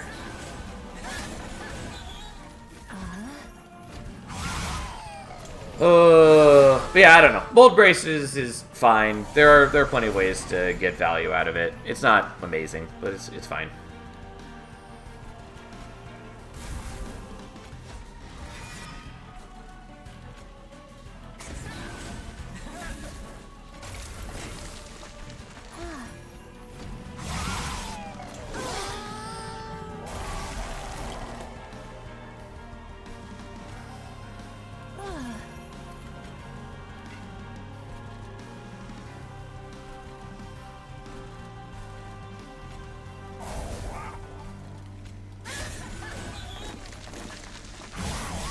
Okay.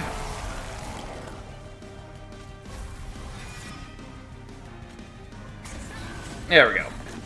Just needed slightly better play, and it all works out. And now we should be fine against Divinity. In the earlier versions of Monster Train, Diligent would consume all spells except those that had removed consume on them. Did not know that. I did not play Monster Train during early access / beta. And that sounds awful.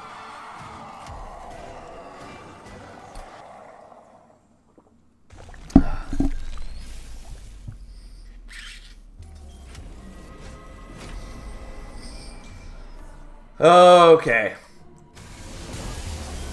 Now, time to live a life of sin.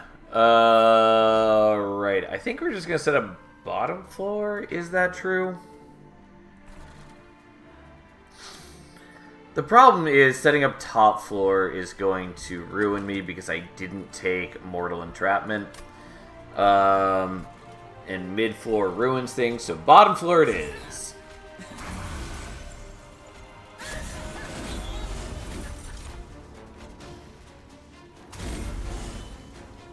Technically, I should do this on a different floor. Doesn't really matter. I mean, it matters a little bit. They are going to escape, and they will hurt my pyre. Oh, well.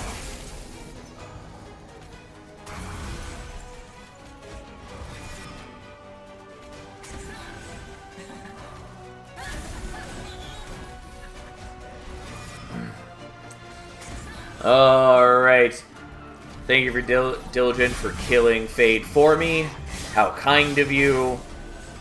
I appreciate it. If only Seraph were so kind. That would have been nice.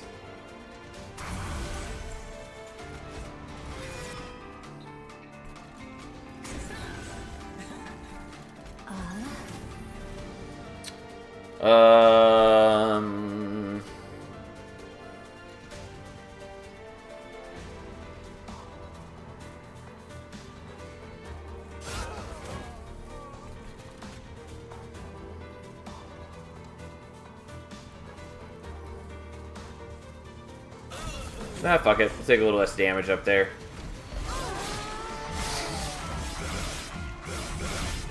Didn't quite kill you, which is bad.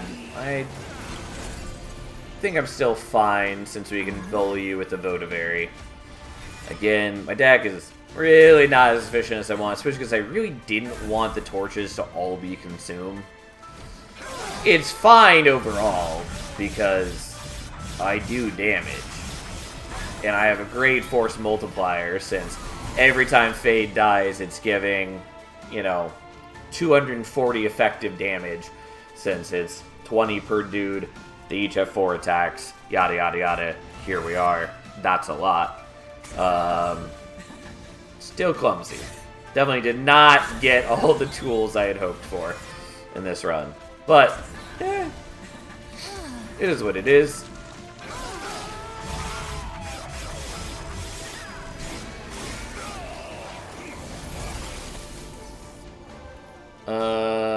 Okay.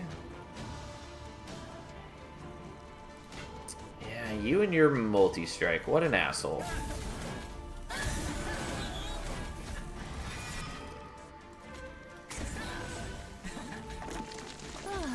Means I can't kill him, but that's fine. Once he hits the next floor, he'll suicide against the Votivary, as one does. And it does mean that Divinity helps kill Fade. Why are things clumping up in these ways? Not helpful.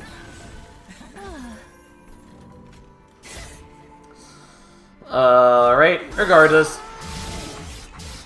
We're in more or less good shape. All complaints aside. In the ideal version of this build, we are killing Fade more than once per turn. Turns out, makes a big difference. I mean, it still works, since we're keeping the Horned Warriors safe, and they do damage.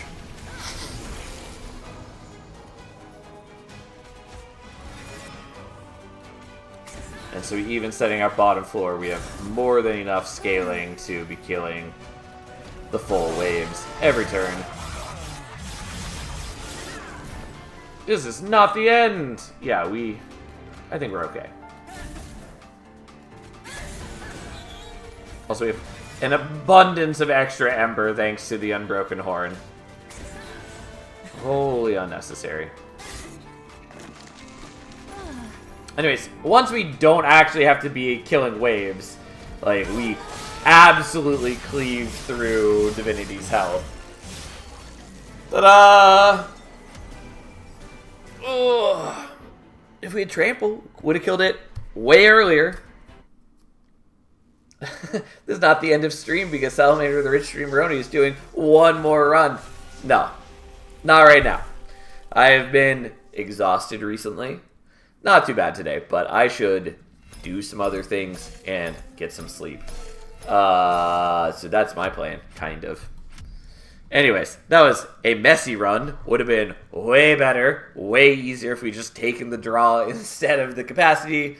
And also if the game had cooperated and given me goddamn magic power like I wanted. Oh. Sal, have you played Balatro? I have not. I have seen some gameplay of it. I know it's good. It doesn't really appeal to me. I would probably still enjoy it if I sat down and played it. But I don't like a lot of the theming of it. And I don't know. It's just not my thing.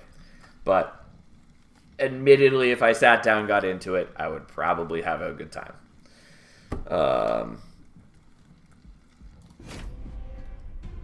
Gives a bit of Monster Train vibes because of overpowered combos. Yeah, and I see that, and I do appreciate that, but I don't know. It just doesn't click with me. At least not from what I've seen of it. But I know it's a lot of people's game of the year. I know why people like it to the degree that they do. I have seen gameplay. It does look fun. It's just, I got other things to do.